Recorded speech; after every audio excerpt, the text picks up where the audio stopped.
Shadow Slave, Lord of the Darkness. By author Zerotime. Chapter 51-70. Welcome to Fanfic Audiobook, your go-to place for immersive audiobooks. If you enjoy the content, don't forget to like the video and subscribe to our channel for more amazing stories.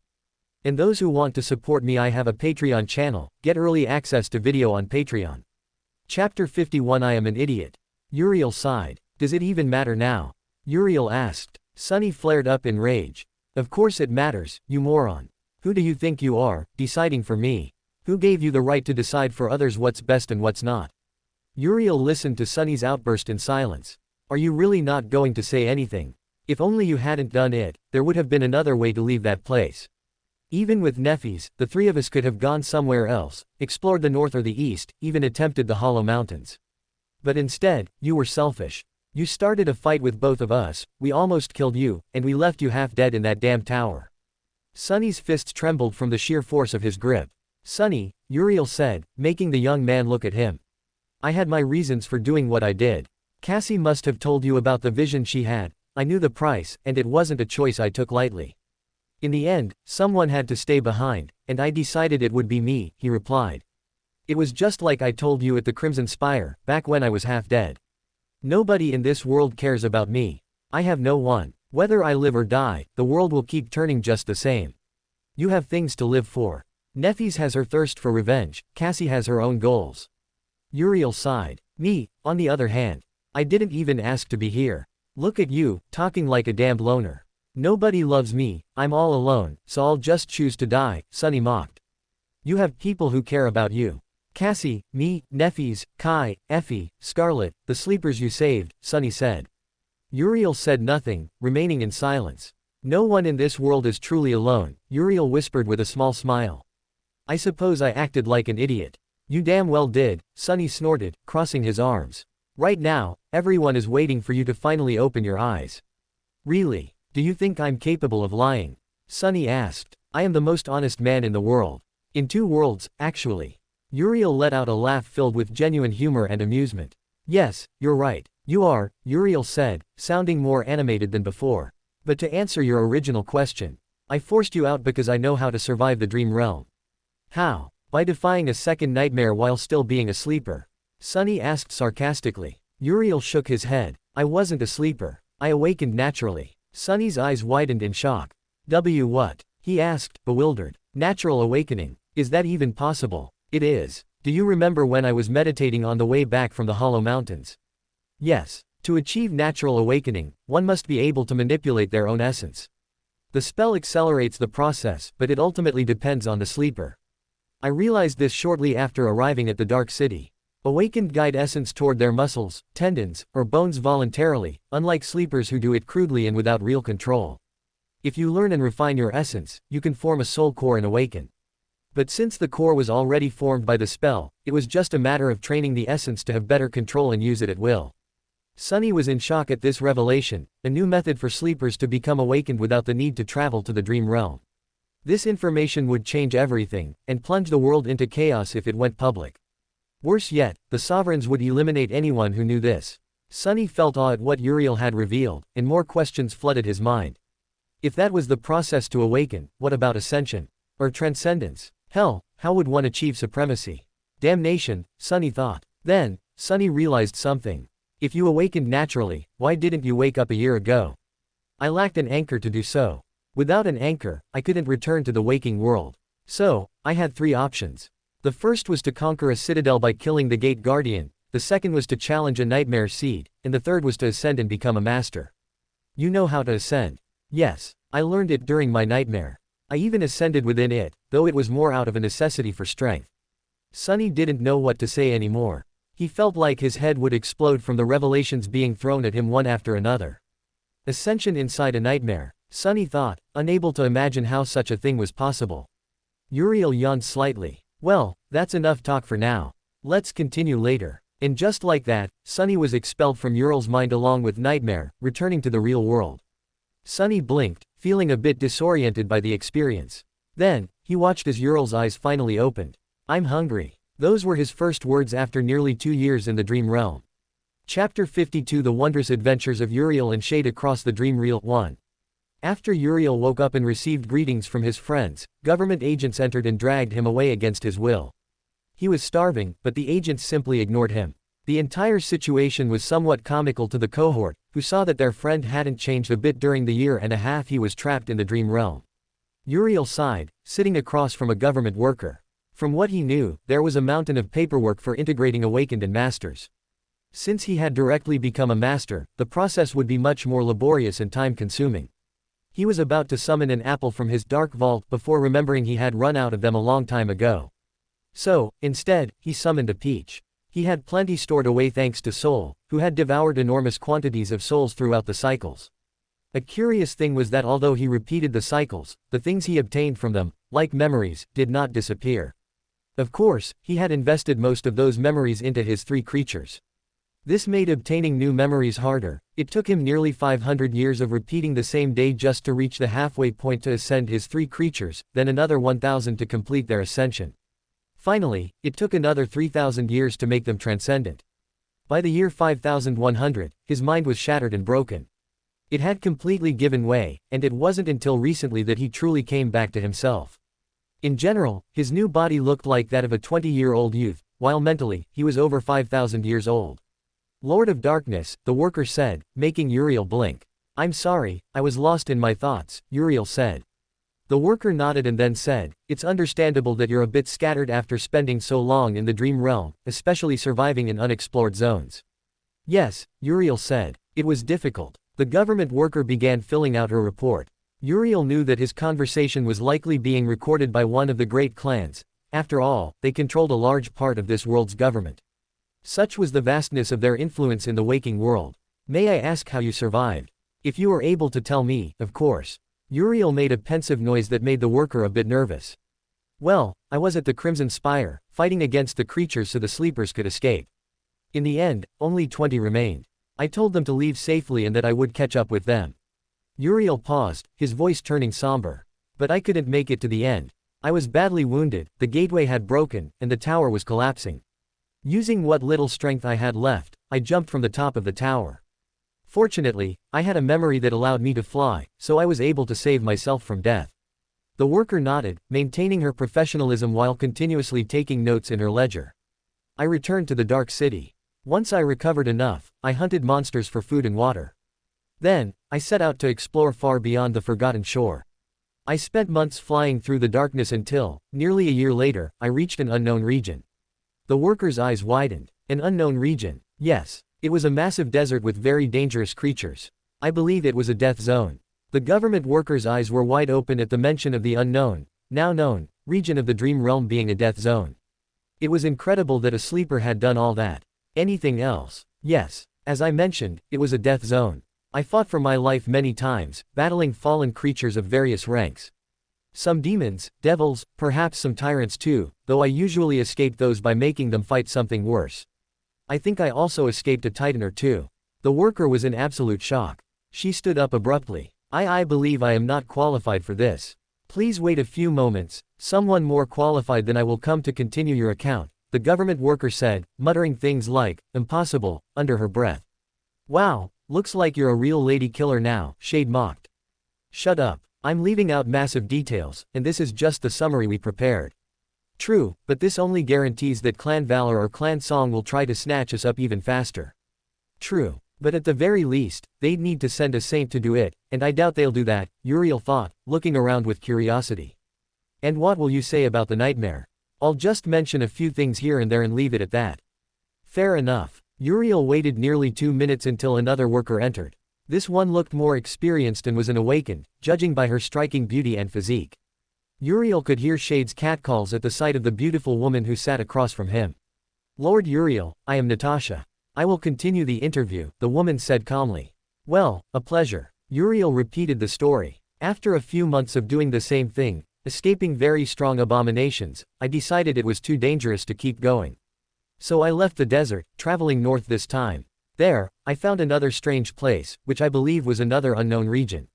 Natasha's eyes widened, her reaction was the same as her colleagues. What was this unknown region like? It was wrong. It was a forest zone with titanic trees as large as the tallest buildings, but those were only their stumps, Uriel explained. The worker couldn't mentally grasp something so gigantically titanic. Now that I remember, it was a death zone almost as dangerous as the desert. Almost. Yes. The creatures that inhabited it. Uriel shuddered visibly. I believe they were of the great rank. Natasha's eyes grew as wide as saucers. Creatures of the great rank were so powerful that a single one could wipe out a large part of North America, and it would take at least several saints to kill one. The idea that there was a place where all the beasts were of the great rank was simply inconceivable.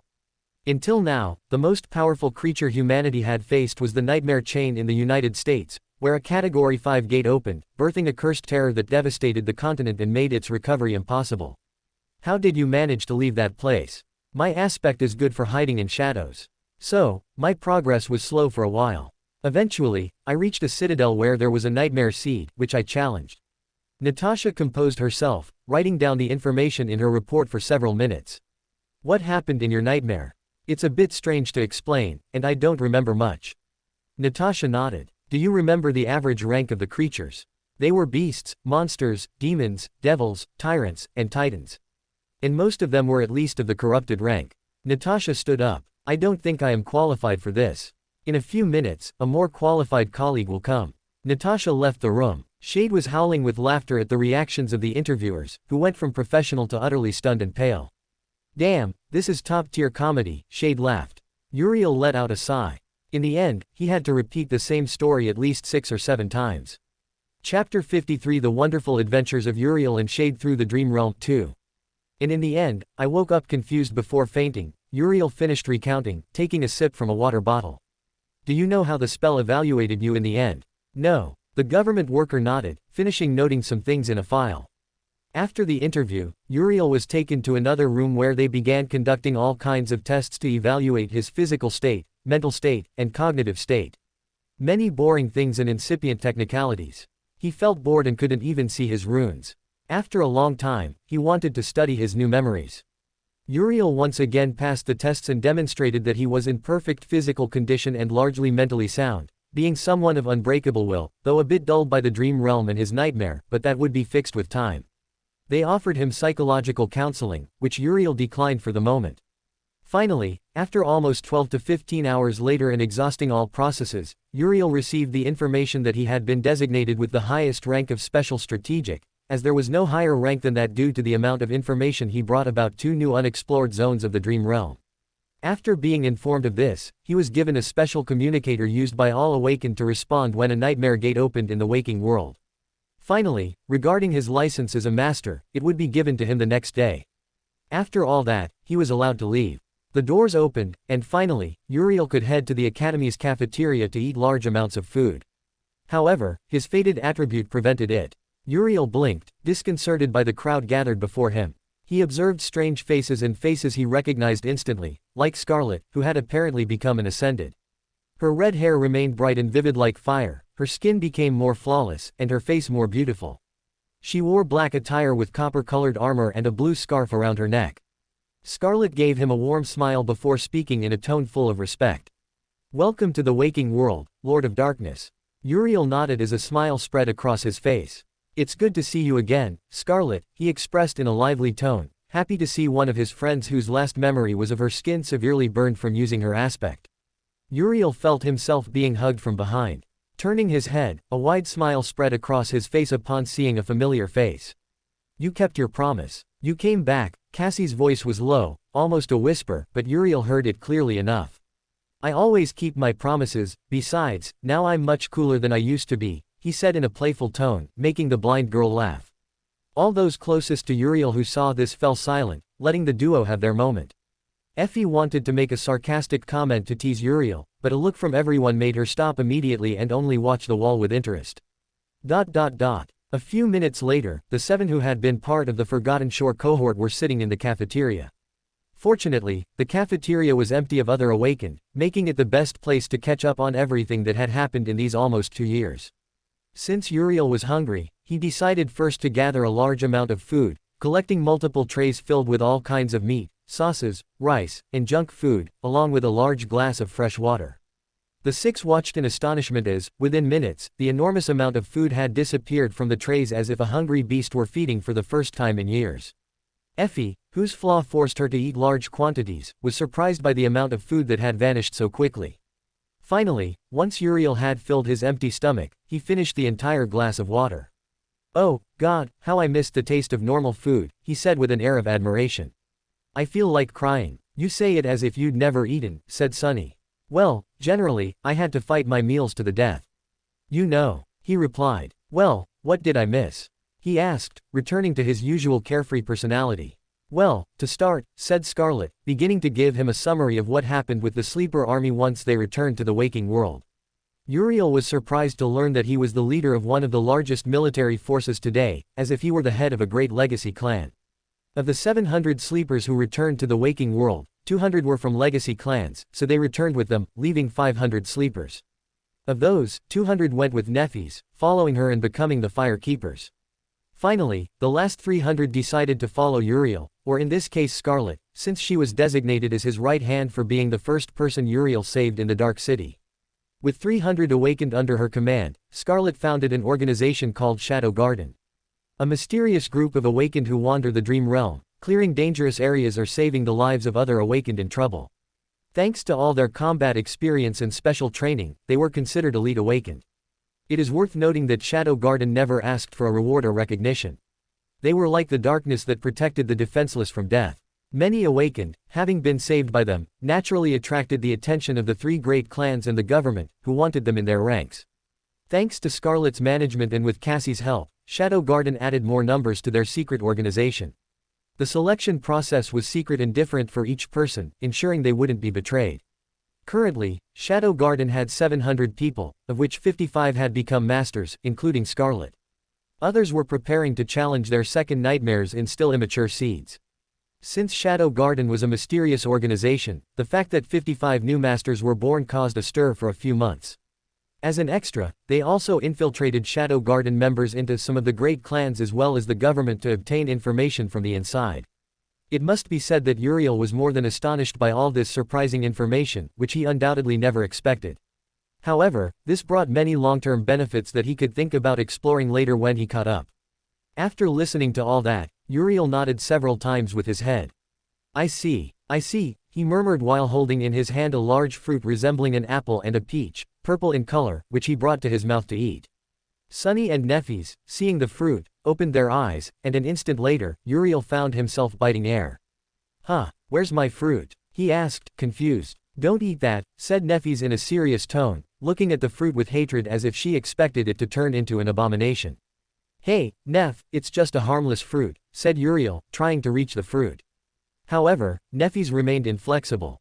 "All right, but why can't I eat this fruit?" he asked, taking out another fruit very similar to the previous one. Nephis, Sunny, and Cassie shuddered upon seeing the fruit, remembering their time controlled by the terror of the Ash Mount. "It's dangerous. It can control you," said Sunny in a serious tone, receiving curious looks from Kai, Effie, and Scarlet. Uriel blinked before remembering something.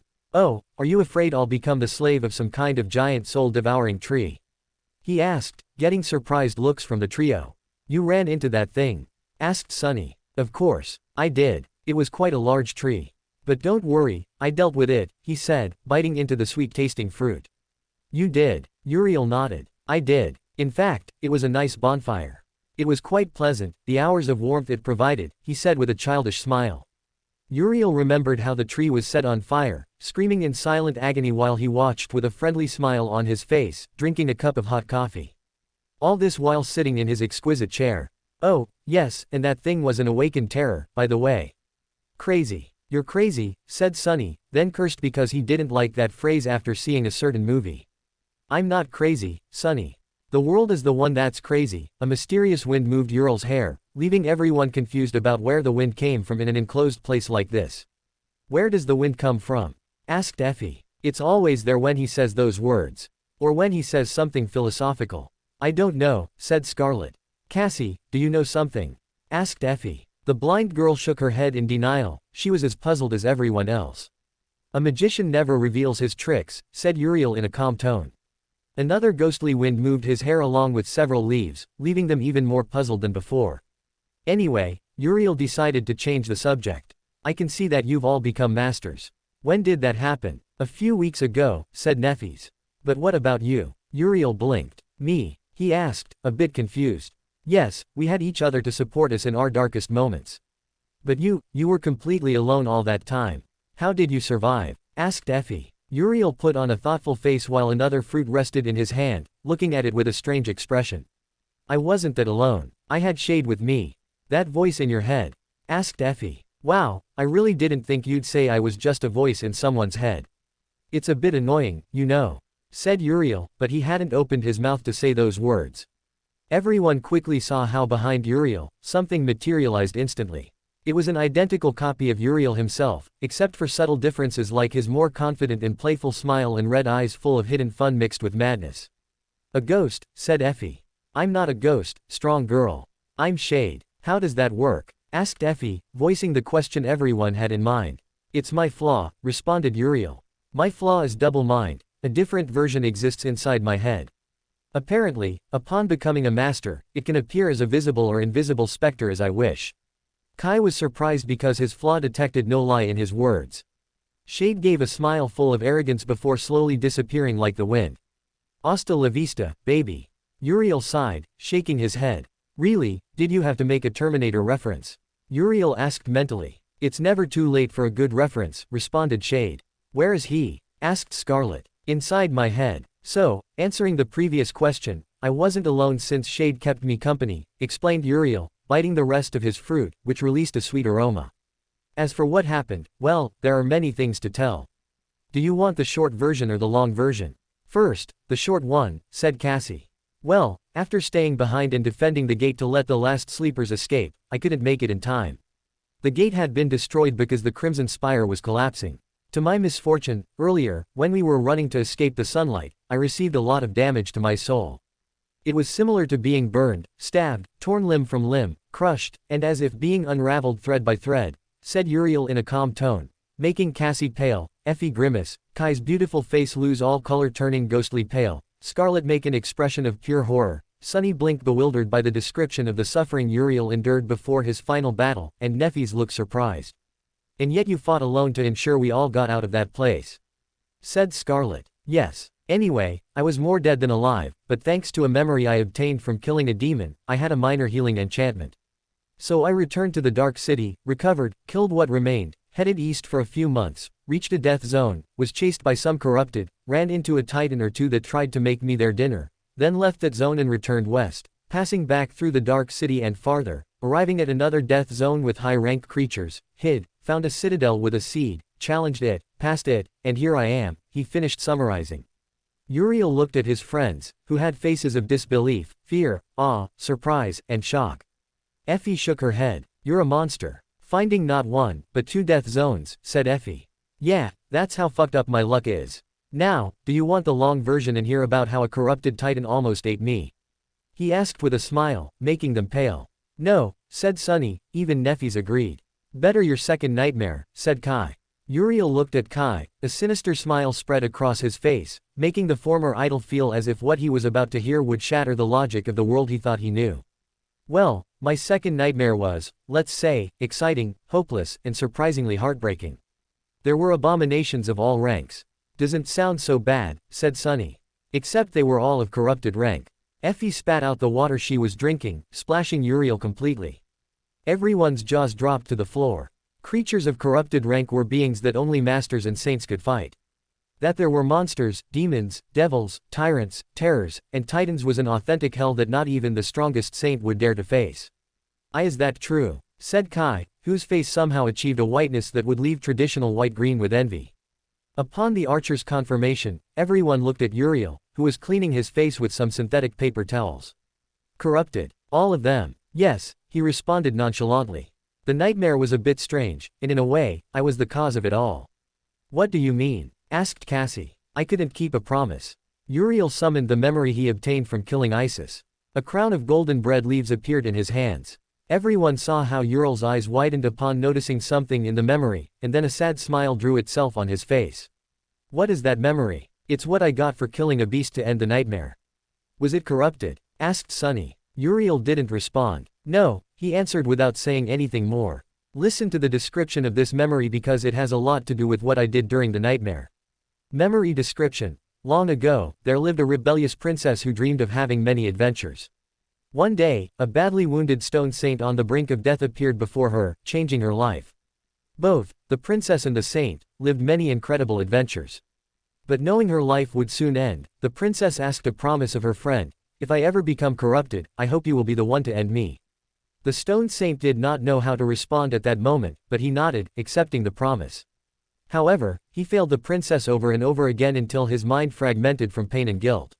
Full of pain, the stone saint faced his greatest failure and, in a broken voice, said, "I'm sorry for not keeping the promise I made you, but I cannot kill you. Even now, I cannot bring rest to your corrupted being, so I can only make you sleep until you can die." And true to his words, the stone saint used a powerful one-time witchcraft that made the beast sleep in exchange for a large part of his life and being until it awoke. The place fell silent, each lost in their own thoughts upon hearing the memory's description. They could intuit what happened. The stone saint was clearly Uriel, and the princess mentioned must be killed to leave the nightmare. However, they wondered, why was it mentioned that he tried over and over until his mind fragmented? And what was the witchcraft he used? This left them with more questions than answers. Uriel played with the memory in his fingers, turning it over continuously. "After leaving the nightmare, I woke up confused and then woke up with you all looking at me as if I were a corpse," he finished explaining, leaving many, many details out of his crazy and strange adventure that he wasn't yet willing to reveal in the academy. He did so more out of distrust that the conversation might be recorded. One could never be too cautious in life. All the information Uriel gave was essentially the same as what he provided to the government workers, in case they tried to find any discrepancies. After a few minutes, Cassie broke the silence. "All right, now that you're back, everything will be fine," said the girl with hope, but Uriel knew well what would soon happen in a few months. Originally, Antarctica began to collapse about 7 or 8 months after Sunny became a master, Nephis' return, and the Valor clan's ball. So, he had a small vacation to enjoy the waking world and fulfill his dream of publishing his webtoon and opening his cafe. "However, our current situation is delicate," said the girl. "Did something happen after you returned from the Forgotten Shore?" "Not immediately, but we got into a few problems before challenging the second nightmare," said Sunny. Uriel smiled, amused. "Problems with some great clan. And you say I'm crazy?" he asked playfully. "No, you're definitely genuinely crazy," said Sunny. "Anyway, we'll tell you later, in a more private place. For now, there was supposed to be a negotiation with the Valor clan representatives, which failed for obvious reasons." "Guilty as charged," admitted Uriel without any shame. Sunny smiled. "Aside from that, the important thing is, let me think, now I'm a renowned scholar and instructor at the academy. Well, Nephis leads the Fire Keepers with Cassie's help. They are her most devoted followers," said Sunny, amused by the social suffering Changing Star had to deal with. "Oh, of course, now you're famous, terribly and disgustingly famous. There's even a movie about you. Fortunately, there's no romantic subplot, something Kai insisted on removing." Uriel looked at Kai with relief on his face. He didn't want his cool image to be corrupted by a romantic version fighting for Nephis' love alongside Castor or something like that. "What else? We have a flying ship and an exclusive citadel in the Dream Realm. Effie moved in with me. Nightingale disbanded." Uriel stopped Sunny. "Wait a moment. Kai, is it true? You disbanded your band? Seriously, that's your first question?" asked Sunny, annoyed, but Uriel ignored him.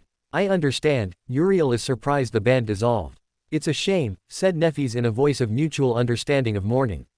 Of course, Uriel didn't care about Kai's music band but another matter. "Yes, I'm sorry, but Gale and I decided to go our separate ways. It's for the best. My status as a master would have sunk it, especially because of my aspect that evolved after killing that dragon," he explained. "Oh, you killed a dragon. I'd definitely pay to see that. In fact, I killed several of them too." Kai paled. "Anyway, are you poor now?" asked Uriel, changing the subject. "No. Phew. What a relief. I can still scam you. I mean, ask you to lend me money." Kai blinked several times. "You only care about money. Money is happiness. If you're unhappy, it's because you don't have enough money." Once again, a mysterious wind moved Uriel's hair. Chapter 54: The Wonderful Adventures of Uriel and Shade Through the Dream Realm 3. After a while, everyone began to share what had been missed in almost 2 years, talking about the separation of the most famous band, the movie they made about it, called Dark Salvation, which was highly praised for its action, camaraderie, fights, comedy, and sadness, leading critics to give it a very high rating. Of course, Uriel would meet with the director to threaten him and get money for using his image, but he would do that later. Then Uriel heard the story, which was largely the same, except with the difference that Nefis was with him on the chained isles, away from the prying eyes of the Valor clan who were pressuring her to join them. After that came the discovery of an ancient flying ship that Cassie and members of Shadow Garden repaired, Sunny discovering the ebony tower in the sky below, then the knife that could kill immortal saints, and later on the surface, the incident with the Valor clan. Uriel assumed that was the escape of Mordred, since Nefis hadn't said Sunny's true name on the Forgotten Shore. He thought that this time, Sunny wasn't Nefis's slave. He quickly dismissed that thought. Mordred also knew the true name from being reflected by his mirror beast, and he wouldn't hesitate to use it to enslave Sunny. Probably Cassie told this to Nefis, who, to save Sunny, became his mistress. Or so he assumed. When the talk ended, Uriel was lost in his thoughts. The sun was setting and it would soon be night. Wow, you all had quite an exciting adventure. I'm a bit jealous I wasn't there, he said, puffing out his cheeks a little like a child. After a few moments, Uriel looked through the cafe's holographic window vanes showing the outside. It's getting late. True, you need to rest a bit. We can continue the chat tomorrow, by then the government should be done with all the procedures. Have you thought about where you want to go? Staying here on the chain is also an option, of course. Sunny paused. I feel stupid asking this, but, do you have a place to stay? Do you have money? Sunny asked. No, I don't have a place to stay for now, so maybe I'll stay at the academy. As for money, Uriel, using his shadow storage, showed a pile of transcendent soul shards. I have a few thousand of these transcendent soul shards in my shadow storage. Maybe I'll sell them, or perhaps some of the transcendent memories I got during the nightmare, said Uriel, bored, looking at a shard with disinterest. Since he had reached the Titan rank, they were no longer useful to him. He just kept them out of habit in his shadow storage, along with the 7 divine shards. Uriel looked at Sunny, who was smiling.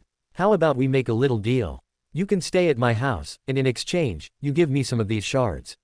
Is this from your glorious emporium? Yes, and it's just for today. Well, that's fine. They're useless to me anyway. Useless? Asked Nefis. Uriel simply showed the number 7. Sunny, Nefis, and Cassie's eyes widened, knowing what it meant. He had reached the rank of an ascended titan. How many do you have exactly? Asked Nefis curiously. No idea. I lost count after 10,000. A thud was heard. Everyone saw it was Kai, unable to handle that last revelation. And so, the conversation had ended. Finally, after a while, everyone said goodbye to Uriel to do their own things, leaving Uriel alone. He headed to his room at the academy, which was still his. Upon entering, he took a shower and then entered his mental space, leaving Shade to watch his gothic stripper videos and human reproduction videos, for purely scientific purposes, of course. The next day, Uriel had been successfully registered early in the morning, so he simply relaxed in the academy cafeteria, getting looks from the awakened who whispered about him and took photos. After a quick breakfast, after a while, the court returned. The members of Shadow Garden had returned to their other companions to give the news of his return, as well as prepare some things for a sort of welcome party. Uriel eventually accepted Sunny's proposal to stay at his house for a while. After all, Effie lived with him and he had a free room. In a strange twist of events, Kai was the one driving the PTV. After a while, the vehicle stopped in a quiet neighborhood full of beautiful terraces and parked near a grayish 2-story house with a cozy synthetic wood porch. Sunny got out first. Well, welcome to my humble abode, I guess. It has designer lamps and a state-of-the-art refrigerator, among other things, he explained. You're not good at detailing things, are you? Nope. The 6 of them entered the house. Uriel observed everything curiously. The alloy walls were strangely bent, as if they had been hit by a wild and furious beast. What happened to the walls? Effie happened. Oh, said Uriel, approaching one of the walls with curiosity, touching it several times, feeling the reinforced material. Haven't you ever been in a house? Asked Effie. Well, yes, but not in years, replied Uriel. And what does that mean? Well, I slept in alleys next to rats and trash bins, no, never mind, Uriel expressed, disinterested. You are the strangest. Uriel shrugged. I'll take that as a compliment. Anyway, Sunny said, interrupting the chat, make yourselves comfortable. I'll make something to eat. The 5 headed to the living room while Sunny went to his kitchen. As the smell of food filled the room, Uriel listened to what happened with Mordred and the Valor clan. And that's what happened. Shadow Garden has immense value, and the great clans aren't willing to let us go so easily.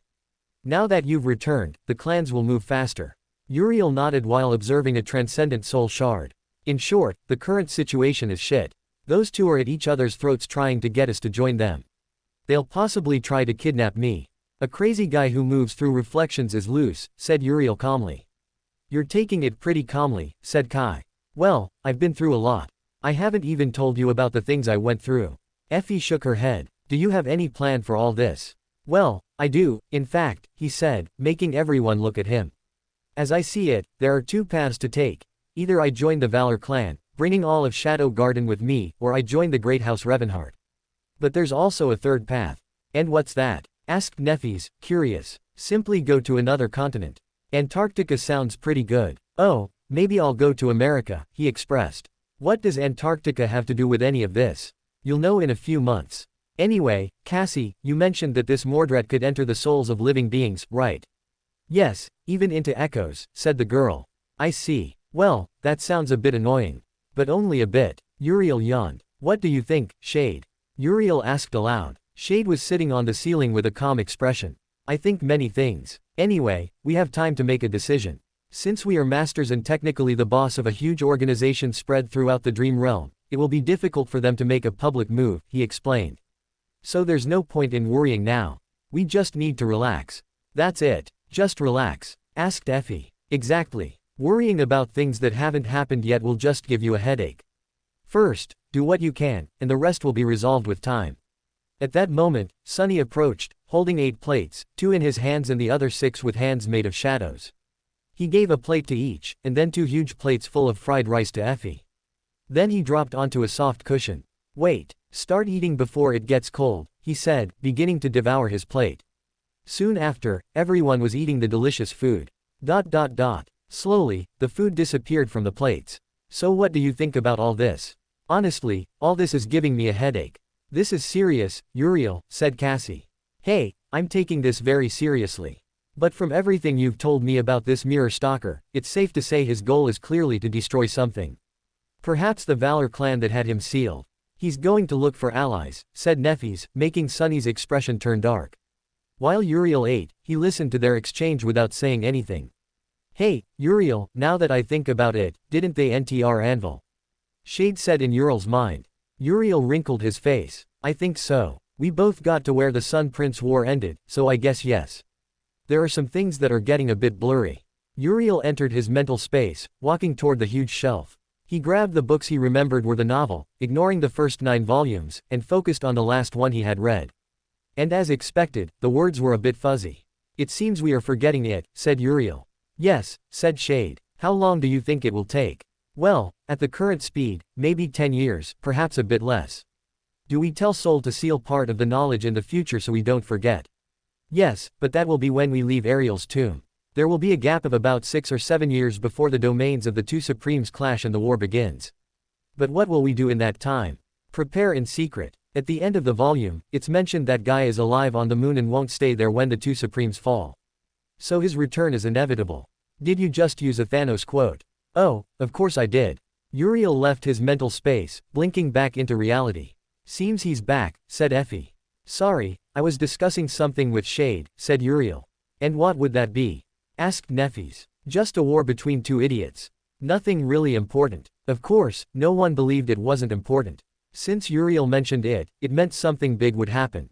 And in which citadel will you anchor yourself? Asked Effie.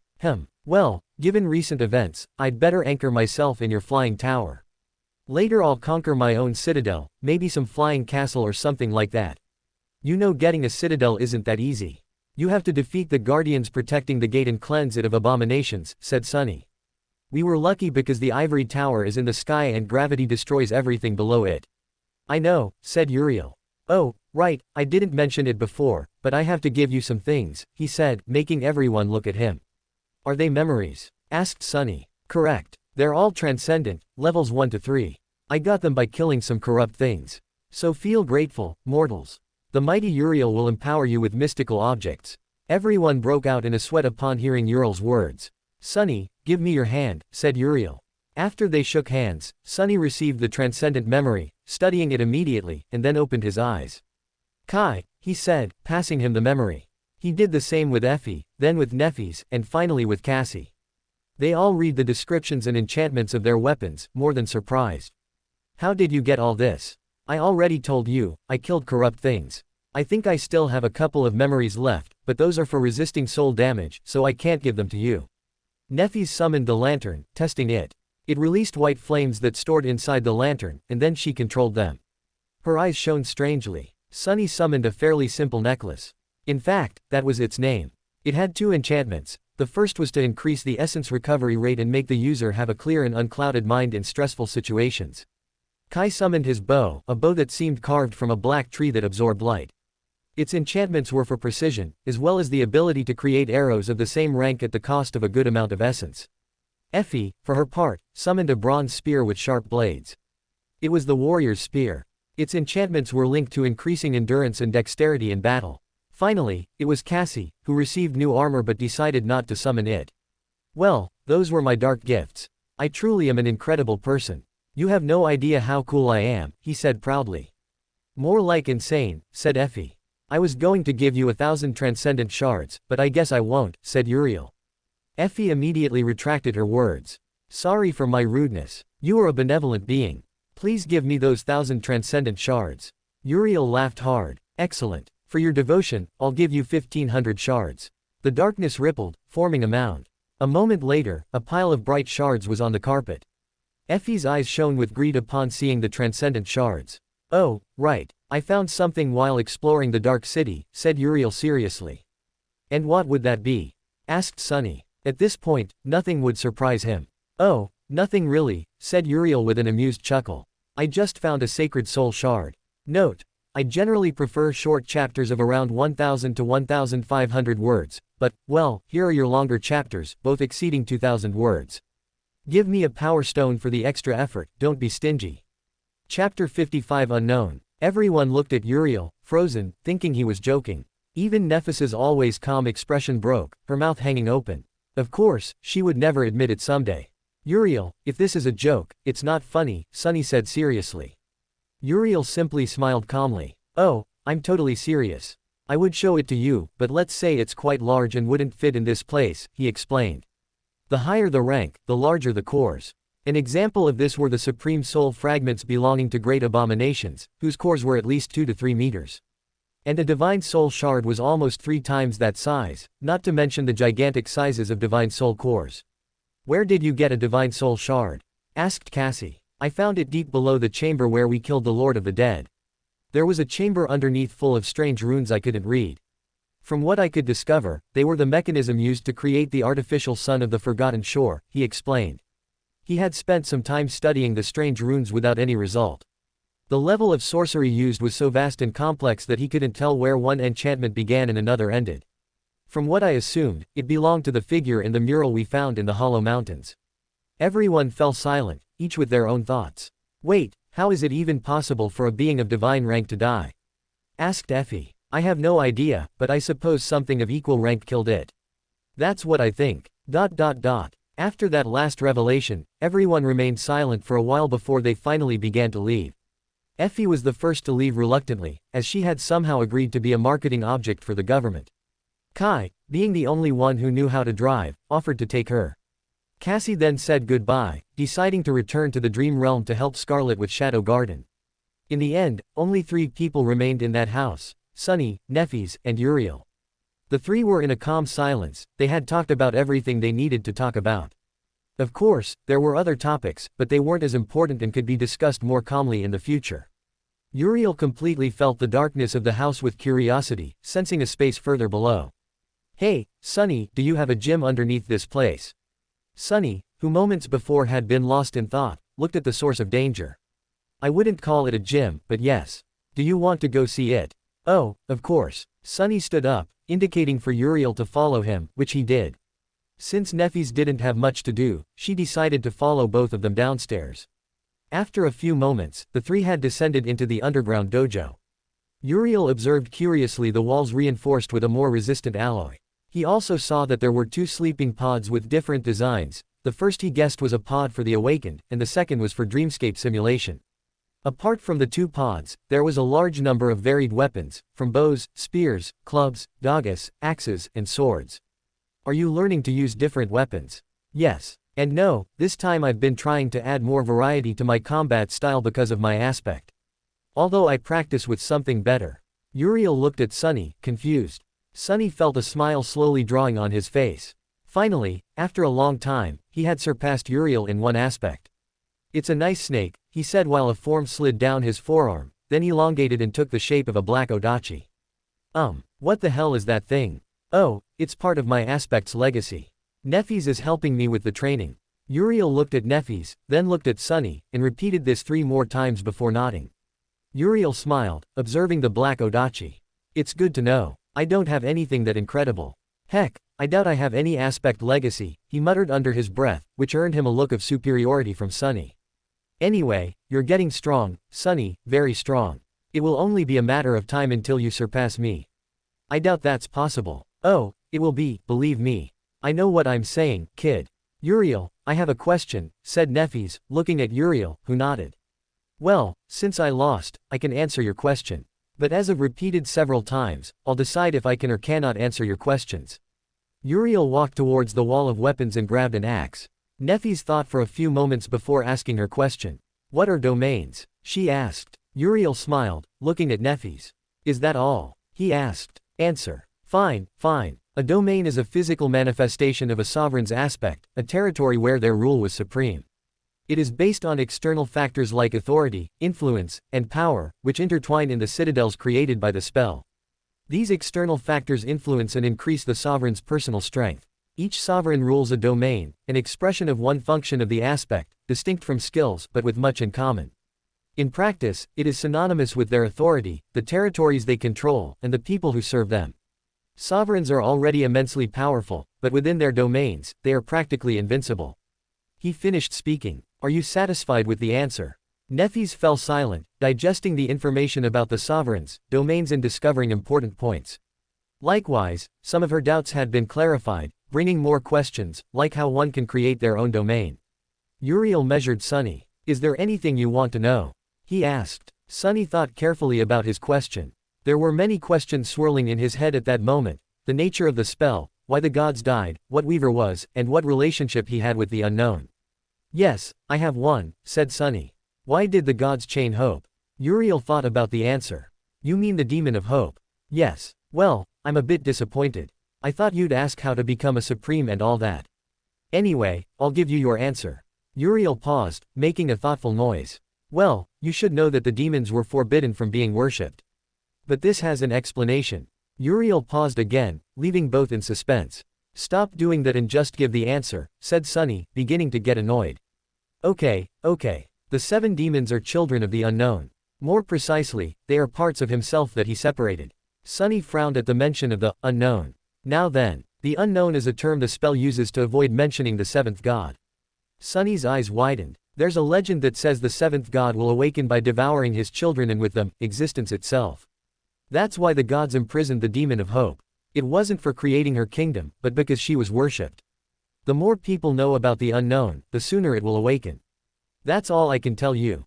This revelation plunged Sunny into even more questions than answers. Uriel smiled, seeing how Sunny racked his brains, reaching hasty conclusions, making his brain work overtime. How do you know all this, and how much do you know?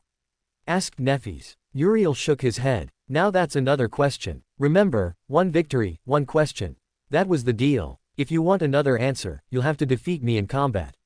Uriel whistled a melody, returning the axe to its place. Oh, right. Did I ever tell you how I killed a corrupted titan? He asked, disconcerting the duo. Yeah, sure. Well, I actually did. I almost lost half my body, but in the end, I killed it. It was an ugly bug. With what exactly did you kill it? With the sun. I just let it into the sunlight, and poof, it turned to dust. Damn. Surprisingly, this didn't come from Sunny, but from Nefis, who expressed her thought out loud.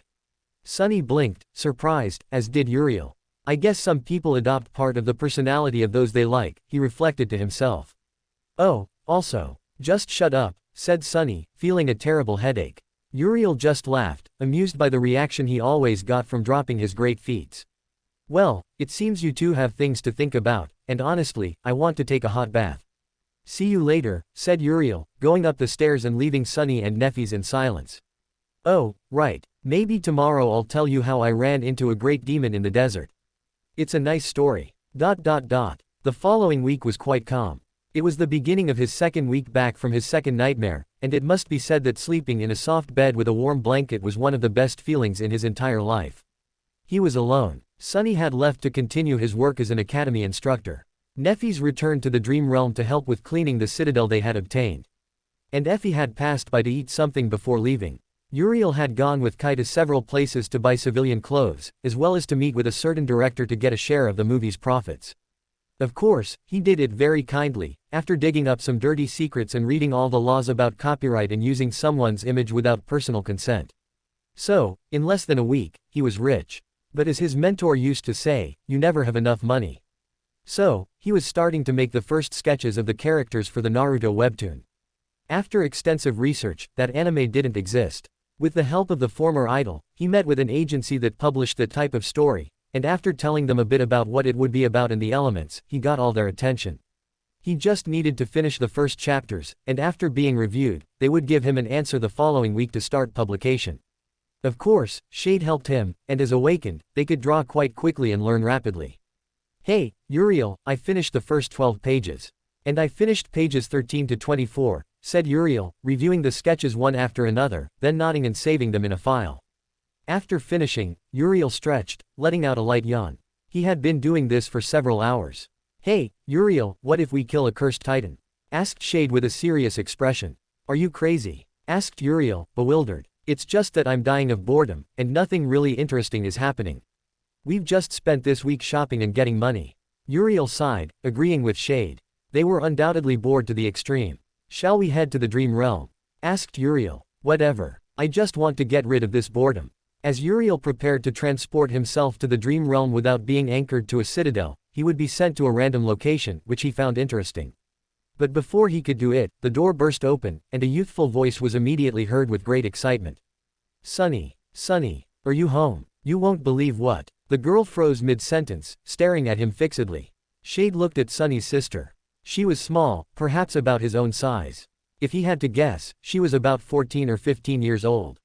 She had long black hair, black eyes, white skin, and of course, her eyes were wide open, almost popping out of their sockets. Uriel just smiled and raised his hand in greeting. Oh, miss, I suppose you are Sunny's student. Chapter 56 A Bad Movie.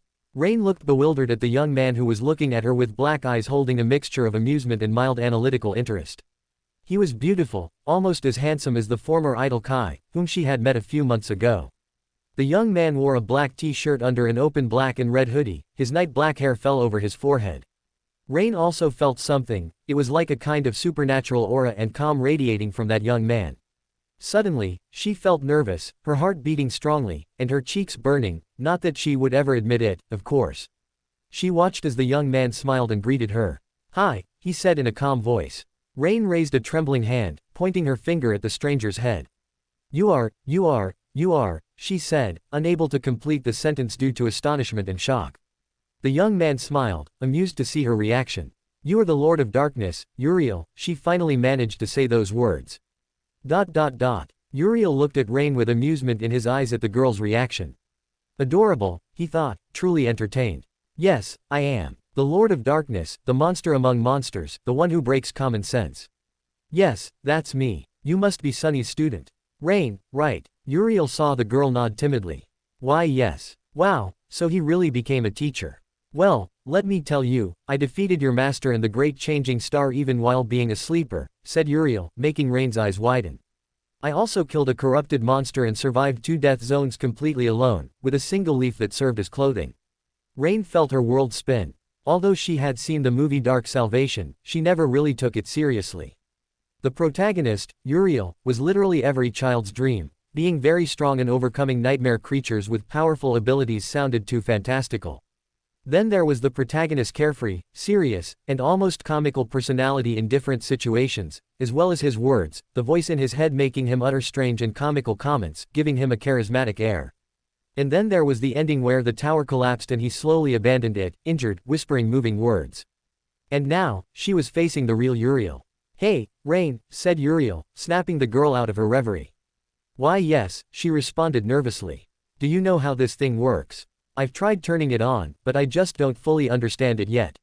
And the manual isn't helpful. I do. It's quite easy, she said, looking at the projector. Oh, great, you're very smart. Will you help me put on the movie about me? I want to know if I cheated that director well or I mean, to get a bigger profit, he corrected himself quickly. Rain nodded, and so, in some strange way, she ended up sitting next to one of the world's most famous people on a large sofa, watching the movie about the forgotten shore. Uriel watched the black screen, and the first image that appeared was a group of sleepers escaping from a well-recreated CGI nightmare creature. The sleepers were desperate. The monster was about to end their lives when something landed on the beast, raising a cloud of dust. As the dust settled, it revealed a teenager with black hair and red eyes that seemed to pierce the soul of anyone who stared at him. And then he uttered some words that made Uriel raise an eyebrow. Quote, "Darkness guides us, protects us on our path of life. But it is up to us to succumb to it or use it to become stronger." Crap, said Uriel, facepalming. This would be 2 very long hours of his life. Uriel watched the movie with a calm face, not showing any emotion. The movie continued, showing how Uriel had met Castor, completely changing the context and adapting it so that the two met while fighting a nightmare creature. Then, both fighting together to feed the sleepers, who, motivated, joined the hunt. Under the guidance of the movie's Uriel, they challenged powerful monsters, and the only phrase that seemed to repeat was, "You're crazy," and he would respond, "I'm not crazy, the world is the one that's crazy," all while a mystical wind moved his hair and clothes. The movie continued with the encounter with Tessai and his words, "Go to hell, you and your castle. These are my people, my town. If you dare attack them, you'll know why they call me the human monster." The movie followed its course with Nephis's arrival, who was played by a woman very similar in physique and appearance, Sunny, who was played by a child, to his amusement, and the actress playing Cassie being a bit mysterious as the seer who told them about things that would happen soon, so they prepared, fought, and won. Something interesting was that, "You're crazy," was Sunny's iconic phrase when he heard some crazy plan, like killing a demon or a devil. As the second half of the movie passed, things changed. In a fun way, the director devised a kind of romance between Castor and Nephis, having one or another moment of deep camaraderie while the protagonist continued to inspire everyone, being the hero who illuminated their hearts. Since the sleepers didn't know what happened on their journey to the Hollow Mountains, the director took creative liberties to reach an ancient ruined city and fight a powerful nightmare creature where everyone, injured and exhausted, barely managed to win, with Sunny being the one who killed the beast, shouting, "I'm crazy for doing this." Honestly, Uriel laughed at that, even Shade was dying of laughter inside his head. Then, when they returned, the castle battle occurred between the Dark Hero and the Golden Lord. The battle was intense, well choreographed with incredible effects and good background music to add more tension. In the end, he adopted his monster form, reciting Gunlog's sins while brutally eliminating him, something he thought they would cut but surprisingly left in. "Die on that throne you so desire," said his actor in a tired voice with visible wounds on his body, in a cool way, before fainting. Immediately, Tessai gave the order, and the castle exploded. The tension focused on Nephis and Tessai having an intense duel where Nephis won, killing Tessai, saying, "Better you die in my place." The third act had Uriel giving his speech, which he felt proud of since it sounded cool. Then came the siege of the Crimson Spire, being a huge devastation where the Dark Hero became the spearhead, blocking an entire front to relieve the pressure. Effie, Nephis, Seishan, and Castor took the lead, fighting bravely until the storm began and then disappeared before the sun started to damage their souls. Upon hearing a bell, everyone ran to the doors of the Crimson Spire where they hid. Then came Nephis's words to Sunny to guide him, to which the young man nodded. In the end, Uriel, injured and pale, told them he would open a path to the spire as much as he could, and so he did. While Nephis dealt with the nameless sun, Sunny guided the army, and Uriel handled and drew the attention of the monsters. They reached the gate, Sunny entered first, then everyone else followed, very badly injured. In the end, Castor carried Nephis in his arms and stayed to fight with Uriel until the end, being how everything began and would end. Of course, Uriel frowned upon seeing this, as it was a total lie and creator's liberty. In the end, Castor sacrifices himself to save his friend from a mortal attack, while saying it was a pleasure to fight until the end. The actor cries while the tower collapses. The final scene shows a bloodied, badly injured Uriel looking at the destroyed tower in the black world of the Forgotten Shore, saying, "As long as there is light, there will also be darkness. My duty as the Lord of Darkness is to protect the light of humanity. As long as there is light, there will be hope for the future." And then he advanced into the unknown, and the screen turned black, beginning the final credits. Rain was a bit nervous, not seeing any expression on Ural's face. His expression was hidden by deep darkness, but Rain felt cold, a cold that slowly felt like it was freezing her soul. She observed the powerful Ascended's face, feeling a bit of fear. Rain did the best and most important lesson from her master, simply escape. And so she did. Uriel sighed, then stood up. A transcendent soul shard appeared in his hand. He squeezed it with a devastating grip, turning the shard into nothing but fine dust. Then he summoned another, and then another. In the end, he crushed 30 of them until he managed to calm down. His image, his wonderful image that he had worked so hard to create, had been severely damaged. To hell with this. I'll kill Griffith. Uriel prepared to summon Sewell, Gunlog, and the Fallen to burn the director, who was stuffing himself with money over that crude movie, to the ground. Everything was wrong, except for the action. That was its only good point. Hey, calm down. Better start meditating a bit, said Shade, looking amused at Uriel, who was pacing from side to side. They ruined our image. We were supposed to be cool, dark, not some kind of messiah with an air of grandeur. Come on, it can't be that bad, said Shade, dodging a chair thrown by Uriel. You think it's not a bad movie? He shouted furiously. We're talking about a movie that's hard to watch, barely enjoyable.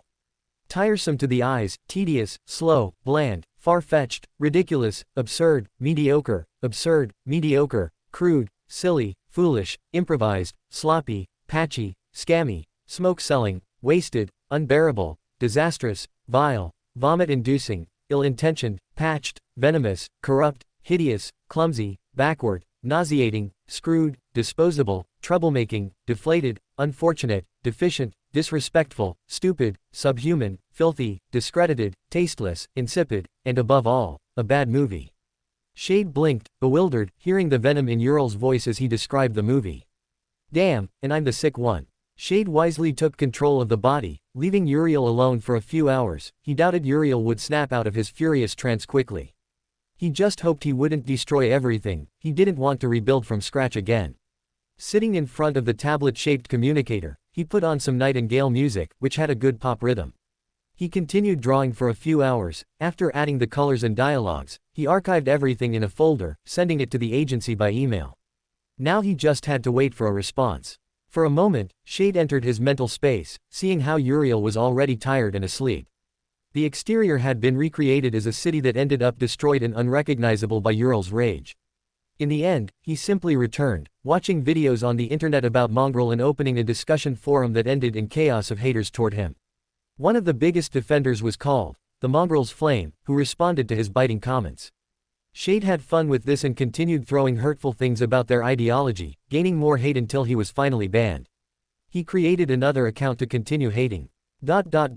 After a few hours and creating 10 different accounts, Shade laughed like a maniac, throwing sarcastic comments, inciting more chaos. Even streamers and followers of Mongrel went live to defend their inspiration, and Shade sent a video call link, of course using a memory mask that hid his face as well as his hair color, making him appear bald. The debate was long, where Shade mocked, destroying every argument with evil comments, attracting thousands and thousands of people to watch the discussion. So you say you can beat Lord Mongrel? Shouted Noobmaster69 furiously. Peef. I can beat him without even lifting a finger. Bring him, and I'll make your idol surrender to me and say he doesn't want to fight you. And after saying that, he left the call, seeing the final result of all the chaos he had created and the thousands of furious comments. Shade began to laugh like a maniac before stopping and looking at Sunny, who was leaning against the wall. Did you hear all that? Every word. So you would beat me without lifting a finger? Aren't you very confident? Oh, come on, it's on the internet. Besides, look. Uriel threw the communicator to Sunny, who caught it, looking at the thousands and thousands of comments from furious Mongrel followers demanding a duel in the dreamscape. Seems you were quite entertained. Yes, I think a certain, the Mongrel's Flame, became my virtual #1 enemy. Swearing she would find me and eliminate me and all that. I never thought you'd use a divine memory to act like a celebrity and all that. That was a miscalculation. It just got out of control very quickly, said Sunny. Oh, are you crazy? Said Shade, making Sunny freeze. Did you see the movie? Yes, it was fun, in my opinion, but let's say for Uriel, not so much. He was very angry. He even wanted to send a dragon to destroy Griffith. Sunny blinked, bewildered. A what? Dragon. A transcendent beast and all that. Shouldn't have asked. Do you want to know how? No, Sunny interrupted, refusing to hear anything else that would shatter the common sense he thought he knew about the world. For the first time, he didn't want more knowledge coming from Shade, Uriel, or whatever those two were. Oh, by the way, I met your student, Shade commented. Really? I thought I told her to come in a few days. She's quite a smart and fun girl. She helped me with the projector. Sunny nodded. Are you hungry? I can make something, said Sunny. What do you want? Asked Shade. Well, you caught me. I need some transcendent shards, I want to try some things. Without saying anything, Shade left a pile of glowing shards on the synthetic wood table. Can you make ramen? Asked Shade, looking at Sunny, who thought for a few moments before nodding. Sure, I can, though it will take some time. Alright, I'll continue watching all the chaos I caused online and all that, said Shade, grabbing his communicator and starting to read the hate comments he was receiving. Chapter 57 Only the greedy understand each other. The next morning, Uriel was in the underground dojo of Sunny's house.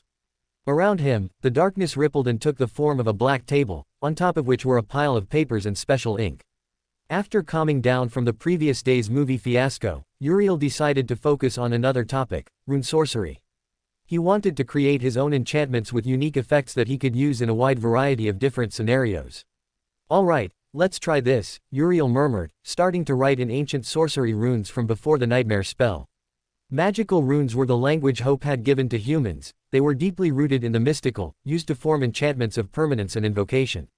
Unlike the sorcery of true names, runic sorcery was the easiest to learn. Uriel, who had spent countless cycles with Shade, learned about runic sorcery. First, he needed to transcribe the true name instead of saying it out loud. Then, he would have to link them to material objects to give the invocations a sense of belonging, using them in phrases or songs. Uriel wrote in the runic language, carefully tracing each rune. After finishing, he sent a bit of his essence. He had written the name of light, using a phrase to illuminate and anchoring it to the paper as a material medium, and finally, using his essence to activate it. He watched in silence as the paper folded in on itself, then wrinkled, glowed for a few seconds, before exploding in a small blast. Uriel was not saddened by this. He still had plenty of time to learn runic sorcery. Grabbing another paper, he continued experimenting, changing some runes to see the results, which were varied and curious. His last experiment attempted to mix two names, water and lightning, but the result was surprisingly weak. In the end, Shade lay down on his back on the cold metal floor. He had been practicing sorcery, but it would still take a long time to be as competent as Gretel. He summoned Soul. After a few moments, he observed as the now familiar figure materialized in front of him. Father, do you need something? Asked Soul with a voice full of curiosity. Yes, Shade said, sitting up. Do you know about witchcraft? He asked. The girl wrinkled her face a little before shaking her head. No, I'm sorry, I don't have that knowledge. I see, he murmured, then sighed. Maybe I'll ask Cassie later, he thought, leaning back in his exquisite black chair.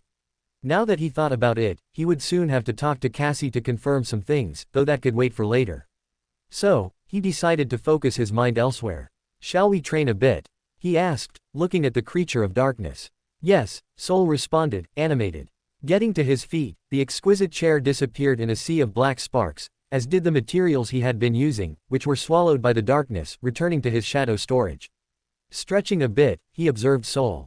She was a rank completely superior to him. After all, she was a transcendent terror. And he was a simple ascendant with 7 soul cores.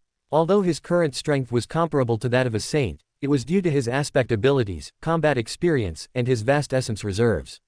Still, he doubted he could win against a saint without putting his life at risk. Setting those thoughts aside, Uriel stomped the ground, using it to propel himself forward, throwing a punch at Soul. Soul dodged the blow by leaning her body slightly, simultaneously launching a high kick that Uriel blocked with his forearm. The force of the kick was so great that it sent him flying several meters backward. Uriel observed how his skin reddened a bit from the force of Soul's kick. A smile drew on his face as he adopted a combat stance. Good. Let's keep this up, he expressed, launching himself back into combat. The combat was intense between the two, lasting almost 2 continuous hours. When they finished, the entire underground dojo, reinforced with armored steel plates, was dented or cracked. Even though they were holding back, the room looked as if a whirlwind had passed through the entire place. It was a good training session, murmured Uriel. Father, when will we return to the battles? Well, soon. First, I want to rest mentally from the loops before returning to the dream realm, he explained. Soul nodded, disappearing and returning to her sea of souls. Uriel looked at the room with some boredom.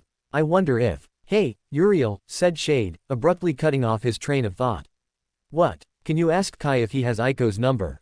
Uriel blinked. He closed his eyes, traveling to his mental space, observing Shade jotting down some things in a notebook. For what? Do you like Aiko? He asked mockingly. Shade shook his head. No. I simply want to make a deal with her. Since Nightingale was dissolved, the girl won't have much work. So, I plan to make her a partner in a project. What kind of project? One that will make us millions. While you were throwing your tantrum, I was researching the most innovative inventions of recent years. Most are dedicated to technology or the development of weapons for the military, Shade explained. To cut to the chase, I plan to start developing bicycles, he said, showing his notebook where there were blueprints on how to make a bicycle. Uriel looked at the detailed blueprints with curiosity before smiling. Do you think the sales will be good? Shade nodded. More than good. It has enormous potential. It will be a more economical measure for those whose money isn't enough for their own vehicle. Plus, less maintenance. It will be a total success. Uriel meditated on the pros and cons of this before nodding. All right, you convinced me. Although, with all the money we extorted from Griffith, we would still need more money. I've already thought about that, and that's where Aiko comes in. She has connections, and we have thousands of transcendent soul shards. If we sell them, we'll get money, and with that, we'll have more money, and then more money with the percentage we'll get from the Naruto story, which is gaining popularity very quickly. It's a win-win any way you look at it. How much would the profit be? According to my calculations, we could earn over $1 billion in less than a year. Uriel blinked, surprised by the absurd amount of profit they would get. All right, let me make a call. A few hours later, Shade, who was now controlling the body, was sitting in a quiet cafe in NQSC, occasionally getting curious looks but ignoring them. His attire was casual, black jeans, a gray long-sleeved t-shirt with sleeves rolled up to the forearms. Taking a sip of his latte, he felt the stress of the entire week fade away. He checked the time on his communicator. It was around 4:30 in the afternoon. Hearing the bell of the place ring, he looked toward the door, seeing a girl with short hair, fair skin, and brown eyes with a cold expression and slight annoyance. Her clothes were undoubtedly elegant, being a black business suit with a tie adapted to her small figure. This was Aiko. Aiko looked around before spotting Uriel. She walked calmly, reaching the table and sitting opposite one of the most famous awakened of the present. Wow, Aiko. You've grown a few centimeters, said Shade with a condescending smile, making Aiko frown. You're still alive. Hey, come on, are you still angry about me scamming you? He asked. Yes. If it's any consolation, you tried to trick me playing poker. It's not my fault you were so obvious. Even so, I almost lost my gambling house in the Dark City. Do you know how much effort it cost me to get that? Aiko's voice was full of barely contained anger. Well, I won't apologize. You said it yourself, it was a bet, and what happens in the bet stays in the bet. Aiko sighed, slumping into the chair. What do you want, Lord of Darkness? Hey, don't be so cold. I want to make you a partner in a business I'm thinking of starting, and I need someone competent for it. Aiko looked at Uriel's face, trying to find a lie, which she didn't. What kind of business? One that, if it works, will make us disgustingly rich. I'd say as much money as our filthy hearts desire. Aiko's ears perked up upon hearing the words, money, and lots, together. She was a being of greedy nature, especially when money was involved. Since Nightingale had dissolved, she lost her job as the pop star Kai's manager. Although she worked temporarily with Sunny selling memories, the money she received as profit from sales wasn't enough. So, one of the main reasons she agreed to come to this place and talk with Uriel was that it was one of her last hopes or final hope to wallow in money. What is your business? Oh, it's not that easy, girl. First, you have to say whether you're in or not. Aiko's face wrinkled. I'm in, she said after a brief pause. Shade smiled, taking out a notebook, which he opened, showing detailed blueprints of something Aiko didn't initially recognize. What is this? I call it a bicycle. A more useful option that can reach more people than PTVs. Think about it, if we sell bicycles on the market, how much money could we generate? Aiko looked at the blueprints and the brief theory of how the bicycle worked. She immediately noticed its potential. We could easily make tens of millions. Shade shook his head. No, Aiko. Not tens, but hundreds, if not thousands of millions. I assure you, this will become popular. How are you so sure? I just am. Although I'll understand if you're not. I can look for another assistant, said Shade, grabbing the notebook and putting it away, preparing to leave, but Aiko stopped him. Wait, I never said I disagreed. I just said, how are you so sure it will be a success and not a failure? Just trust me. Now, that was one part of why I asked you to come here. And what would be the other part? Shade simply took out his communicator, typing a few things before pressing a button. Aiko felt her communicator vibrate. Taking it out of her pocket, she turned it on, seeing a notification. Upon opening it, her eyes widened like plates upon seeing a bunch of zeros in her bank account. I made a transfer of about 20 million credits to you. Consider it as compensation for that incident, said Shade. Aiko wrinkled her face, remembering something unpleasant, but then nodded. Now then, that was the second thing. The third is that I want you to help me sell some soul shards. How many and of what rank? Let's say about, 1,000 or 1,500, all of transcendent rank, said Shade, watching as Aiko's eyes widened like plates.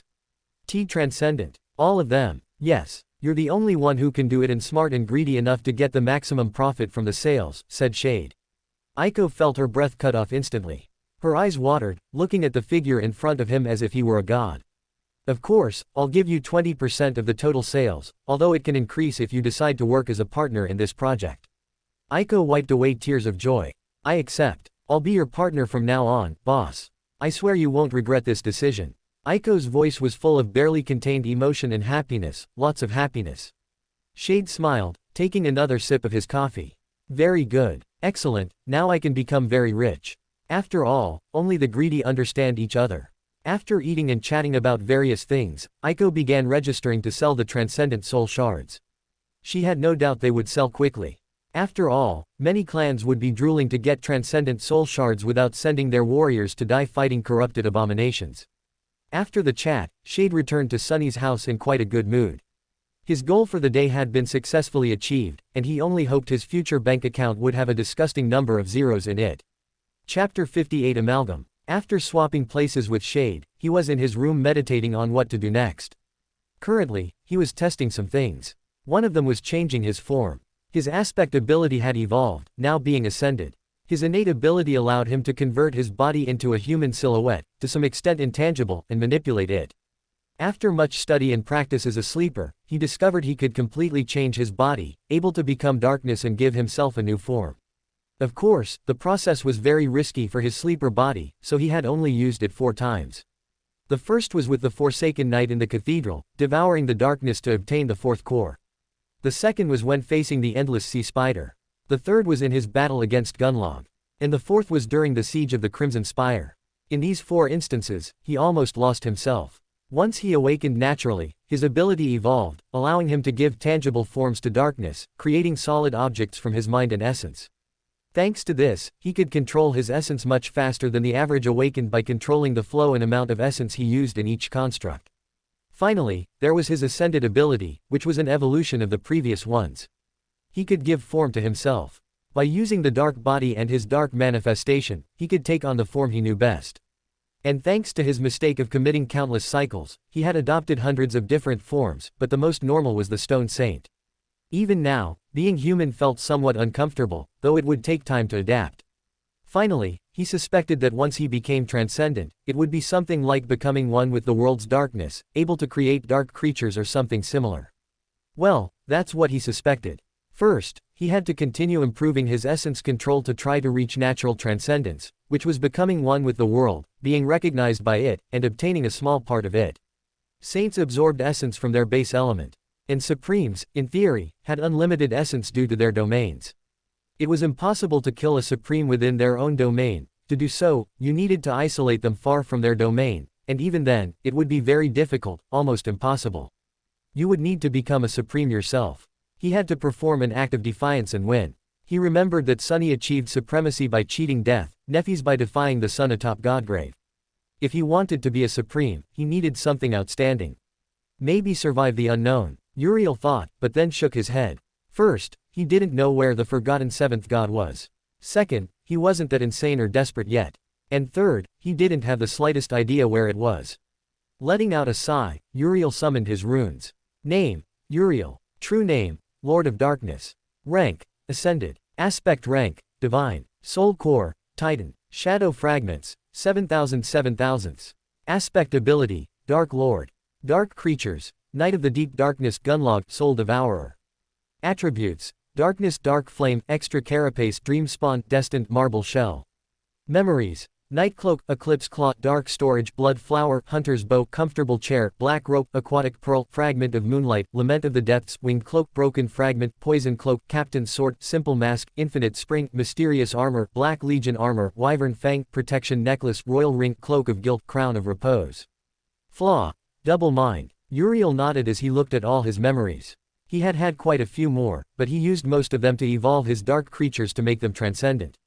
Since all things from the nightmare would disappear at the end of it, he couldn't bring any interesting things except the soul fragments that the spell considered as memories for being inside the dark storage. So, he cheated the spell in a way and didn't doubt it would get back at him in the future. "Alright, I don't need to think about it so much, I'll go to the dream realm," murmured Uriel. As an ascended, he could travel between the dream realm with his real body and the waking world at will. Since he had conquered a nightmare seed, he would appear within the ruined city to conquer the gate and then return to where he was before leaving. Uriel began to summon some memories. The first was the Black Legion armor, a transcendent memory of the first level. Although it carried the name, armor, it was more of a black garment with some metal protections. Then he summoned the protection necklace, which gave protection against soul attacks. Next, the royal ring, which elevated his protection against soul and spiritual attacks a bit more. And finally, he summoned the Crown of Repose, his supreme rank memory. Once ready, he concentrated on going to the dream realm. After a few seconds, he felt it, and then he was standing in the middle of a ruined city. Seeing the city brought back old memories. He looked at the sky, seeing it was daytime with no trace of night, which was strange. He had spent almost 100 years looking at the day and night sky, making it familiar, but now it was a bit disconcerting. Walking calmly, Fallen materialized beside him, his sword unsheathed, ready to destroy any nightmare creature, which didn't take long to arrive.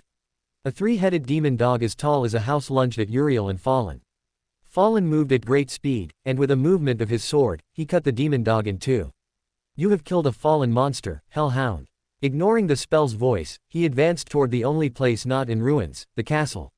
Taking his time, Uriel explored the city, arriving at the cathedral where he entered and killed its occupants, most of whom were mere awakened and fallen demons. Reaching the main hall, he observed the statue of the goddess of storms. Then he averted his gaze disinterestedly, looking at the wall, which lacked the runes he himself had carved. While exiting the cathedral, he continued exploring until the sun began to set. Heading to the castle, he let Fallen kill the creatures. He also summoned Gunlog, who eliminated the monsters from the sky. The strongest was a corrupted devil called the Great Raven. The battle was fierce, but his dragon won with a few minor wounds. Finally, he had arrived at the imposing and bright castle, which remained in perfect structural condition. Opening the gates, he crossed the hallways in silence. His eyes became melancholic. Reaching the main hall, he observed the gate guardian. It was a great beast. The ceiling was destroyed as if some kind of impact had blown it away, as was the ancient marble floor. The great beast had a strange appearance, it was human but not at the same time. It possessed 2 brown eagle wings, human legs, 4 arms, and finally, 2 heads together, one of a knight with a helmet and the other of an ancient skeleton. The great beast let out a loud scream, lunging at Uriel. Summoning the Wyvern Fang, a slightly curved black sword resembling a fang. This was a transcendent weapon of the 2nd level. Without saying a word, he lunged at the great creature, beginning a fierce combat that shook the entire hall. The battle was intense, fierce, and dangerous. Uriel had to use his ascended ability to change his physical form. He needed to summon Fallen and Soul to help him against the creature. After a while of fighting, and after cutting off 3 of its 4 limbs and decapitating one of the heads, Uriel lunged into the attack, his sword enveloped in darkness, plunging the sword into the creature's chest, finally finishing it off. "You have killed a corrupted terror, Amalgam. You have obtained a memory." Uriel sighed, seeing the creature finally dead. For some reason, it felt strangely familiar. Moving away from the corpse, he left Fallen and Soul guarding the hall in case something unwanted arrived. "Alright, let's see this. Memory. Saint's Mantle. Memory rank, Transcendent. Memory level, V. Memory description. Being 4, they challenged the cursed city where day and night never changed. Continuously attacked by corrupted beings, they advanced under the weight of a promise. Upon reaching the origin of everything, they were defeated and their bodies cruelly converted into an amalgamation of corrupted bodies. Enchantments. Regeneration, Erudite, Gale, Comfortable. Enchantment description, Regeneration. This enchantment allows the user to heal from serious wounds at a great speed in exchange for essence. Enchantment description, erudite, increases learning speed on any subject. Enchantment description, gale, this enchantment allows for minor dominion over the wind in exchange for essence.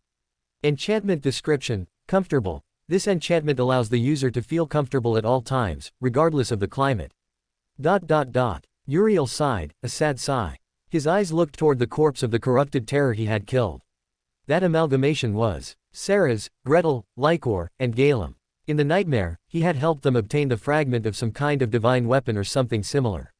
He helped them, strengthened them, which allowed them to live and fulfill their mission. But in reality, no, they had failed, and their bodies were used to create that abomination. A mix of different emotions crossed his mind, from anger to sadness. He summoned the saint's mantle. This mantle was very similar to the dark cloak he obtained during his first nightmare, which saved his life many times and which he still possessed as one of his most precious memories. Now he possessed a transcendent armor of the 6th level, which he was sure he would use in many battles in the future. Setting aside the memory, he explored the castle in search of interesting things since he wouldn't return to this place. He needed to obtain a citadel, preferably one that could move through the sky like the ivory tower, whose owner was Nephis for her fire keepers. Although now that he remembered, he needed to ask Cassie to tell him the location where all the members of his organization, Shadow Garden, gathered. He wanted to meet them. In fact, his goal of obtaining a citadel was for them to have a safe base to anchor to and train. Uriel explored the entire castle for a few hours. When the sun was rising again, in his dark storage, he possessed 4 incredibly comfortable beds, one or another exquisite desk made of resistant black wood, as well as an ancient map about some kind of floating island located between the Deadwood Forest domain and the Forgotten Shore. He would have to explore the skies or, rather, tell Gunlog to do it for him. Eating monster meat prepared with condiments on the wall surrounding the castle, he watched as Soul, in her titanic tree form, controlled the monsters of the entire city to make them kill each other, eating their souls. After eating, he summoned a water bottle, quenching his thirst. From his dark storage, he took out a pencil and paper, continuing his study of runic sorcery, testing the saint's mantle. The erudite enchantment made him realize one or another error in writing the runes, and after correcting them, the light enchantment had a better result than previous attempts. When afternoon arrived, Uriel left Gunlog exploring the skies in search of the floating island. Bidding farewell to Soul and Fallen, Uriel returned to the waking world, appearing again in the dojo. Without saying a word, Uriel disappeared, moving through the darkness, arriving at the living room, listening curiously to the conversation. So little disappeared without a trace? Asked Effie. That's right, said Sunny. Maybe he's just somewhere exploring the city, said Kai. I doubt it, said Nephis. He doesn't seem like the type of person who likes to go out much. Maybe he's in the dream realm, said Cassie. Even so, he should have returned by now. It's been almost 2 days without him appearing, said Sunny. Do you think he ran into something really terrifying and died, like some cursed rank creature? Effie offered that possibility. I doubt a nightmare creature could kill him, said Nephis. The group of 5 fell silent. Uriel, hidden in the darkness, smiled. So, did you find him? He asked. No, not yet. Effie stopped and then looked toward where the voice came from, as did everyone else, seeing Uriel leaning against the wall with a slightly amused smile. Yo, he greeted casually with a wave. Where the hell did you go? Asked Effie. Uriel put on an embarrassed face. Well, it's a curious story.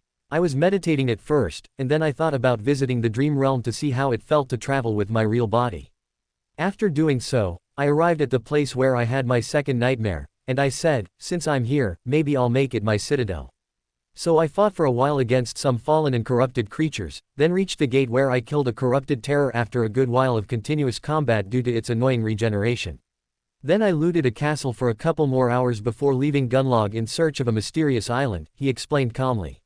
Why am I not surprised, said Sunny, then froze. You killed a what? A corrupted terror. Oh, and I looted a castle, and also. Just stop talking, said Effie, feeling a headache. He, Uriel laughed, amused. I'm sorry for worrying you. I planned to return in a few hours, but it ended up taking almost 2 days. So, as compensation, do you want 100 ascended soul shards?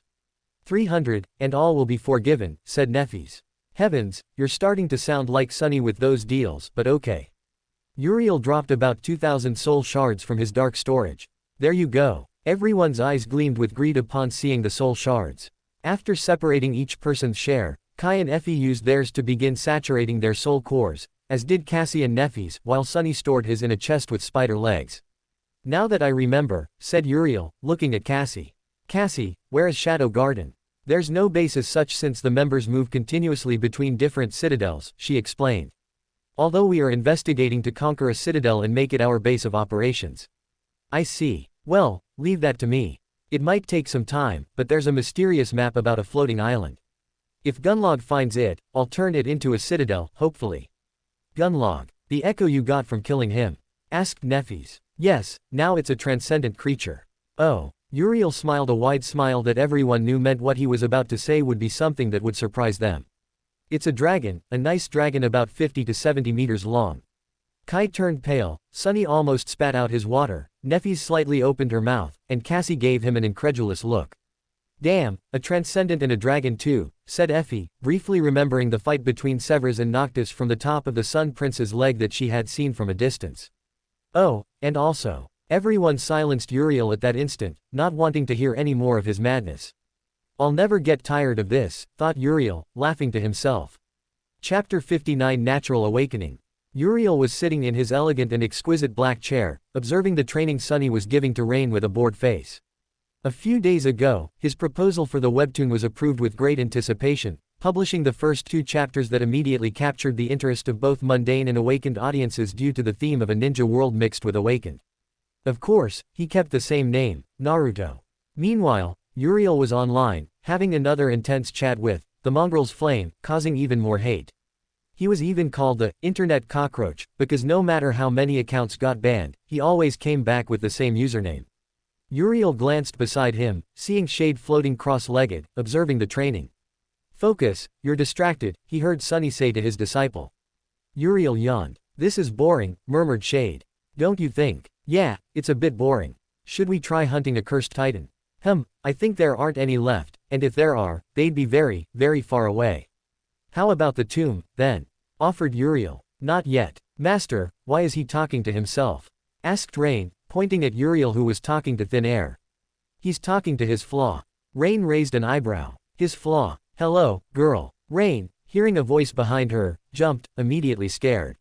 She quickly looked at Uriel, which confused her because there was another one sitting bored in an exquisite black chair, and the other was where he had been a moment before. What the hell? She asked. Language, Rain, said Sunny. Sorry, said the girl, embarrassed. Well, I'm Shade, he introduced himself. Rain looked at Uriel and Shade. The only difference was their eyes, one had black eyes like 2 pieces of darkness, and the other had red eyes that seemed to pierce her soul. I am Uriel's flaw. Is that even possible? There are many strange flaws, so it's possible, he explained with boredom. I'm a cooler and stronger version of Uriel. I'd say Uriel is 95% of what I am, and I am that 5% stronger and cooler. Rain blinked, bewildered. I think I'm lost. You're not the only one, said Sunny before frowning. Do you mind? I'm on teacher duty right now. Oh, right, but it's a bit boring just watching you, no offense. Sunny sighed. I guess we'll take a break for now, said Sunny. Oh, curious, said Shade, looking at Rain. What's curious? Asked Sunny. However, he didn't get an immediate answer. Sunny, can we talk in private for a few moments? Sunny nodded. Using Shadow Step, Sunny appeared in his living room, and Shade emerged from the floor, passing through it like a ghost. What did you want to talk about? Well, I have 2 pieces of good news for you. And what would that news be? Your pupil won't be infected by the nightmare spell. Sunny's eyes widened. Really? Have I ever been wrong? No, though you mostly say incomplete things and other ridiculous stuff. Yeah, anyway, I mentioned that we awakened naturally without anchoring to a gate. Yes. Well, I can make Rain become an awakened without being a carrier of the nightmare spell. That way, she'll be safe from its influence or from being sent to the dream realm while sleeping, he explained. Sunny frowned. Awakening naturally without the spell. How does that work? In my nightmare, I met a group of awakened. They explained to me how to become awakened. Of course, it's not easy and has its mild risks, said Shade without going into details. Sunny, upon hearing that, thought for a few moments before asking. How is natural awakening achieved? That's simple. First, you must form a soul core, and then learn to sense essence. One cannot happen without the other, revealed Shade. Sunny blinked. It was similar to the spell's method, except the spell reversed it. The core was formed, and then they had to reach a gate to be able to use essence. How is ascension achieved, then? It's the union of mind and soul. To become a natural ascended, you need to access your sea of souls and discover your aspect and flaw, which is related to the third step. And transcendence. Better yet, how is supremacy achieved? Shade didn't respond. I'm not omniscient. So, no idea. I only know how to awaken and ascend since I did both abnormally. So, what do you think? Shade observed Sunny, who was thinking deeply for a few minutes. Let's ask Rain first. Alright. When both returned, they noticed that Uriel was showing runes to Rain.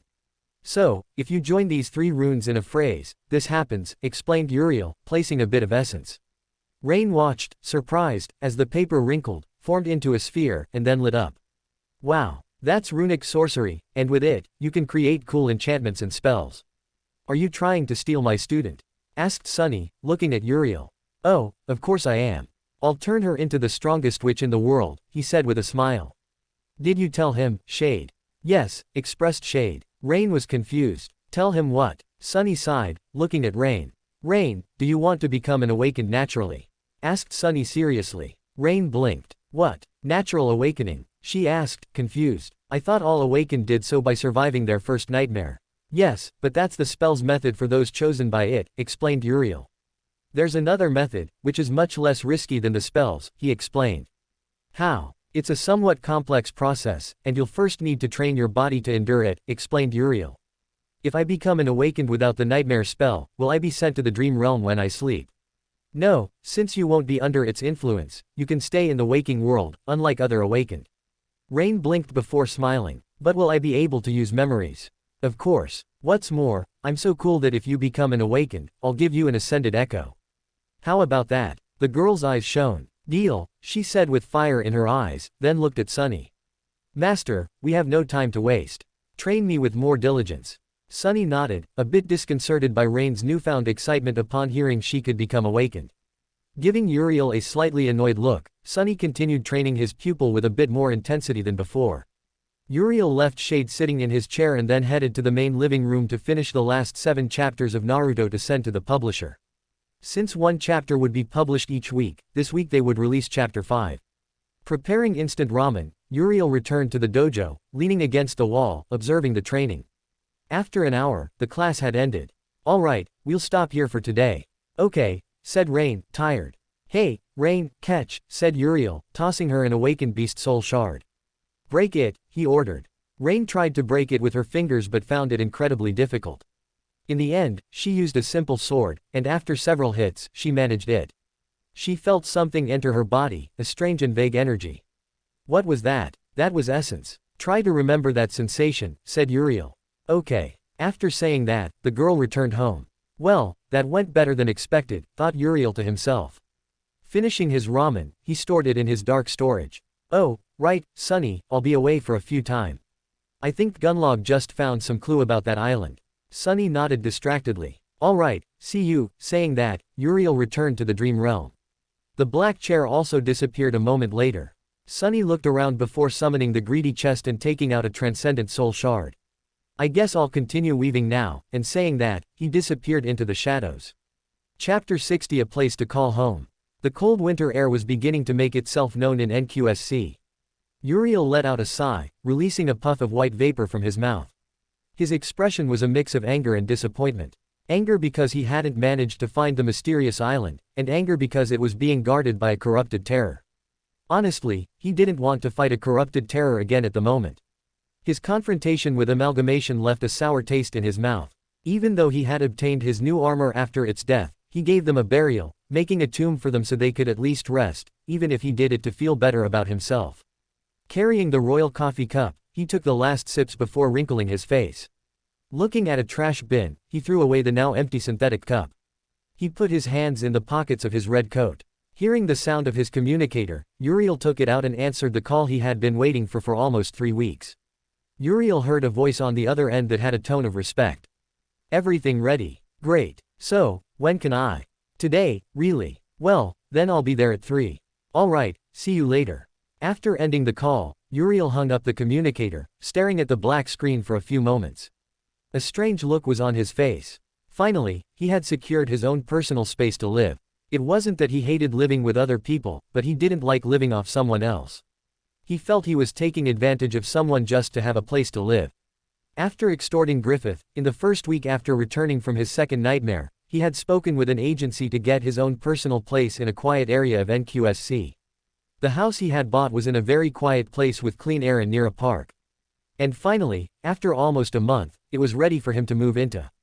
"I guess now we begin our lone wolf stage," commented Shade with a playful voice. "Yeah, finally we have our own house, Shade. Do you know what that means? Hiring a bunch of big-ass goth girls and making it Sodom and Gomorrah." Uriel blinked. "You're sick," said Uriel. "But no hookers in my house.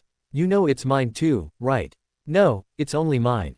Besides, I don't charge you rent for living in my mind." "Dumbass. We're the same person." "Well, in a way, we have our differences, but in essence, it's the same." "So, hire those big-ass goth girls now." "Absolutely not. Tisk, boring. ... When it was around 3 o'clock, Uriel was walking toward where his place, which he could call his own, was located. It was a bit away from where Sunny lived, perhaps a few hundred meters away. Currently, it would take him only 15 or 20 minutes of walking to get there. Of course, he could move through the darkness, but he didn't see it as necessary. He liked walking and seeing how humanity survived in one of the few human cities before being drawn into the dream realm. While walking, he received quite a few looks, which he ignored. Even using a cosmetic memory to change his hair color from black to dark blue, he still got looks. There were large banners on top of buildings with his image for the government's political propaganda, which he had been obliged to participate in to boost humanity's morale. Letting out a cold sigh, he continued walking at a calm pace. It only took him about 20 minutes to finally reach his destination. He observed in front of him a 2-story house with gray walls and a slanted roof. It was standard architecture for civilian constructions in NQSC. As for the clans that had their bases in the city, the architecture was totally different and more spacious. An example of this was the Valor Clan's complex or the Song Clans. Uriel observed that the house had a synthetic wood porch, a lawn, a garage for a PTV, and a wooden fence separating it from the neighboring houses. Uriel tilted his head slightly, then his face wrinkled a bit. "Why can't I remember where I lived before coming here?" thought Uriel. He remembered that he still lived with his parents and siblings. After all, before coming to this world, he was around 20 or 21 years old, attending university. But the detail of remembering his own house was non-existent. "Ahem, Master Uriel." "Sir." Uriel snapped out of his reverie upon hearing a masculine voice. Turning around, he observed the man who had called him. He was tall, towering over him by about 2 heads, wearing a tailored, quite expensive suit. A luxury watch was on his wrist. Uriel looked at his face, noting that he didn't seem to be more than 40 years old. His face was calm and exuded confidence. "Royman, right?" asked Uriel. The man, the representative tasked with equipping his new home, belonged to a real estate agency to arrange everything necessary in his home. "That's me. Ah, I'm honored that someone like you could remember my name." "It's very flattering, sir." "Truly," expressed Royman animatedly, then pointed to the house. "Do you like it?" "Yes, it's fine," he expressed, looking at the exterior. Royman nodded. Both remained silent for a few moments. Of course, a person of your caliber must be accustomed to much more luxurious accommodations. But I assure you the work will not disappoint. This house may not be as luxurious as what you're used to, but we did everything according to your specifications. Although I must say, the choice of location didn't pose a challenge, especially regarding maintaining discretion about the exact nature of your modifications. Why did they always talk too much? Thought Uriel, superficially listening to Royman with a calm face. By the way, if you don't mind me asking, sir, how does this beautiful house compare to your previous residence? I'm interested from a purely professional point of view. Of course, consider it a client survey, said Royman quickly. Well, my previous residence was much larger, built of black stone, beautifully carved in marble, with antique wooden furniture, with the best views in the entire area, and it was always protected by a fearful saint. Royman stared at Uriel for a while with the same professional smile. However, little by little, his face turned gray. Marvelous, that's marvelous, ahem, shall we take a look inside? Uriel nodded. Both entered the house. It was of minimalist taste, governed by a design philosophy that seemed elegant, spacious, and a bit empty. The first floor housed a living room, a dining room, a kitchen, a pantry, a bathroom, and a guest bedroom. Everything was furnished and fully equipped, including a state-of-the-art refrigerator similar to the one he had seen in Sunny's house, only with the difference that it was full of expensive food. Uriel simply listened without listening to Royman's long speech, only hearing the part about the reinforced armor hidden between the lining, the wide windows equipped with titanium shutters that closed at any moment, and the air and water filters that could withstand any known toxic or biochemical substance. The house was connected to the city's electrical grid, but there was also an autonomous power source for emergencies. The power units were easy to obtain and lasted a long time. After exploring the first floor, they moved to the second floor. The second floor was simpler, focusing on the bedrooms. There were 3 bedrooms, one master and 2 smaller ones, each with its own bathroom and a bright office.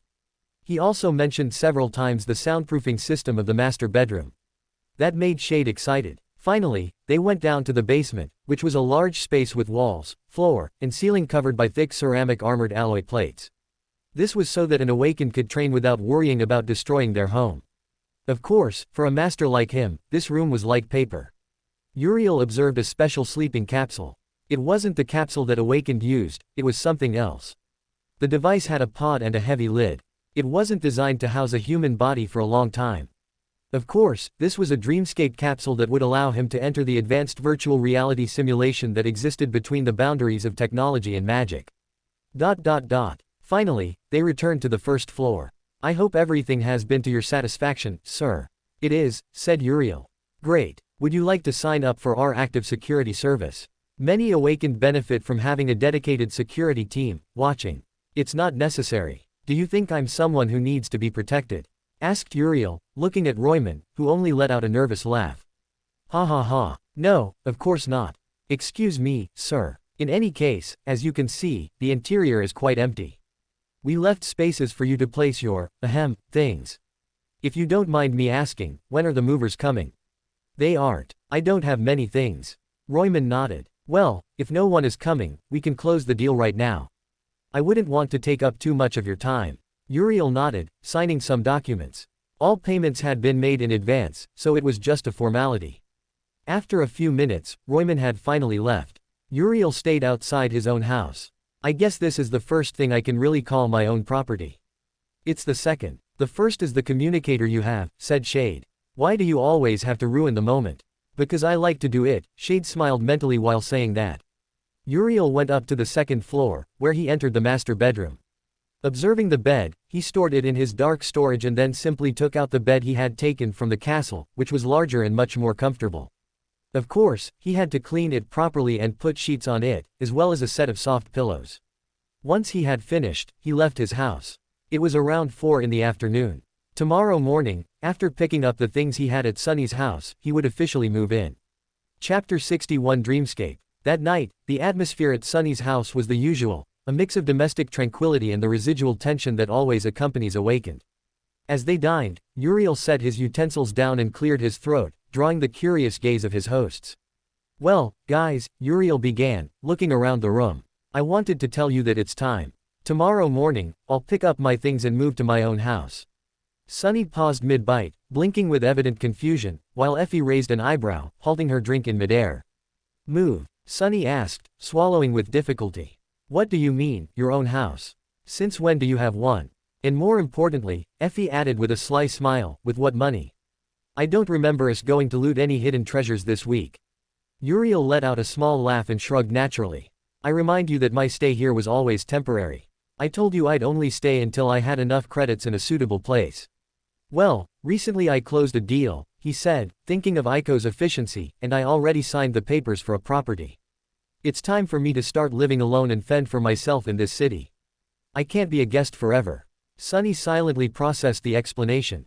Although he valued his privacy, he had grown accustomed to Uriel's presence and Shade's constant interruptions. Meanwhile, Effie nodded with genuine respect for Uriel's determination to seek his own independence. I guess that makes sense, Sunny finally admitted. All right, Mr. Independent, Effie exclaimed, giving him a friendly punch on the arm that would have knocked down an ordinary man. But don't think you'll get rid of us that easily. Give us the address because I plan to show up to see if your new bed is as comfortable as you say and, of course, to empty your refrigerator.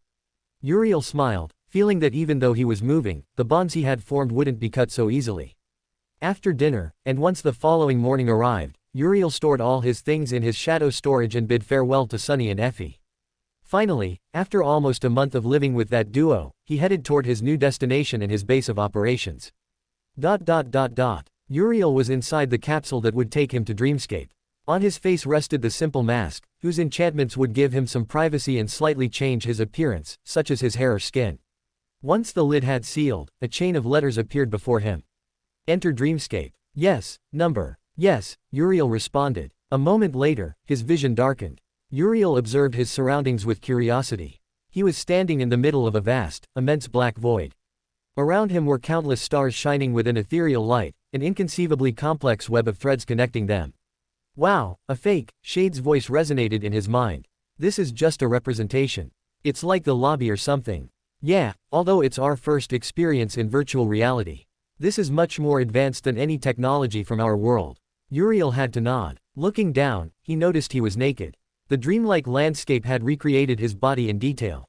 Letting out a sigh, a weave of black sparks enveloped his body, taking the form of the Lament of the Depths, a black and yellow cloak he had used in his fight against Nephis and Sunny at the Crimson Spire. Once enveloped in the armor, a voice resonated throughout the space. Challenger, welcome to the Dreamscape. Now what? Asked Uriel. Before continuing, choose an alias. Uriel thought for a few moments before smiling. Godzilla. Uriel had chosen the same name he used to mock Sunny's famous alter ego, this to start crushing all the furious challengers. Welcome, Godzilla. Please choose a dream you like. Uriel watched as several images appeared before him. All contained representative images of different environments, although most seemed like some kind of arena. Uriel observed the different images until he focused on the Colosseum. I choose that one. Challenger Godzilla has entered the Colosseum. Uriel blinked. He was standing on the floor of a huge oval arena, covered in red sand stained with blood spilled by fighters long ago. The sun was incandescent, the smell of blood, sweat, and death invaded his nose. Wow, this is really realistic, said Shade. Uriel observed the high stands of the arena where the public area was, filled with people cheering with fascination, cruelty, and joy. Both men and women wore archaic tunics that left their arms and shoulders exposed. On their faces were bloodthirsty smiles that distorted their features. Among the crowd were real observers who were silent. Uriel watched for a while, observing the different fights between the participants of this arena with some boredom. He waited a bit before the first one appeared. It was a young swordsman with striking blood-red armor who approached. On his shoulder was a huge sword, and on his face was a smile. I know you. You're Godzilla. You'll pay for what you said about Lord Mongrel, said the boy. Uriel laughed softly, behind his mask struggling to contain his laughter. Son of Mongrel. Victories, 204. Defeats, 36. Oh, of course I am, and I stand by my words. Do you want to challenge me, insect? He asked with an arrogant voice. The boy's face showed a furious expression. At that moment, the voice of Dreamscape spoke immediately, announcing the start of a fight. Son of Mongrel has challenged Godzilla. After the announcement, the battle began immediately. Moving at high speed, Uriel thought about drawing his own sword but dismissed it. Instead, he simply summoned the Eclipse Claws to attack. The challenger had to admit he was good, but not good or fast enough. The battle only lasted about a minute until he smashed his head with a punch in a shower of blood, and then he disappeared in a torrent of sparks. The voice of Dreamscape resonated. Godzilla has won. Uriel adjusted his gloves, watching as several challengers approached. Shaking his hand, he removed the blood from his memory. Well, who's next? Another challenger stepped forward. Mongrel Follower 1 has challenged Godzilla. Uriel raised his hand, making a mocking gesture. Come. The Mongrel Follower lunged forward with his sword, launching an ultra-fast slash at Uriel, who simply grabbed the sword with his hand, leaving the challenger wide-eyed. Lifting his leg, he delivered a kick that sent the challenger flying like a projectile toward the Colosseum wall. The challenger's shattered body disappeared in sparks. Godzilla has won. Are you even human? Asked a challenger. Human. I am not a human. Then what are you? The darkness, he said, shrugging.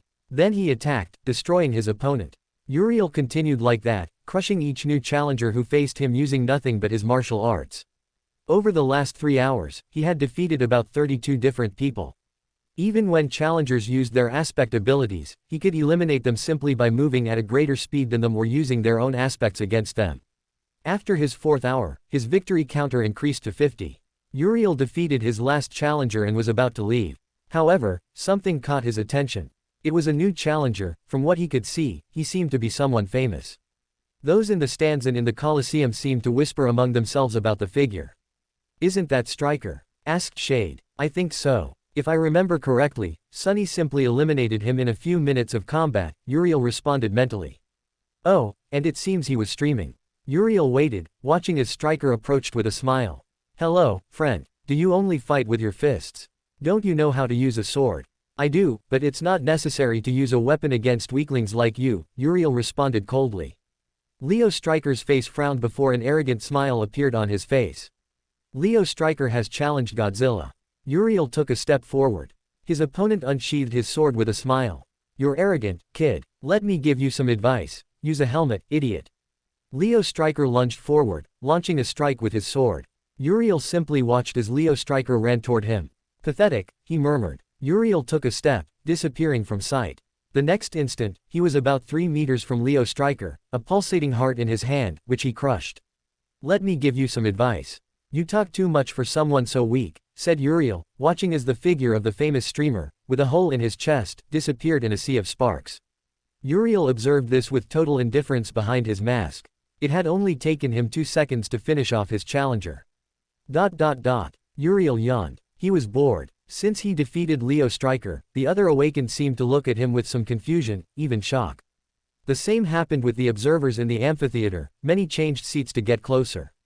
Does anyone else want to try? Uriel asked, looking at the group of motionless awakened. A few moments passed before someone finally walked in his direction, unsheathing a formidable-looking sword. He wore intricate plate armor with engravings of a castle and 4 dragons decorating its polished surface. Taoist Safer has challenged Godzilla. Uriel lunged forward in a blur of speed. His opponent raised his sword to use it as a shield, but it was useless. The weapon was shattered in 2 by his punch, and his body was sent flying like a projectile dozens of meters away, stopping on the ground before exploding into sparks. Godzilla has won. Then another immediately challenged him. The madman has challenged Godzilla. Uriel simply took a step, appearing face to face with the madman. His fist sank into his opponent's stomach, causing his body to bend. A moment later, he grabbed his head and slammed it into the ground with devastating force, leaving a large hole in the red sand. Godzilla has won. Uriel sighed, watching as the 2 he had eliminated less than a minute ago appeared before him. At the same time, a third appeared.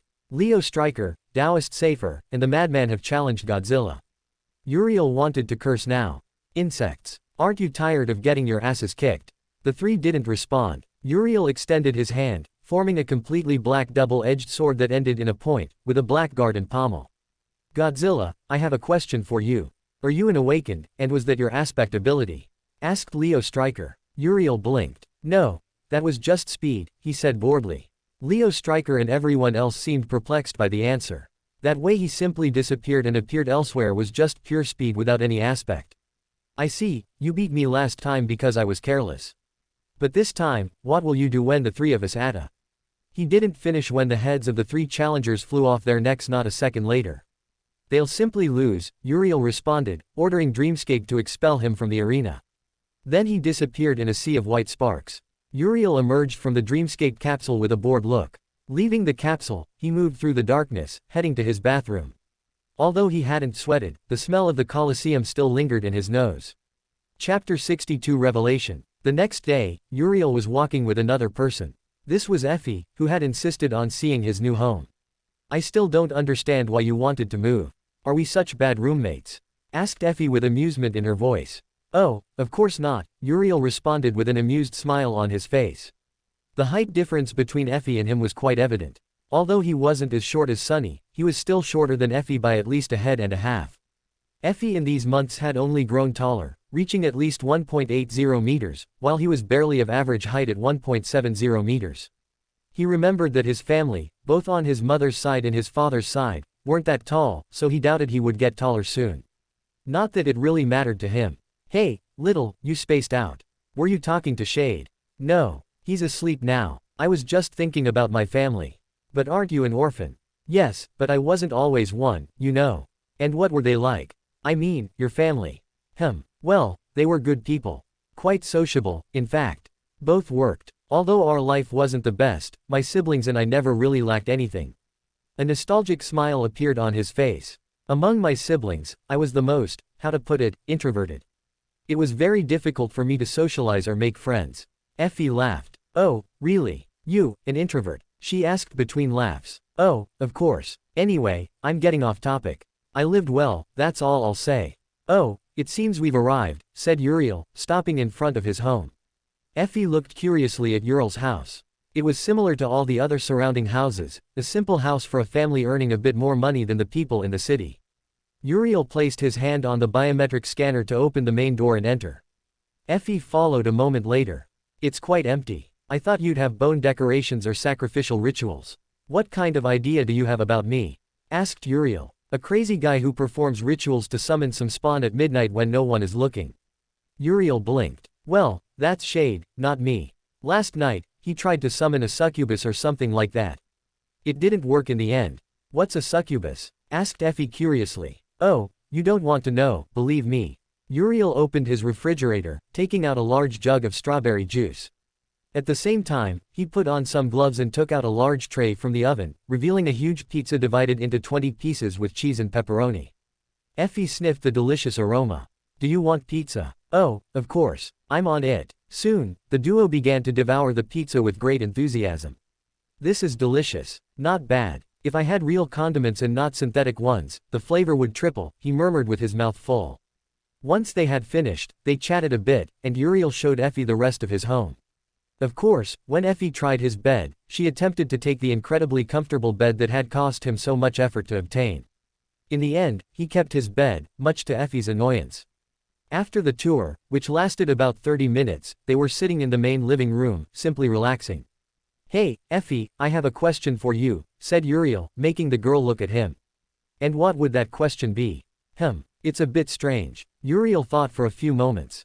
Let's say that from one moment to the next, you wake up in another place.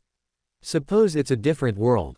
You know you don't belong there, and you want to return to where you came from, but the more time you spend in that place, the more comfortable you feel. Would you stay in that other place or return? He asked. Effie made a thoughtful face. She leaned back, letting out a sigh as she crossed her muscular arms over her chest. Wow, Uriel. For a guy who specializes in kicking nightmare asses, you get very philosophical out of nowhere, she said with a half-smile, though her tone lacked her usual mockery. But I understand where you're going. She fell silent for a second, looking at the ceiling of the dojo as if remembering her own days of hunger and weakness before becoming an awakened. Look, most people would tell you that, home is where the heart is and all that sentimental crap. But I'm more pragmatic. In this world, or any other, comfort is a luxury paid for in blood. Effie leaned forward, locking her eyes on his. If that new place gives me what I need, if it allows me to be strong and protect what I want, and if it also makes me feel comfortable, as you say, why the hell would I want to go back to a place that no longer belongs to me? The past is like a memory you can no longer invoke. No matter how much you miss it, it won't help you in a real fight. She paused, and her expression softened slightly. But here's the trick, if that desire to return is what keeps you awake at night, then you're not really comfortable, are you? You're pretending. I would stay where I can eat better, laugh louder, and where my strength means something. If this strange world is the one that gave me my family, she glanced in the direction where the others would be, then this is my place. Home isn't a point on a map, Uriel, it's the people you're willing to die for. So stop thinking about yesterday and focus on what you have in front of you, not what you left behind. She gave him a strong pat on the shoulder, regaining her mischievous smile. Besides, I doubt that other place has a beauty like me to brighten your view. That should be reason enough to stay, don't you think? Uriel listened to Effie with a calm face before becoming thoughtful. I see. But where did such a strange question come from? Simple curiosity, that's all, said Uriel, looking at his communicator before his face paled a bit. Oh crap, Cassie is going to kill me, he said quickly. Do you have a date? Asked Effie, a sly smile drawing on her face. You could say that. Well, I have to go now, he said, starting to leave. Oh, if you want, you can stay a while longer. There's plenty of food in the refrigerator. But if you take my bed, I'll hunt you down even if you escape to the dream realm, and believe me, I'll throw a dragon in your face. You know I'm capable of it. After saying those final words, Uriel disappeared into the darkness, leaving Effie a bit nervous from the threat. Since it was around 1 in the afternoon, the sunlight was covered by thick gray clouds due to the approaching winter. Moving through the darkness, it took him less than a minute to cover a great distance and appear where he wanted. It was a cafe near a train station. He looked around, seeing Cassie sitting inside the cafe. Uriel entered the cafe, sitting across from Cassie, who was calmly sipping her tea. "You're late," said the blonde girl, her eyes covered by a black blindfold. "I know, and I'm sorry for that. I got a bit distracted chatting with Effie. I think I'll have to buy more food," he murmured to himself at the end. Cassie laughed softly at the raven-haired man's suffering. She was using her ascended ability on Uriel, sharing his senses, and what she felt overwhelmed her for a moment. Sight, smell, sensory range, even the darkness. She could perceive everything with superhuman detail. It was interesting and curious at the same time. "So, why exactly did you ask me to come here?" "Well, this place is just a simple meeting point. I want to take you to another place and chat a bit." "Are you trying to have a date?" Uriel felt his cheeks heat up a bit. Well. Uriel didn't know how to respond. "You haven't talked to many girls, have you?" "Yes, of course I have. I had female friends before, you know." Cassie's face changed to one of slight surprise. "Really?" "Yes," an expression of pride drew on his face. "Your mother, sister, or aunts don't count," said Cassie, making Uriel's pride crumble to pieces. "Well, just a few, but they fall into the category of acquaintances. Though there was one, once. Uriel fell silent before shaking his head. "No, it doesn't matter. Maybe I'll tell you someday." Cassie was curious but decided not to press the topic further. She knew Uriel would tell her on some occasion in the future when he was ready. After all, that was the kind of person Uriel was. "Well, let me go pay so I can take you," said Uriel, standing up. Cassie was left alone for a few minutes until Uriel returned. "All right, we can go now," he said, looking at Cassie. The girl stood up, and both left the cafe. "This will be a bit disorienting," warned Uriel, placing his hand on Cassie's shoulder. Cassie was about to ask what he meant, but her question died when she felt her entire world spin and her senses were completely altered. Almost a minute passed before Cassie felt her body was in order again. She leaned on Uriel, feeling as if her meal was trying to rise up her esophagus to her throat. "Are you okay?" asked Uriel, looking at Cassie, whose face had turned a bit green.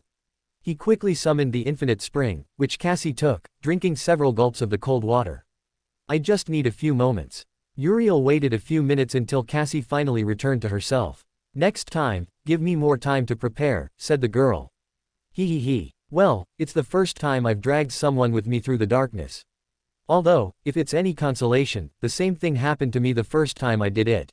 I even vomited. It wasn't a pleasant sight, I assure you." Cassie wrinkled her face. "You can avoid talking about vomit." All right. Cassie observed through her wind eyes the tall buildings, as well as the polluted and dirty air, unlike the filtered air of NQSC. "Where are we?" "We're on the outskirts of NQSC. This is where I come from," said Uriel with a somewhat nostalgic smile on his face. Both began to advance in silence. "I remember you mentioned you come from the outskirts. It's a bit strange, considering your education and behavior," said Cassie. "What can I say? I learned quickly to blend in among different social classes," Uriel shrugged. "So, where are you taking me?" "Where it all began for me, I suppose," he said, confusing Cassie, who remained silent. They walked for at least 10 minutes until Uriel stopped in the middle of two semi-destroyed high-rise buildings. Between the buildings, there was a space that functioned as an alley, its interior hidden by shadows, but Uriel saw through them, and by extension, Cassie saw people in poor condition with empty, gaunt eyes. Uriel said nothing, his expression calm. "Cassie, this is where I first woke up," he finally said, making Cassie raise her eyebrows in confusion. "What do you mean by, first woke up?" "Exactly that. Cassie, I am not from this world. Cassie felt that the air, already heavy and polluted on the outskirts, became unbreathable. Uriel's confession wasn't simply a surprise, it was a crack in the structure of her reality. As someone whose aspect was linked to vision and knowledge, Cassie always felt she had the threads of fate between her fingers, but this was a thread that didn't belong to the tapestry she knew. "I am not from this world." The words resonated in her mind, clashing against everything she knew about the nightmare spell and the nature of the awakened. If Uriel didn't belong to this reality, what did that mean for her visions? Was he an anomaly, an external variable that fate hadn't foreseen, or was he a piece sent by an even older and more unknown force than the gods themselves? She felt a mix of vertigo and terrifying curiosity. She observed the degraded environment, the empty faces of the outskirts people, and then Uriel. His behavior, his incredible strength that defied the logic of ranks, and even the existence of shade began to take on a different, more alien meaning.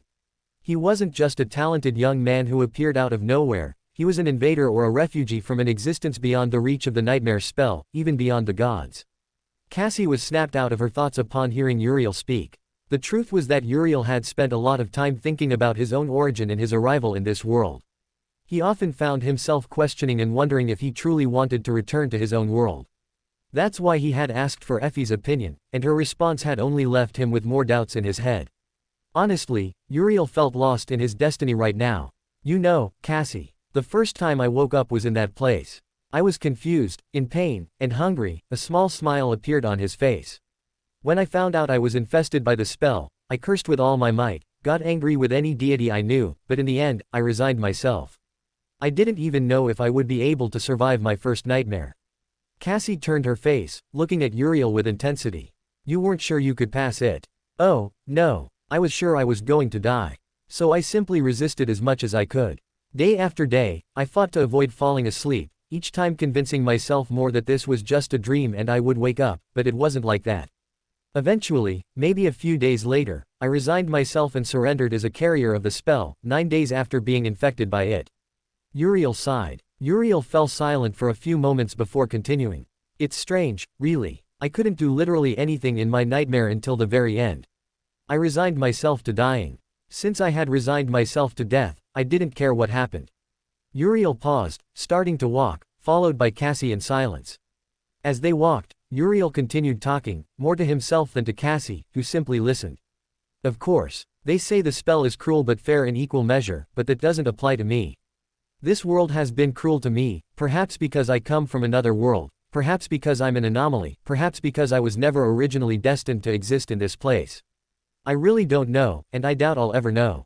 But when I was suffering, a single thought crossed my mind: I want to live. That simple thought became my anchor. That's what allowed me to move forward and overcome my nightmare. Uriel stopped, arriving at a park where there was a single leafless tree due to the arrival of winter. There were wooden benches where other people were sitting, giving them a few glances due to their expensive clothes. It's a strange twist of events. I, whom the world seems to hate, who never expected to be chosen for anything, ended up here as one of the most important awakened of the present. Uriel lowered his head and smiled. What a strange twist of events, huh? Cassie said nothing, simply placing her hand on Uriel's shoulder, trying to convey all the comfort she had for him. Well, if it's any consolation, I'm glad you exist in this world. It doesn't matter if you're from this world or not. The fact that you're here now is something good for everyone, especially for me, said Cassie, her words filled with warmth. Uriel looked at Cassie for a few moments. His expression was strange. He wanted to say something, but in the end, he kept it to himself. There were still many things he hadn't said and wanted to say. He wanted to vent, but he couldn't. That was his fate, to carry everything alone, as he had done until now.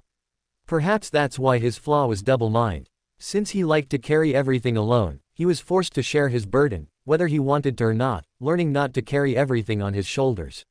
A sad sigh escaped his mouth. His eyes looked at the solitary tree for a few more moments. Uriel, I know there are things you're still keeping to yourself and that you won't share no matter how much I insist, but tell me one thing, are you happy bearing all that burden on your shoulders? Asked Cassie, looking at him. Uriel looked at Cassie, not knowing how to respond. I don't know how to answer that, Cass. There are things it's better not to know. Ignorance is bliss, and knowledge is the heaviest thing in the world, said Uriel. Although perhaps, in the future, I'll tell you everything. And when that day comes, I hope your opinion of me changes for better or worse. Cassie didn't understand what Uriel meant. Her ability to see the tapestry of fate didn't work with Uriel, although it worked with everyone else. Although she knew what would come in the future, she didn't know what would happen with Uriel. For her, Uriel was just a black spot, and anything related to him was simply unknown. I'll wait for that day, then, said Cassie. I doubt what you want to tell me will affect how I see you. Uriel gave a small smile upon hearing those words. He was about to say something when, at that moment, several figures suddenly appeared from a corner, surrounding them.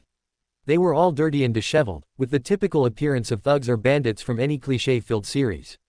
The leader was quite cliché, a tall, muscular man with dark skin, bald, with a scar on his face, pointing a weapon with a smile on his face. Not so fast, lovebirds. Rich kids like you should think twice before coming to a place where you don't belong. Uriel put on a blank face. Even Cassie was amused by the current development of these events. Darn, if Shade were awake, he'd be rolling on the floor laughing at how cliché this is. Well then, why don't you take out your communicators and any valuable objects before an accident happens? Uriel said nothing, simply slowly taking out his hands, raising them. All right, but before that. Uriel's face deformed into darkness, lunging forward. His face changed into that of a beast so terrifying and indescribable that the faces of the assailants turned as white as paper.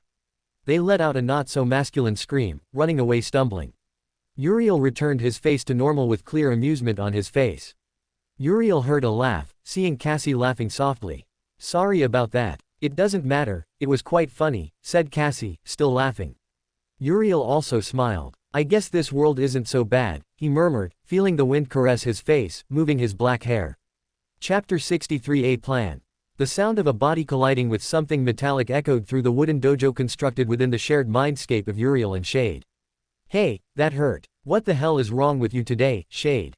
Asked Uriel, looking at his other self, who was shaking his wrist with a calm expression but whose red eyes seemed to shine more intensely than ever.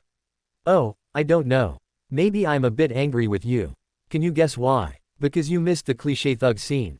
No, Shade disappeared, reappearing above Uriel and launching an axe kick, which Uriel blocked with his forearm, wincing at the force behind that attack. Then I don't understand what's wrong with you. Grabbing Shade's leg, Uriel threw him against the wall. However, Shade melted into the darkness of the dojo, emerging on the other side of the room. If it's not about missing the cliché, then why are you so angry? Asked Uriel, looking at Shade, who only sighed, running a hand over his face. Uriel, haven't you realized it yet? Realized what exactly? You truly are an idiot. The biggest idiot I've ever known. Uriel wrinkled his face. Why? Because I told Cassie. Uriel blinked. All this is because of that. You're angry just because I told Cassie we're not from this world. Shade applauded sarcastically, a contemptuous smile appearing on his face. Correct. That's exactly it. You know what that girl is like. Uriel nodded. Of course I do. Then if you know, why the hell did you tell her? Weren't we supposed to keep that to ourselves? Shouted Shade. Hey, calm down. Do you think it was easy for me? Hell, of course it wasn't. I told her because I trust Cassie enough to say it. And it's not like I told her everything, I just said we're not from this world, nothing more. That's the point, Uriel. Cassie's desire is to destroy fate. Tell me something, who are foreign to this world and whom the world seems to constantly try to eliminate, what do you think Cassie will do to achieve her goal? Won't she use everything at her disposal? I don't think. Shade appeared beside Uriel, landing a kick on his ribs. Uriel felt all the air escape his lungs, then his body slammed against the metal alloy of his mental space. Fool, Shade snorted through his nose. You've already forgotten everything that girl did. Crimson Spire, the Chained Isles, the eastern part of Antarctica, not to mention the third nightmare. Damn it, that girl guided all the events. And you go and tell her you're not part of this world, so fate doesn't affect you as much. Do you understand what I'm getting at? Asked Shade. I do, said Uriel, getting back up. But you forget that maybe she's changed. After all, this isn't the original world. It's just one among many worlds. I don't give a damn if this is the original world or a copy. The point is, Uriel, you screwed up. Uriel fell silent. So, what should I have done, according to you? Kept your mouth shut and not said those words, Shade sighed. But whatever, the cat's out of the bag now. Shade, you worry too much, said Uriel, approaching Shade with a calm step. Cassie can't see us in her visions. So even if she tries something against us, it will be practically impossible. Yes, that may be true, but you're forgetting one small, insignificant thing. Uriel frowned. And what would that be? That even when she can't see us, what happened on the Forgotten Shore still occurred.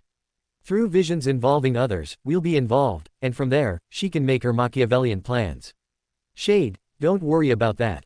I have a plan. Shade looked at Uriel with narrowed eyes before sighing. Uriel, you're a fool. An utterly hopeless fool, in fact, said Shade. Thanks for stating the obvious, Uriel rolled his eyes. But even so, what you did was terrible. Don't worry. Cassie won't be able to do anything for a few months, and even then, it won't affect us until Ariel's tomb. But there's another small detail. And what would that be?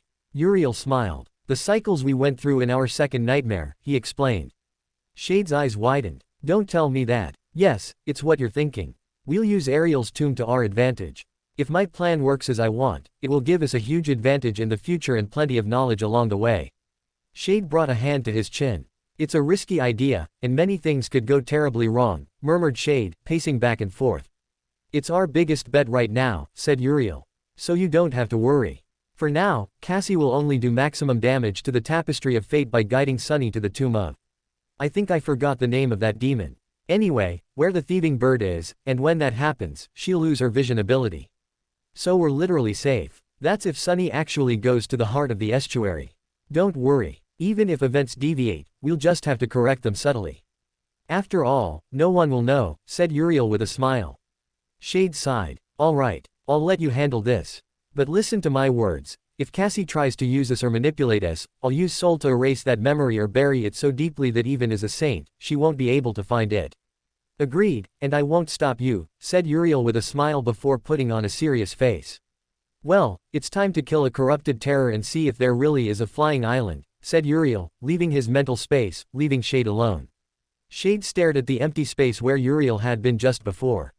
Disappearing, Shade appeared in front of the countless scattered memory fragments, his gaze focusing on one much larger than the rest. Inside the enormous fragment was an image of Uriel and himself looking toward a huge vortex where time tore and rippled without any sense. Shade just stared at the fragment in silence for a while. Uriel opened his eyes, standing up. Currently, he was in the underground dojo of his home. Even though he had been beaten by Shade in the mental training, he felt phantom pains. Today, Shade was stranger than usual. Though, well, his behavior has always been weird, he thought. Uriel appeared in the ruined city with a calm expression. His body was surrounded by sparks for a few seconds until he was covered by the saint's mantle. Then he summoned the protection necklace and the royal ring, and finally, he summoned the crown of repose. Advancing with an animated step, he stopped in a certain area where someone was already waiting for him. It took him no more than a few minutes to reach a wide space where a 50-meter-long dragon lay on the ground, its wings folded. The dragon was a deep black like the night, with golden lines covering its body, as well as its horns made of gold and its bright golden eyes. Its claws were as large as a person and as sharp as transcendent swords, and its body was absolutely tough. Of course, this was Gunlog, the former lord of the Bright Castle whom he had killed 2 years ago and obtained his echo. Then he turned him into a dark creature and fed him memories until he reached the rank of a transcendent beast. Although there was a small detail, he lacked human speech. It wasn't that he couldn't speak fluently like Soul, but his speech was poor. Even so, he was abnormally intelligent, as much or more than an average awakened human, even a master. Uriel approached the dragon, which opened its eyes, staring at him fixedly. Did you find it? Asked Uriel. The dragon nodded slightly and then looked to the west, in the direction of the forgotten shore. So, to the west. The dragon let out a low, deep growl that rumbled in the surrounding space. I see. So there's a threat preventing us from getting closer. An affirmative growl came from the dragon's mouth. Is it corrupted? The dragon looked at its master for a few seconds before letting out an affirmative growl. Tyrant or terror? 2 claw strikes resonated on the ground, leaving deep holes. So a terror. Well, crap, and being in the air will make it difficult, murmured Uriel. Well, rest in my sea of souls until you recover. Then I'll summon you to kill the terror. After saying that, Uriel dismissed the dragon, which disappeared in a sea of sparks. So, how do we kill the terror? Asked Shade, appearing out of nowhere. Uriel didn't respond. He jumped, transforming his body to create 2 large raven wings, flying toward the walls surrounding the castle. Shade walked calmly through the air at his own pace. Once Uriel reached the walls, he sat down, observing the ruined city below. I don't know, he responded, removing his supreme rank memory to examine the enchantments. Memory, Crown of Repose. Memory rank, Supreme. Memory level, I. Memory description. Long ago, there lived a rebellious princess who dreamed of having many adventures. One day, a badly wounded stone saint, on the brink of death, appeared before her, changing her life. The princess and the saint lived many incredible adventures together. But knowing his life would soon end, he asked his friend for a promise. If I ever become corrupted, I hope you will be the one to end me. The stone saint didn't know how to respond at that moment but nodded, accepting the promise. However, he failed the princess again and again until his mind fragmented from pain and guilt. Filled with sorrow, the stone saint faced his greatest failure and said in a broken voice, I'm sorry for not keeping the promise I made to you, but I can't kill you. Even now, I can't bring repose to your corrupted being, so I can only make you sleep until I can die. And true to his words, the stone saint used a powerful one-time use sorcery that put the beast to sleep in exchange for a great part of his life and being until it awakened. Enchantments. Repose, Betrayal, Anchor. Enchantment description. Repose. This enchantment allows the enemy to expend their power more quickly while the user's power recovers significantly during battle. Enchantment description. Betrayal. The wielder's power increases when fighting living creatures that surpass them in rank. Enchantment description, Anchor. The user becomes immune to mental attacks and loss of sanity as long as they possess anchors that remind them of who they are and their goal. Alright, 3 enchantments. The first helps with essence recovery, the second increases power when fighting stronger things than me, and the third is mental protection, said Uriel. We don't know what this corrupted terror will be capable of, so these enchantments should work. We also have the Saint's Mantle, which is powerful 6th level armor, said Shade.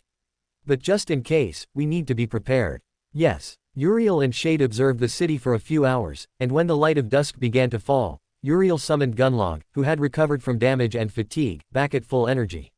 Uriel jumped onto Gunlog's head, and a moment later, the powerful transcendent dragon began to soar through the skies at enormous speed. As a transcendent, Gunlog obtained essence from his surroundings, but his greatest moment of strength was during the night, thanks to his attributes. While Uriel sat on the dragon's head, flying at high speed through the sky, he examined his runes. Name, Gunlog. Class, Beast. Dark rank, Transcendent. Description, a proud ruler, he considered himself a just king, ruling over his followers with an iron fist. All who challenged him perished under his great power.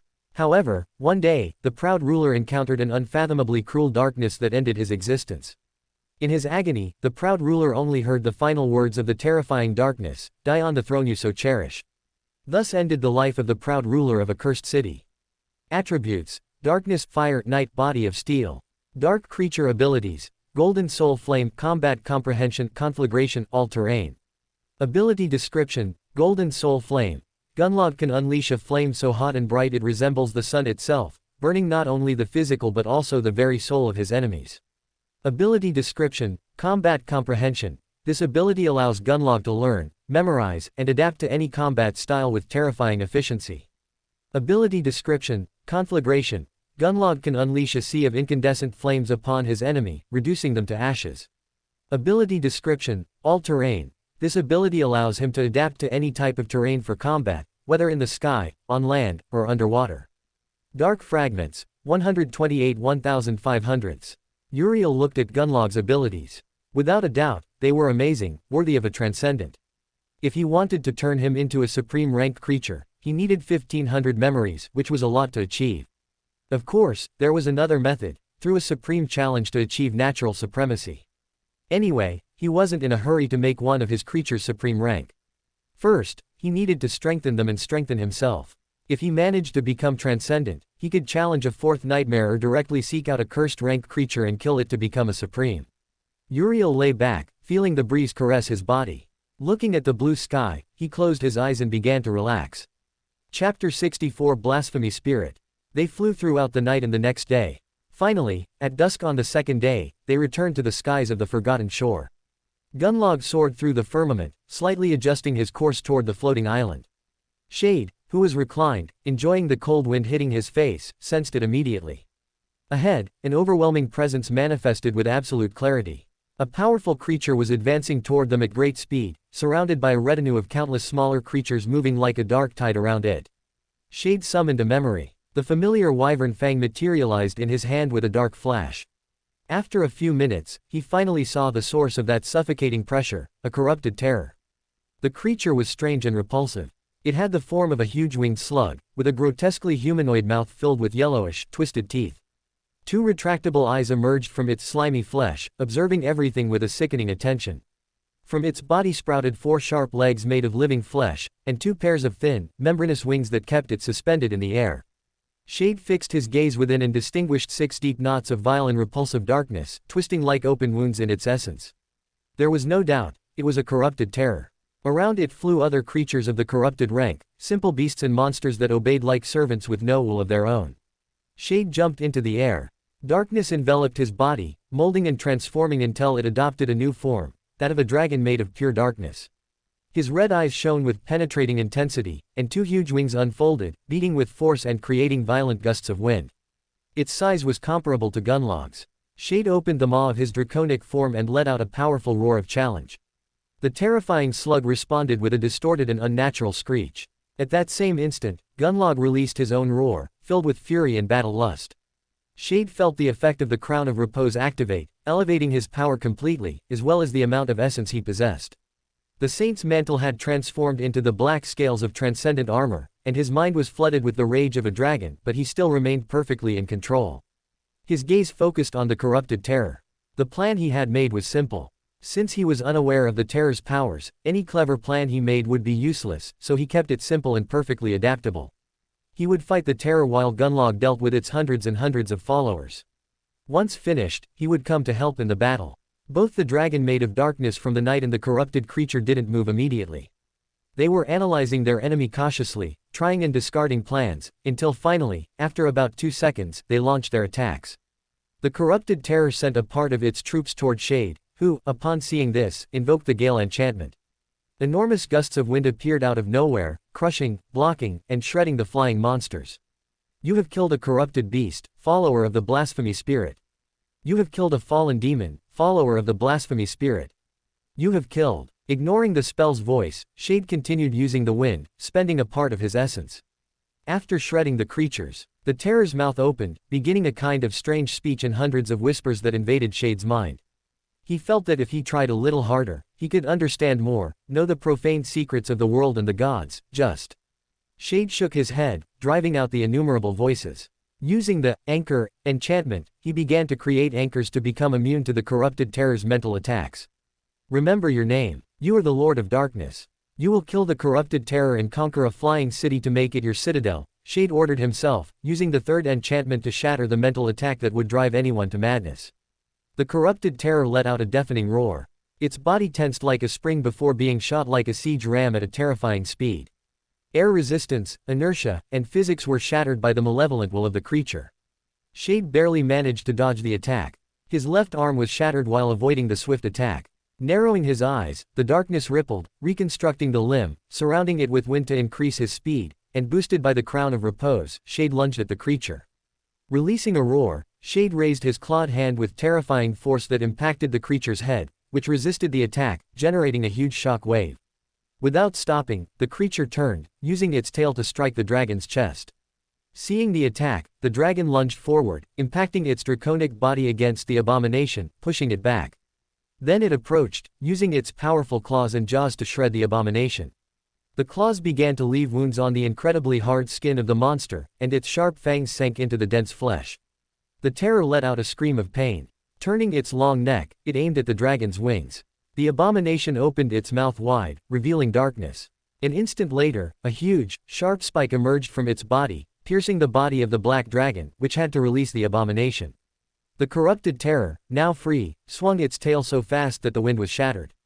The tail impacted the injured dragon's body with such force that a sonic boom was heard almost a kilometer away. The dragon began to fall toward the ground. Inside the manifestation of the dragon made of darkness, Shade felt pain, a huge pain that shouldn't be possible. His creation of darkness acted as a great armor that would keep his body safe while dealing with larger things. However, he had felt the pain of being stabbed and the pain of the tail strike that shattered the sound barrier.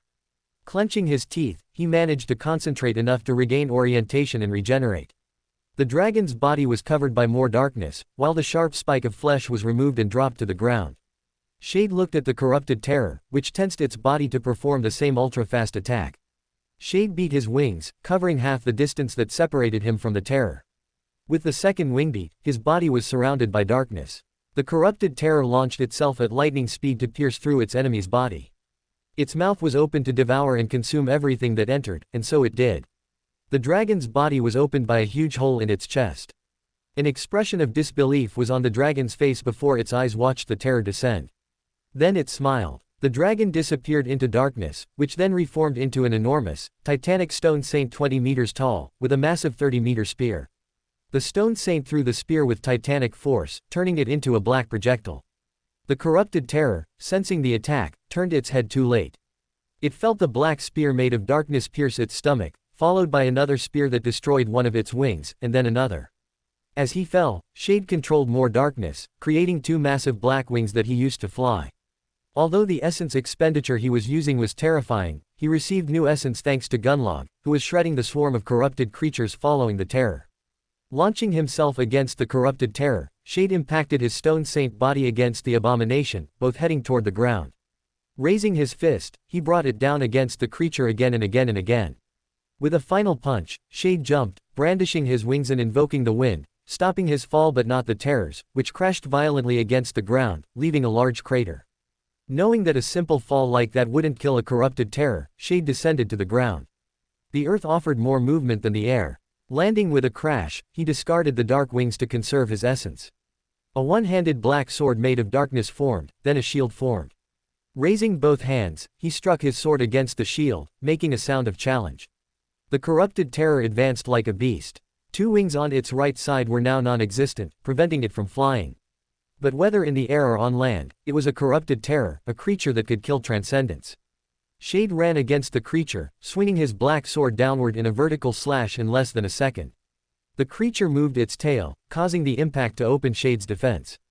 The creature lunged forward at the speed of sound. Shade placed the shield in front of his body, resisting the impact, although his body was slid back several dozen meters. Placing the shield in front of him, the sword in his right hand was over the shield. His scarlet eyes looked at the corrupted terror, which opened its mouth again, shooting another incredibly fast spike for its size. The spike crashed against the shield, bending the material but not piercing through. The creature was already upon the enormous colossus of the stone saint, its mouth ready to devour him. Shade placed the shield in front, causing the abomination to crash against his defense. An instant later, he swung his sword, leaving a considerable wound on his enemy's body. The furious creature moved its tail to wrap it around the stone saint's leg. Seeing this, Shade pushed the abomination away with a movement. The terror landed on its feet, its 4 sharp legs leaving a line of destruction in its wake. The monstrosity's mouth opened, beginning to whisper hundreds of whispers and profane revelations that would corrupt anyone, but again, it didn't work due to the crown of repose that Shade was using in his numerous protections against soul and mind attacks. Before the battle between the two could continue, something else appeared. From the sky descended a kind of butterfly with black wings bearing symbols of caravels and Shade averted his gaze. It was dangerous to try to describe the creature. Within, he observed 7 deep knots of darkness. It was a fallen titan. Gunlog, who had finished massacring the corrupted army, looked at the new challenger in the sky who wanted to interrupt his master's fight. Furious, he flew against the challenger of the skies, launching a sea of golden flames at his opponent, who dodged the flames by flying toward the black and gold dragon, beginning a titanic clash in the sky. Meanwhile, on the ground, Shade continued his intense battle against the abomination. Although for Shade, the battle seemed to occur in a kind of slow motion, he knew this was a product of his combat-sharpened mind. Their bodies, if seen from another perspective, moved at an enormous speed along with the corrupted terror, destroying everything around them, causing huge earthquakes, and terraforming all the surrounding terrain. Shade controlled the darkness, giving it the form of tentacles that headed toward the corrupted terror to restrain it, but the beast shattered the dark creation with its tail, body, and mouth. Opening its mouth, the abomination shot 2 sharp spikes that Shade avoided. Shade threw his shield like a disc of death that cut through everything in its path. The terror, of course, avoided this, letting the shield continue on its way. Taking advantage that his enemy no longer had that annoying defense, it began to run, covering the distance separating them in the time it took a person to form a thought. When the creature tensed its body and lunged forward, Shade extended his hand. An instant later, the same shield returned, sinking deeply into the terror's body, which let out a heart-rending screech. Without mercy, Shade raised his sword, swinging it against the hard neck of the abomination, managing to cut the flesh centimeter by centimeter. With a cry of fury, Shade finally managed to cut the hard neck, separating the creature's head. The head shot several meters to the ground until it crashed against some gray corals, reducing them to nothing. Not trusting, Shade used the darkness, giving it the form of chains that surrounded the abomination's body, throwing it far away. His caution proved right when the monster's body continued moving despite having no head. However, it was slow, clumsy, and directionless. Discarding the sword, he formed a black bow made from darkness. Grabbing the spike that had impacted his body, he placed it on the bow and drew the string. Aiming at the abomination, he shot the projectile. The distance closed instantly, piercing cleanly through the terror's body. This time, finally, the creature had died. "You have killed a corrupted terror, blasphemy spirit." Shade frowned. He hadn't even gotten a memory for killing something so powerful. "What, not even a memory?" murmured Shade. He was about to dissolve the body of the gigantic stone saint. His essence reserves were low. If he had to estimate, he had used 4 essence cores during the entire combat, leaving only 3. Hearing the sound of the battle in the sky, he saw Gunlog locked in a fight against the fallen titan, and it seemed to be winning. A large part of the butterfly's wing was torn, with parts of its body charred and claw marks all over. Shade began to create the raven wings on his back but felt the ground tremble. Jumping backward, he cursed his luck. "Damn it," murmured Shade through clenched teeth. Chapter 65 Wrath. Shade watched what had emerged from the ground. It was something incredibly ugly and lacking in style. From what he could compare it to, it was a kind of insect, perhaps a locust. A sickly green, with 6 sharp legs, it had 2 red eyes staring fixedly at him. Its insect wings moved rapidly, generating a shrill noise. From its mouth emerged a stinger, as did from the rear of its body. Shade watched for a few moments before clenching his teeth. It was a corrupted tyrant. "Damn it, screw you, fate," he thought as he changed form, ceasing to be the stone saint to return to his dragon form. Although it was a corrupted tyrant, it wasn't as powerful as the corrupted terror he had just killed. And the few seconds of rest he had allowed him to recover an intimate part of his essence. Rising into the sky in his dragon-shaped shell made of darkness, he lunged at the tyrant, beginning a new clash between the two. Shade launched a claw strike at the tyrant, which backed away. A moment later, it impacted the body of the darkness dragon, throwing it backward. Stopping, Shade began to ascend into the sky, pursued by the tyrant. Shade positioned himself next to Gunlog. Instead of fighting each other as Shade wanted, the two creatures reached a kind of silent truce not to get in each other's way, which was too strange but not impossible. Shade and Gunlog looked at their adversaries, a fallen titan and a corrupted tyrant, two creatures that would undoubtedly kill any ascended, even a saint, if they weren't careful enough in battle. Shade said nothing and simply lunged at the corrupted tyrant, while Gunlog spewed a sea of golden flames at the butterfly, which beat its wings, dissipating the flames enough to avoid them. Gunlog pursued the butterfly, which fought against the dragon, using its legs to wound the body of the black and gold dragon. Using his claws, Gunlog grabbed it and, with monstrous strength, tore off the butterfly's leg, eliciting a screech that resonated in the sky. Without letting it recover, he unleashed a sea of flames that completely enveloped the titan. The titan escaped the sea of flames with its wings half-charred and torn. The butterfly flew toward Gunlog, using its enormous body to push the dragon against the ground. The ground trembled at the impact of both beasts. Elsewhere, Shade faced the gigantic grasshopper. Their clash generated huge shock waves of impact. Shade tried to use Gale, but the tyrant possessed abilities more versed in wind, turning it into its defense and attack. Tearing winds began to shred the dark shell, forcing Shade to separate it and spend more essence. Consuming his 5th essence core, Shade pierced through the wind wall, sacrificing most of his darkness body.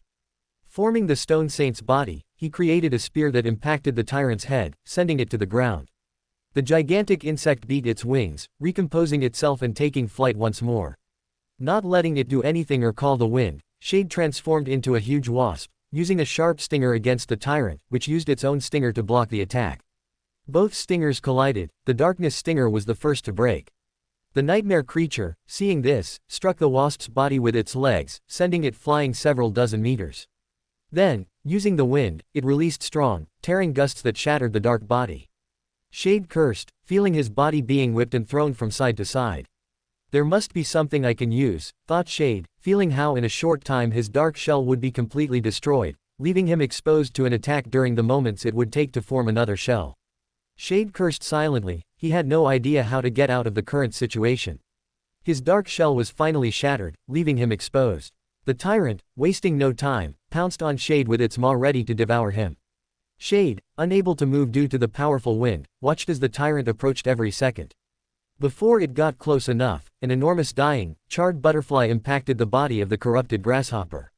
Feeling the wind pressure decrease, he transformed into a large black raven that escaped the intense wind.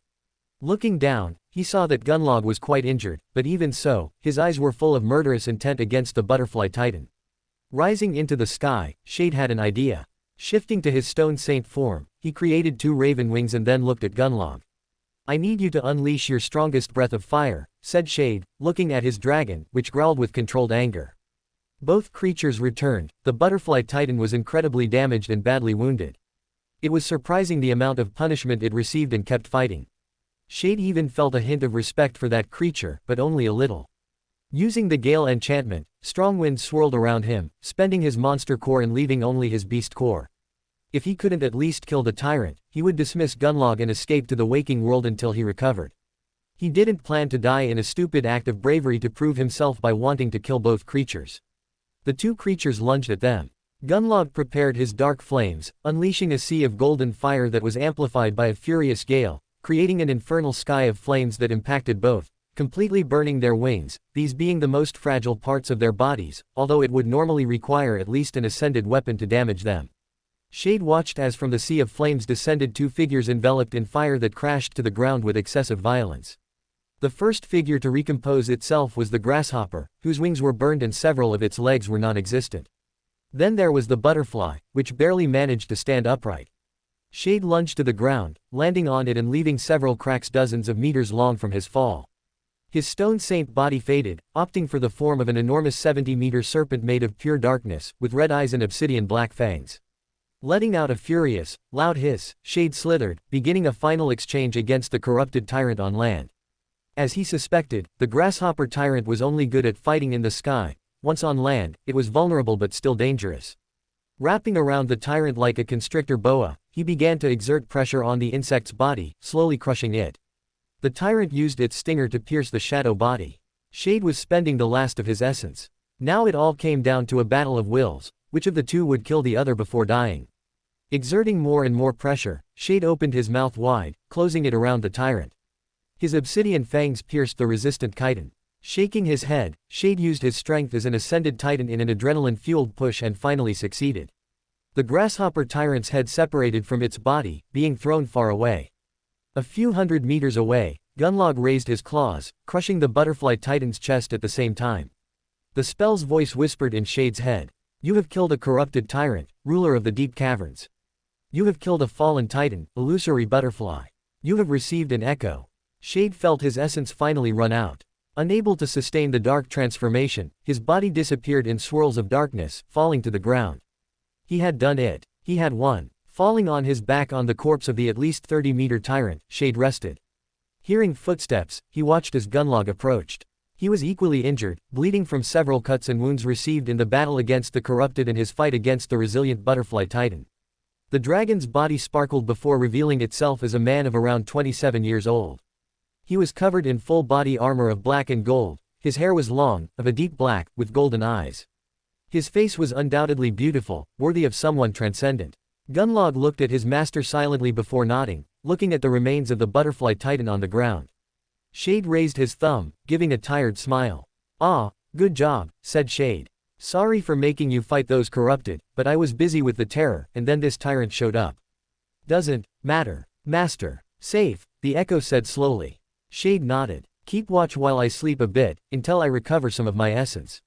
Saying that, Shade closed his eyes, falling asleep into a dreamless sleep.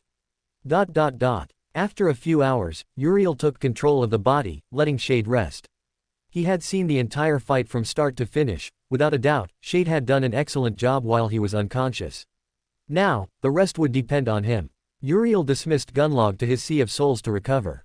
Then he extracted the 7 ascended cores, did the same with the butterfly, and then with the terror, extracting their transcendent cores. Finally, he went to where the remains of the corrupted monsters had fallen, obtaining a few hundred of them. Most were beasts and monsters. He felt a bit strange. Fighting corrupted creatures was something only a few masters and saints could do, and even then, it was very dangerous. But he constantly fought these kinds of catastrophic beings and won. He even killed a corrupted terror and then 2 fallen titans. Actually, Shade and Gunlog did it, but they were part of him, of his strength, so the kills counted as his. Sighing, Uriel lit a fire and prepared food he had brought with him. Well, let's see how this fried rice and takoyaki turn out, said Uriel, extracting a plate of still warm fried rice thanks to his dark storage. While eating, he summoned his runes, scrolling to the invaluable memory of dark storage. Memory, dark storage, memory rank, awakened, memory level, I. Memory description. The best sorcerer always complained about having to continuously move his things every time he went on a trip. So he created a storage artifact that could hold an enormous amount of things unaffected by time. Enchantments. Vast space, perpetual, tasteless. Enchantment description. Vast space. The space inside this memory is vast, almost limitless. Enchantment description. Perpetual. Objects stored inside this memory do not change when entering or exiting, remaining the same. Enchantment description. Tasteless. Why does it have to be black? Uriel blinked at the last enchantment. Is it just me, or does it seem more like a complaint? He said thoughtfully before shrugging without dwelling on the matter further. Well, now let's see the echo, murmured Uriel. Echoes. Fallen Black Knight, Gunlog, Soul Devourer, Illusory Butterfly. Uriel summoned the illusory butterfly. The echo took several seconds to appear. Finally, it was in front of him. Uriel had to look up. It was at least about 30 meters tall, with its wings being almost 3 times its body, black with patterns that seemed to change every time he blinked. Uriel summoned the echo's runes. And upon observing them, he spat out the food in his mouth. What the hell? The runes said. Name: illusory butterfly. Echo class: Titan. Rank: ascended. Echo description: the demon of repose, on his travels through the world tree forest, came across a small butterfly chrysalis. Finding it curious, the demon of repose took it and brought it with him. Over time, the butterfly followed the demon of repose until he disappeared. Attributes: illusion, unbreakable, insidious. Echo abilities: sleep dust, terrifying, steel chitin, flight. Ability description: sleep dust. The flapping of its wings can release a dust that slowly makes enemies fall asleep. Ability description: terrifying. The more enemies fear, the greater strength it gains. Ability description: steel chitin. Its body is coated with powerful chitin that grants enormous resistance to physical or magical attacks. Ability description: flight. This ability allows free flight through the skies, increasing its combat dexterity. Terrifying, murmured Uriel, looking at the ascended titan he had obtained. Uriel dismissed the echo and entered his sea of souls. Upon entering, he summoned the illusory butterfly and transformed it into an echo, spending 7,000 dark fragments to achieve it. Emptying his counter, Uriel began crushing transcendent fragments for a few hours until he gathered the 7,000 again. His essence had already been restored by the crown of repose. Summoning Gunlog, he climbed onto his head to guide him toward the floating island. Gunlog crossed the skies at high speed. Nothing attacked them during the journey. After what seemed like 2 or 3 days of travel, they finally arrived. Ahead of them, a few kilometers away, was the floating island from the map he had obtained in the castle. Chapter 66 Reward. In front of them, a few kilometers away, floated the silhouette the map had marked so zealously. Uriel sharpened his vision, a smile of anticipation playing on his lips as he imagined his new flying citadel, a floating island crowned by a majestic temple and, at its heart, the gate that would solidify his dominion. But as Gunlog approached, the smile faded, replaced by an uncomfortable confusion that quickly turned into growing annoyance. The island was nothing more than a colossal piece of earth and rock, torn from some mountain range and kept afloat by an ancient and unstable network of gravitation enchantments. There were no temples, no structures, not even a gate. Just rocks, arid land, and strange grayish vegetation clinging to the cracks. A piece of floating debris, murmured Uriel, his flat tone laden with disappointment. Gunlog landed with a dull thud on the uneven surface, shaking dust and loose stones. Uriel dismounted, his boots sinking into the dry ground. He took a deep breath, trying to contain the irritation already boiling in his chest. He had dedicated days, fought a corrupted terror, a tyrant, and then a titan that Gunlog killed, all for following a map to this piece of floating rock.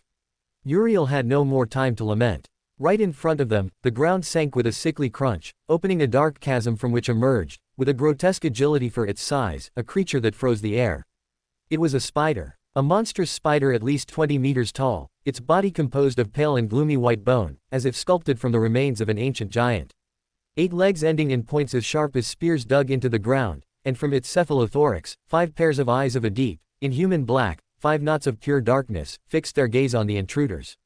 He perceived it immediately, a tyrant, and a powerful one. Around it, with a whisper of scraping legs, dozens of smaller spiders, each the size of a grown man, emerged from cracks and burrows, surrounding them in a circle of chitin and hunger. For a second, there was silence, broken only by the distant hum of the winds surrounding the floating islet. Then, Uriel laughed. It wasn't a laugh of joy or triumph, but a short, rough laugh laden with a wrath that finally found an outlet. The laughter ceased abruptly, and when he looked up, his eyes, which had reflected disappointment, now burned with a glacial, profound hatred. Seriously, his voice said, calm yet sharp as a razor's edge. I waste days chasing a flying rock. I face nightmare creatures. All for this piece of dirt infested with bugs. He clenched his teeth so hard they creaked. All the frustration from the useless journey, the accumulated fatigue, the memory of the difficult battle against the terror, everything condensed into a single, burning intention, to erase from the map these creatures that had the misfortune of being in his path at that very moment. In his right hand, black sparks swirled, forming the wyvern fang. No orders to Gunlog were needed. The black and gold dragon caught his master's fury, and a guttural roar, a promise of destruction, rumbled in the still air. What followed wasn't a battle, but a one-sided massacre. Uriel moved like a dark lightning bolt, his sword tracing arcs of pure energy that shattered the lesser spiders as if they were made of glass. There was no elaborate technique, just pure destructive efficiency and violent release. Each of his strikes was a controlled explosion of rage, slicing off legs, splitting the joints between head and thorax, and reducing the creatures to piles of shattered chitin and black sap. Beside him, Gunlog was an unleashed force of nature. A torrent of black fire enveloped entire groups of spiders, carbonizing them instantly. His claws, as large as logs, crushed and tore, and his tail was a maul that sent monstrous bodies flying through the air like broken dolls. The bone-white spider tyrant tried to counterattack. It launched threads of unbreakable, acidic silk, and its legs slashed the air with fury. But it was facing a greater fury. Uriel, dodging a direct blow, channeled his essence through the sword and released a concentrated slash that impacted one of the joints of the creature's front leg. The white bone, resistant as steel, yielded with a dry crack. Gunlog took advantage of the opening, sinking his fangs into the spider's flank and shaking it with beastly strength. Uriel gave no quarter. With a jump propelled by darkness, he landed on the arched back of the tyrant. Ignoring the creature's attempts to dislodge him, he raised his sword with both hands and, with a muffled cry containing all his frustration, plunged it with overwhelming force right into the center of the cephalothorax, between those 5 pairs of black eyes. A sharp, metallic screech filled the air. The sword penetrated, releasing darkness in the form of sharp spikes. The black eyes blinked once, with fury, and then their light went out. The enormous body of white bone shuddered violently, the legs buckled without strength, and it collapsed onto the ground with an impact that shook the entire floating islet. Silence returned, deeper now, broken only by the crackling of the last embers of black fire and the dripping of the creature's viscous fluids. Uriel breathed heavily, not from exertion, but from the intense, contained emotion. He took a step back, his sword disappearing in motes of shadow. His clothes were speckled with dust and a few dark stains of spider blood. He walked slowly toward the still smoking corpse of the tyrant and, with an almost lazy movement, sat on its head, right where his sword had left the mortal wound. He sighed, a long sound that dragged with it the last remnant of his anger. The spider's blood, a thick, purplish liquid, stained the gray ground around him, forming a dark puddle. A waste of time, he murmured to himself, looking at the desolate landscape of the islet. Days of travel for this. A terror, a titan, and a tyrant, for a piece of rock. However, even in his anger, his practical mind was already evaluating the results. He had obtained soul fragments from another tyrant. And the spell's voice, discreet but clear, had whispered in his consciousness at the moment of the spider's death. He had obtained the echo of a titan for his collection, turning it into his 4th dark creature. A hint of a smile, small and somewhat cynical, touched his lips. At least Shade, sleeping in the Sea of Souls, had earned a genuine rest after the previous epic fight. He had been the one who truly sweated for the major reward. This was just the final cleanup. He stood up, lightly shaking the dust from his clothes. The spider's blood on the ground seemed like a grotesque signature of his passage. I guess Shade earned it, he thought quietly, with a tone of resigned acknowledgement. With a gesture, he dismissed Gunlog.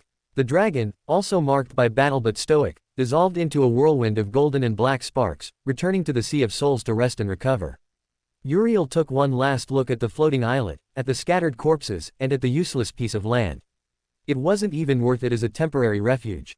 Almost 7 full days had passed since he left the waking world. Enough wasting time here, he said to himself. Uriel focused for a few minutes until he felt the familiar sensation of leaving the dream realm. An instant later, Uriel opened his eyes to the familiar quiet of his place in the waking world. The air was different, lighter. His hellish week was over. A few days passed where Uriel did nothing more than eat, sleep in, watch movies, or simply play video games or fight in Dreamscape for a while. After the fiasco of the Sky Island, discovering it was just a floating piece of rock, he was disheartened, but then he got over it. His plans to obtain a flying citadel hadn't changed, he would simply have to search more tirelessly until he found one and claimed it. After that, Uriel didn't have much to do. He had sent the last 100 chapters of Naruto for the next 100 weeks recently. And he had no intentions of returning to the dream realm for the moment. Also, Aiko had sold all the transcendent soul shards to the Maharana clan of the Song domain, which increased the number of zeros in his bank account as well as giving Aiko a large amount of money. She had started having conversations for the bicycle project, looking for more reliable investors. So he had a lot of free time. I guess I'll indulge one of Shade's whims, he thought to himself. Taking out his communicator, he began to research nightclubs in NQSC. After a while, he found an exclusive club where only the rich could afford to attend the parties. It only took him about 2 days to get a VIP section pass to the club. That same night, he was dressed elegantly and discreetly in dark tones like gray and black. Looking at himself in the mirror, he sighed. He was undoubtedly attractive, especially after going to a stylist to get his hair cut. Not bad, for someone 20 years old, he said to himself. It was strange to be 20 again, but it wasn't as if he cared. Mentally, he had thousands of years in scattered fragments, which he destroyed from time to time to avoid going insane. Using the cosmetic memory he possessed, he changed his hair color to a dark blue tone, his eyes remaining equally black. Wow, why so fancy, Uriel? Asked Shade with amusement. I'm going to relax at a party for a while, he responded, looking at himself once more in the mirror. A party? Are you going alone? Yes. The last time I went to a disco in a group, things didn't end very well. Shade made a confused expression for a few moments before his eyes widened. Oh, that incident. Yeah, I never thought that guy would try to hit on the police chief's daughter, he was truly crazy. And even more so when it was a secret police raid. That was definitely quite something. Uriel rolled his eyes. Anyway, I'm running late. Uriel left his room, closing the door behind him. Going down the first floor, he turned off the lights. After closing the door, he observed the night sky, and the next moment, he disappeared, moving through the deep darkness of the night. After arriving at the club and entering, the noise of loud music, bright lights, and the smell of alcohol and the energetic atmosphere greeted him completely. Well, and now what will you do? Asked Shade. Uriel entered his mental space. Oh, me, nothing. You will do it. Shade raised a confused eyebrow, then his eyes widened. Wait, don't tell me that. Yes, you keep complaining about the lack of girls and all that. Well, given that the island thing was a total fiasco, why not reward you? So, surprise. You can do whatever you want, this is your reward. So enjoy, champ. Shade lifted his face, letting tears of joy run down his cheeks. Uriel, have I ever told you how much I love you? No. Now get lost. Oh, and if you're going to hook up with a woman, use protection to avoid, well, you know all that. Shade nodded. Leave it all to me. Shade took control of the body. A playful smile full of anticipation appeared on his face. Walking animatedly, his gaze settled on a woman with black hair and a beautiful face, wearing a black dress that left her shoulders exposed. Next to her was a woman with silver hair. All right, Shade, it's time to use all your tricks, he thought as he walked towards the two women. Uriel leaned back on the sofa. Through a record player, he began to play a soft melody. Well, let's resume reading The Golden Duke. Chapter 1. The dawn light filtered through the thick hotel curtains, falling like a golden, painful scalpel directly onto Shade's closed eyelids. A muffled groan escaped his lips before he even opened his eyes. His head throbbed with a monstrous rhythm, as if a dwarf with a hammer had settled in his temples and was mining to find more brain. Every heartbeat resonated like a gong in his skull. With a heroic effort, he cracked open one eye. The vision was blurry at first, then cleared to reveal an elegantly molded plaster ceiling. It wasn't his ceiling. To his left, the black-haired woman, sleeping on her side, her naked, smooth back partially covered by the Egyptian cotton sheet. Her breathing was deep and serene, an insulting contrast to the internal whirlwind within Shade. To his right, the silver-haired one, on her back, with an arm carelessly thrown over her forehead, like a goddess tired of the festivities. Also naked. Also covered only by the sheet, which had yielded ground, revealing the curve of a shoulder and the start of a side. Memories of the night returned in bright, explosive fragments, muffled laughter in the VIP area, the sweet, treacherous taste of expensive cocktails, the music pulsing in his bones, the decision to take both of them or for them to take him, the elevator, the hotel door, more laughter, exploring hands, skin against skin. A slow, foolish, and completely satisfied smile drew itself on Shade's face despite the headache. It was worth every damn beat. With the grace of an injured feline, he slid out of bed, carefully avoiding disturbing his companions. Finding his clothes scattered around the luxurious suite was a small treasure hunt with a migraine prize.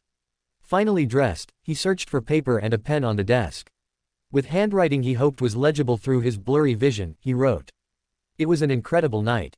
Thank you. S. He left the note on the nightstand, next to the phone, and with one last look at the idyllic scene and a slight envy of the peace they were enjoying, he silently left the room. The journey back home was an odyssey. Every ray of sun pierced his eyes, every sound of the waking city was a hammer blow to his ears. When he finally crossed the door of his house, he collapsed onto the living room sofa with a sigh that was half relief, half agony.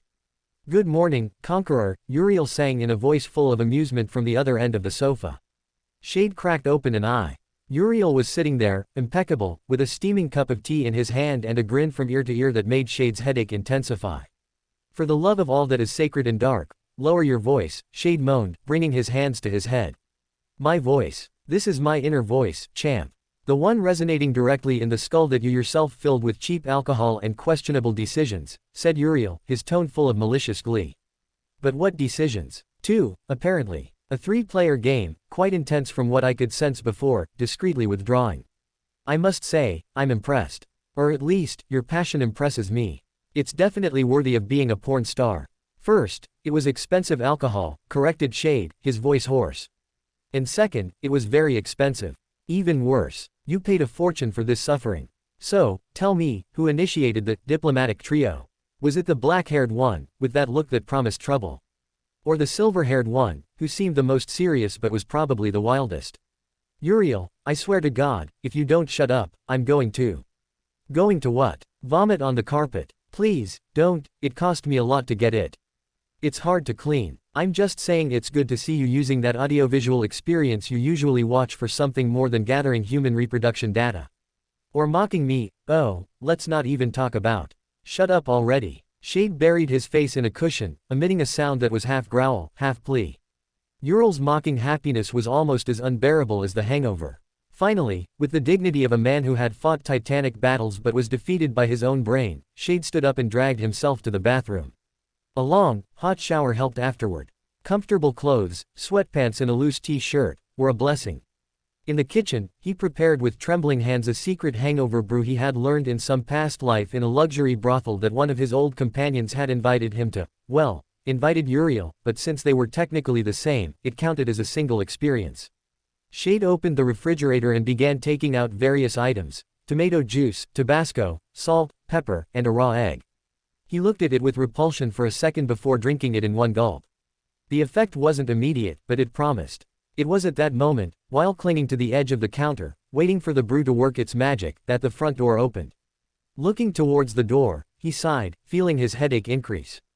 Hey, little, I see you're back. Effie paused for a moment in silence. What happened to you? You look like shit. Effie, please, lower your voice. My head hurts. And what exactly is your head hurting from? Asked Sunny, also entering Uriel's house, observing with curiosity how the house was emptier than his own. Oh, our dear Conqueror was having a wonderful party, commented Uriel, approaching the duo. Don't you want to know the things he did? Effie's eyes shone with malevolent will. If there was something she loved, it was gossip, especially when it embarrassed one of her friends. She could torture them for months. Oh, of course I do. Effie suddenly fell silent, sniffing the air. Ah, she said, elongating the sound with delight. It smells like victory. Expensive perfume. 2 different expensive perfumes, to be exact. She stepped back and gave him a wide, sly smile. Well done, Tiger. Was one silver. The other scent has notes of jasmine and success. Shade rolled his eyes toward the ceiling, begging for patience. Effie, no. Sunny, genuinely confused, looked at Effie, then at Shade.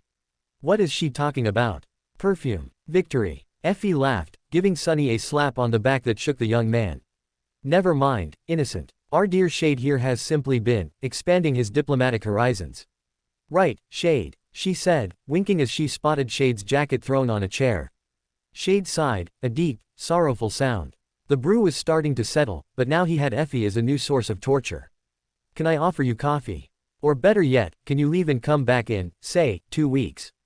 No. Chapter 67, a chapter about a titan. Finally, after a long and dangerous journey, we finally arrived on the other side of the Hollow Mountains. Uriel felt many different emotions, but the most prominent one was undoubtedly joy. After all, it had taken him 2 weeks from his location on the Forgotten Shore to reach the Hollow Mountains and then fly over them with extreme caution. Of course, he did it with his new dark creature, the illusory butterfly. Although he had to make a few detours to avoid attracting the attention of a great tyrant and some great devils and winged demons. Anyway, he had made it. That's what mattered, right? From his privileged vantage point in the sky, Uriel observed with curiosity the enormous, titanic corpse the color of white bone. Just one of its finger bones measured tens of kilometers, and its ribs were easily 100 times larger than all of NQSC. Not to mention its entire body, which stretched as far as the eye could see. Uriel felt a shiver as he stared at the head, more specifically the two huge hollows of its eyes. He was sure that never, ever, should he enter that place, his instinct screamed it at him. Sighing, he looked one last time at the hollow mountains. Then his gaze settled in the distance to the right side of the titanic skeleton of Godgrave, where the chained isles and his original destination were. He had tried to get Saint Tyrus to take him directly to the citadel to make the trip faster. However, in her words, his soul was too heavy, to the point that it was practically impossible for her to bring him to the dream realm, at least with her current strength. This left him thinking for quite a long time during his journey. Sitting on the head of his dark creature, which flew while avoiding the cloud-covered sky, he continued thinking about his current situation, something he had been doing often and frequently lately. The situation in Antarctica would be total chaos to a certain extent. And then there were his plans for Ariel's tomb and what would follow after that event in about 5 or 6 years in the future with the war for the Valor and Song clan's domain. And then the arrival of the man from the moon. Uriel was sure the astronaut wouldn't simply stay idle. For better or worse, he would bet all his soul cores and memories that he was watching, meditating on how to deal with an existence like his. Uriel sighed and set those thoughts aside. For now, he simply lay back, feeling the wind on his body. "Isn't it wonderful weather?" asked a voice between yawns. "Oh, so you finally woke up." Shade gave a carefree smile. Since his amusement 2 weeks ago, Uriel had refused to take back control until he had no headache, leaving the one responsible to deal with the aftermath. Oh, it should be clarified that he had a lot of fun watching Shade with a hangover and Effie who wouldn't stop talking, even with Sunny joining in for the torture. In the end, they left, only for an hour later he had to meet with Aiko, and after that, try to sleep, which Uriel didn't allow. "Yes, I woke up. It took me a while, you know. The last time I checked you were asleep was when I was casually watching videos, and you decided it was a good time to look up the 10 best actresses of the moment. In my defense, I'm a man of culture who needs to be informed. And also, as a man of culture, I need to make certain rankings." Uriel rolled his eyes. "Rankings, my ass," responded Uriel, sitting up and watching as the illusory butterfly finally emerged from the right arm of Godgrave, heading towards the Chained Isles. He had memorized the current map of the realm as well as the safest routes. Shade flopped down on his backside, listening to the constant flapping of the illusory butterfly's wings. "Hey, Uriel, are you really going to join the Song clan?" Uriel looked at Shade before nodding. "Yes, I will." His voice was calm and firm without a trace of hesitation. "Why?" "2 reasons. The first is because of Revel." Shade blinked before a sly expression appeared on his face. "Oh, I didn't know you liked older women." "Not like that, you idiot." "Hey, I understand. It's normal. You know, she's almost 40, lives in a cave, and probably reads romance novels. And she has a gothic style. And she can transform into something like a 4-meter-tall succubus. First, it's not what you think. Second, how do you know she reads romance novels? And third, why do you love goth girls so much? For your second question, she lives in her mother's basement. And third, every man likes goth girls. They have this seductive air and a beautiful appearance. Have you ever seen an ugly goth girl?" Uriel opened his mouth to argue but fell silent. "See, that's what I mean. Besides, you like blonde, beautiful girls. Everyone has their tastes, my brother." A mysterious breeze moved Shade's spectral hair as he said those words. Where the hell did that wind come from? He thought, bewildered. Is this how everyone feels when I act wise? He thought, even more bewildered. Shaking his head, he decided to return to the main topic. Anyway, let's stop going off on a tangent and get back to the main point. Revel has the same element as us, true darkness. No matter how good we are, she has more combat experience and tricks that could be useful for improving our control. I don't think so. In terms of ability, we have great experience in shaping darkness as we wish. However, you have a point. She is transcendent, and we are mere ascended. Without a doubt, learning from someone like her will bring benefits. But is that all? No. I also want to investigate some things. I want to see if I can find any cave or area that leads to the underworld. I want to find the Citadel of Nether, he finally revealed. Shade's eyes widened slightly. Find the Citadel of the Demon of Fate and Choice. You know that even Anvil, Ki Song, and the Dream Spawn had to hide like rats to escape that place. Sure, we went there to recover the crown of the First Lord, but that was only its farthest outskirts, not the underworld itself. Do you think there's a chance of surviving what inhabits that place? I do. Don't get me wrong, I won't go immediately. We'll go when we're already accustomed to the strength of being transcendent and with more useful things and better equipment. If we manage to find its citadel, we could discover incredible things. Just think about it. Plus, it would give us a natural, almost impenetrable defense against the dream spawn when he decides to return from his trip to the moon. Shade made a thoughtful expression for a few minutes. Finally, after a few more minutes, he sighed. All right, agreed. Although I think it's better to go to that place when we are Supremes, said Shade. Uriel nodded. Yes, if we ever become Supremes. At this rate, the world is determined to eliminate us. You're right, but since when have we been guided by what the world wants? Asked Shade. You're absolutely damn right. Uriel stood up. All right, Butterfly, fly faster.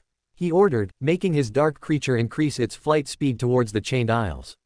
The journey took several more hours due to the thousands of kilometers separating Godgrave and the Chained Isles. After almost 10 hours of high-speed travel, Uriel finally looked at the floating islands in the sky, near the Hollow Mountains, far from Bastion where the Valor clan had more active awakened. As he was approaching closely enough, Uriel dismissed the illusory butterfly, not wanting to cause a commotion and much less explain how he obtained the echo of a titan or how he even managed to kill one. Once he did, he summoned the wing cloak.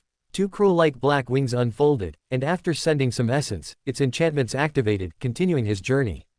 His destination was one of the many islands, more specifically, the Ironhand Island. In the sky, he could see the ivory tower in the sky, surrounded by enormous chains that held it. Further below, he saw an incredibly vast and deep darkness, and inside it, dozens and dozens of white points that were remnants of the sun god's wrath against the Kingdom of Hope. If his circumstances had been different, he would have gladly participated in the second nightmare to kill immortal saints, besides meeting the most brazen guy in the Kingdom of Hope. I wonder if Sunny's attitude after Ariel's tomb was influenced by the carefree and fun attitude of Noctis. With that thought, Uriel finally arrived at the island he was looking for, landing on one of its fingers. The black wings retracted, returning to their appearance as a black cloak. Below him, a group of awakened who had their eyes wide open upon seeing him land out of nowhere were resting. Oh, hi. Sorry for scaring you like that. Do you know where Lady Changing Star is? Or, Lady Song of the Fallen? One of the awakened recovered from his initial surprise and nodded. Lord Uriel, it's a pleasure to see you. I'm Droid, an awakened. Lady Cassia instructed us to escort you to the Ivory Tower. You are fire keepers, right? Yes, said an awakened woman. Uriel nodded, jumping down. Well, alright, lead the way then. Chapter 68 Ivory Tower. Uriel followed the fire keepers with a rather bored expression on his face. According to what they'd said, they should head towards the ancient island known as Shipwreck Island, where the old ship was located. As he walked, he began to hear the clanking of chains. Looking in the direction of the noise, he observed how one of the islands began to slowly rise upward, starting to be affected by the crushing force of the Ivory Tower. Curious, he thought, watching for a few more moments before simply continuing on his way. He didn't want to test resisting such weight crushing his bones for hours. Leaving the Iron Hand Island behind, they arrived at another island born from the aftermath of battle. Uriel had seen traces of large, gray, dead vines on the ground leading towards the western part of the island near the edge. Upon arriving, he watched as an enormous flying ship made of ancient wood slowly descended. Some parts had clearly been repaired recently. They waited for a few minutes until the ship finally descended, unaffected by the crushing force. The ship descended until its deck was level with the island where they stood. Uriel looked at the ship before simply boarding its deck alongside the other fire keepers. The deck of the flying ship was undoubtedly large, at least 20 or nearly 30 meters wide, and perhaps 50 or 60 meters long. Exploring the deck, he reached one of the elevated parts of the vessel and observed a figure he recognized, who returned his gaze despite her blindness. "You finally arrived," said Cassie, holding a steering oar. Beneath her feet was an incredibly complex circle of runes glowing gold. Surrounding the main mast, he observed a large tree that apparently fed essence to all the enchantments of the flying vessel, enabling its flight. "Yes, it took me longer than I thought," he said, feeling the ship begin to ascend. "So this is the flying ship?" he asked, to which Cassie nodded. "Isn't it cool?" "It undoubtedly is. Well, to be honest, this is the first time I've been on a ship." "You've never been on one?" asked Cassie. Uriel nodded. "No, wait, I think I have. I don't remember well. I was a child, I think," he said to himself. After that exchange, the ship continued ascending. Once they reached the point where the crushing force was strongest, Uriel observed hundreds of incredibly complex runes glowing, repelling the crushing until they reached the top of the Ivory Island. The ship docked at a created port. Cassie, with practiced ease, deposited the ship in the port where some fire keepers secured it. Leaving the runic circle, Cassie gestured for him to follow. As he walked, Uriel observed the floating island with curiosity. The elevated island wasn't very large, surrounded by floating slabs of shattered marble. There was a meadow on one side, a grove, and an elegant gazebo built from the same white material as the ivory tower itself. The stone arch within was also white and empty. Peace and tranquility reigned. From the island, the chained aisles looked like fragments of a beautiful mosaic that someone had arranged against a backdrop of velvety darkness, with radiant scattered stars shining among them. The crushing was still there, only the ivory tower was unaffected by it, as was the island where it stood and the small area surrounding it. On the other side of the great pagoda was a crystalline lake, with streams flowing from it and cascading over the island's edge. Under the bright sunlight, it seemed as if the entire surface of the lake glowed with a pure golden radiance.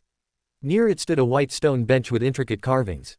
There were skeletal remains of a giant beast in front of them, its serpentine body wrapped around the tower, and its enormous skull resting just near the tall white doors. Each of the great beast's terrifying fangs was at least as long as Uriel's own height. A profound darkness lurked in its empty eyes. These were the worn, snow-white bones of a true dragon. Uriel found this quite astonishing. He wanted to summon Gunlog to show him another of his extinct species. He was undoubtedly curious to see his reaction. "What are you thinking about?" asked Cassie. "About summoning something to see its reaction." "Might I ask what?" "Nothing out of this world, just a dragon," he responded. Cassie stopped dead in her tracks. Even through the blindfold covering her sightless eyes, there was surprise. "Were you serious when you said you had a dragon? Didn't you believe me?" "That offends me, Cass." "No, it's not that. It's just that you say so many crazy things that I somehow hope some of them are lies. Like killing a corrupted titan." "Hey, I did kill one." "Well, Shade did. The point is, most of what I say is true." "Oh, and you have no idea what I had to do to get out of the Hollow Mountains alive." "Really? How did you get through?" "I simply flew over them." "Well, it was dangerous. A great tyrant was determined to make me its dinner, so it was a game of cat and mouse, me being the mouse. In the end, I made it fight a great devil raven by entering its territory, and I escaped." Cassie simply sighed, letting her shoulders drop. "I'm just not going to say anything," she expressed, heading towards the great doors leading inside the castle, passing the dragon corpse. Uriel followed Cassie, passing between the space of the skull and tail of the dead saint. Inside, Uriel observed a great hall with bright light filtering through its tall windows. The interior air was imbued with a strange, shimmering darkness. In the center, 7 chains extended from the pristine white floor, as if growing from it, each ending in a broken shackle.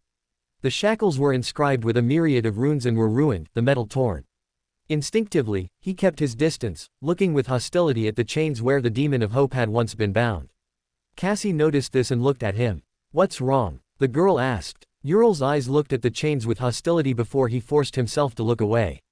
"I don't like those chains," he murmured. Cassie couldn't ask what he meant when, suddenly, Effie, Sunny, Kai, and Neffes appeared. "Oh, little, how long have you been here?" "I just arrived, Effie," he responded with a slight smile. "Oh, you don't know the beautiful view the Hollow Mountains have. Truly memorable, a great tyrant even kept me cozy company." Kai's face paled slightly. Sunny and Neffes seemed unaffected by hearing this, which annoyed him a bit for not getting a reaction. "It was more fun when you reacted better," he muttered listlessly. "You've told us so many things that it's lost its effect," said Sunny calmly. "Well, it doesn't matter. Even if I told you I saw a great titan simply disappear slowly." "Did you see one?" asked Neffes. "No," Uriel responded with a slightly amused smile. "It's not that easy to find a great titan." "Well, maybe in that place there are many of them roaming around in that mist," he said, walking towards the gate where he used it to establish his anchor point to the ivory tower. After confirming his runes, he observed, "Citadel, Ivory Tower, ... After a tour through the different areas of the flying citadel, they arrived at the tower's basement. It was a circular chamber at the foot of the stairs. The chamber was bathed in warm light. In the center was a circle of runes, vast and incredibly complex, even for him to understand. From what he could gather from some of the runes, they meant direction, gravity, and command. From what he could deduce and based on his memories, this was the tower's command center, allowing it to move through the sky as well as activate or deactivate the crushing force that affected the islands. Floating above the runic circle was a rough crystal that shone intensely. It was larger than him. The crystal was like a miniature sun, transmitting a sense of greater power and holiness than the divine fragments he had in his dark storage. "Is that?" "Yes. A divine soul shard," responded Cassie. "I see. I suppose you're trying to understand the runes, right?" Yes, although it's more complex and will take me some time to understand, he explained. Uriel approached the intricate web of glowing runes, observing them more closely. Beside him, Shade materialized, equally observing the runes. They were small, and there were countless of them. This is Hope's sorcery, said Cassie. What do you think? That it's complex. I can barely understand a few things. You can. Yes. From what I can deduce, it seems this place is some kind of control center that controls the crushing time, something related to direction and command, he explained. Since when do you know how to understand runes? Asked Sunny. From my second nightmare. There was a scholar who learned sorcery from the Demon of Hope and taught me a bit, though I don't remember much. Why not? Asked Effie. Is it too traumatic? Not really. It's just that a lot of time has passed since then, maybe a few centuries, perhaps, he murmured. Neffys took that moment to speak. Why don't you help Cassie understand the runes and the tower's components? None of us understand enough about sorcery to be of help. Uriel looked at the runes. Sure, I can do that. It'll help me with my study of runes. Study of runes. Uriel made a sheet of paper appear in his hand, infused it with a bit of essence, causing the paper to wrinkle and fold before transforming into an orb of golden light, filling the space with warm light that was lost against the intensity of the divine soul shard. This is what I mean. I'm learning sorcery, although the process is slow since there's no exact manual to guide me, he explained as the orb of light disappeared after a time. The 6 of them left the basement until they reached the exterior, where Uriel observed the dead ivory dragon. Neffys, do you mind if I summon something? Neffys shook her head. No, but what are you going to summon? Oh, a dragon, he responded, as a great darkness appeared. In an instant, Kai, Neffys, Cassie, Effie, and Sunny's eyes widened. What the hell? Shouted Effie. In front of the 5 of them was an enormous dragon, about 50 meters tall, as tall and large as the skeletons surrounding the pagoda. However, unlike the skeleton, this dragon was far more imposing. Its color was a deep black interwoven with gold. Its horns pointed forward like spears. Its claws were the size of a grown adult. Its teeth were large and terrifying. Its long tail ended in a sharp point. Its body was coated in hard, compact scales that no weapon below at least transcendent rank could pierce. Well, let me introduce you to my pet dragon. Where did you get a dragon? Asked Effie, bewildered. Oh, I didn't get it. This is Gunlog, he said with an amused laugh, watching the bewilderment on his friends' faces. Chapter 69 A Millennial Nightmare. The sight was certainly curious. For a moment, the 5 of them remained cautious of the dragon, but upon seeing that it simply did nothing and its gaze was focused on the skeleton, they relaxed. Don't worry, he won't do anything, said Uriel, patting one of the dragon's legs. The dragon simply lay down on the ground with boredom, closing its eyes, losing interest in the corpse of the Saint Dragon. Even if you say that, it's still strange to see it, said Effie, approaching the dragon to look at it more closely. Hey Kai, are you okay? You look a bit pale. Asked Uriel, looking at the handsome former idol who was watching the dragon a bit nervously. I don't have a good relationship with dragons. You say that as if you've jumped into one's mouth. I actually did. Uriel blinked. Oh, and they call me crazy. No, you're definitely crazy, said Sunny before frowning.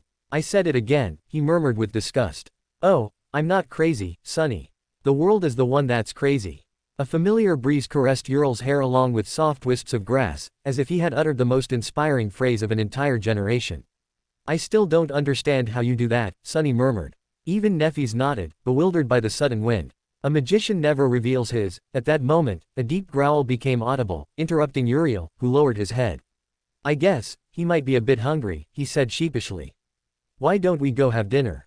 Offered Neffys. Sounds good, I'm a bit hungry too, said Cassie, and the others nodded. Is it safe to leave him here? Asked Neffys, referring to Gunlog lying on the ground. Yes, I doubt he'll move soon. He loves sleeping, besides fighting. He's harmless, he said, following the group inside while curious fire keepers approached the dragon lying on the grass, sleeping comfortably. As they climbed more stairs, Uriel couldn't help but think about what he had seen in the stone basement at the foot of the Great Pagoda.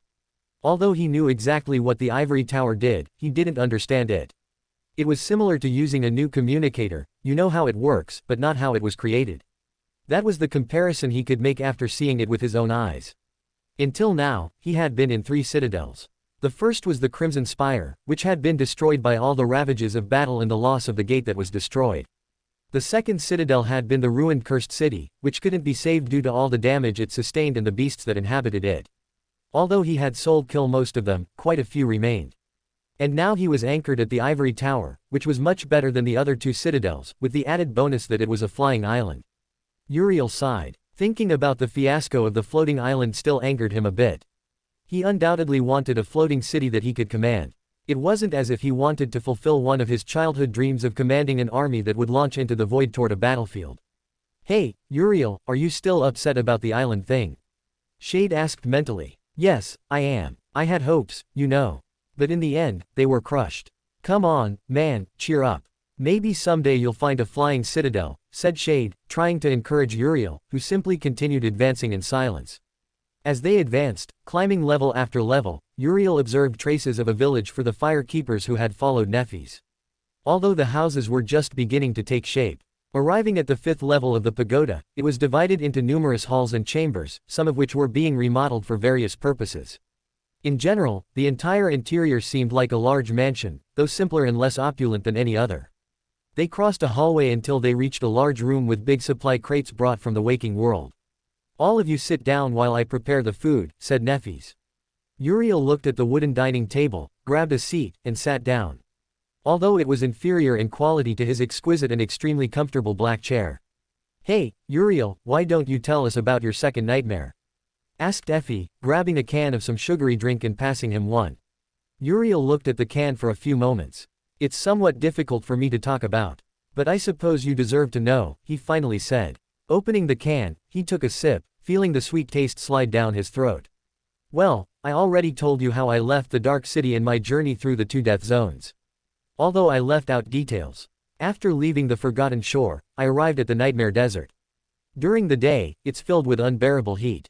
The climate is hot, the sand was annoying, and not to mention the creatures that inhabit that place. However, day is much better than night. Every night, an immortal army rises to continue an endless war. The things I saw still make me tremble with fear. Uriel paused, looking at everyone's reactions. Each night I had to hide until dawn when the army simply turned to sand.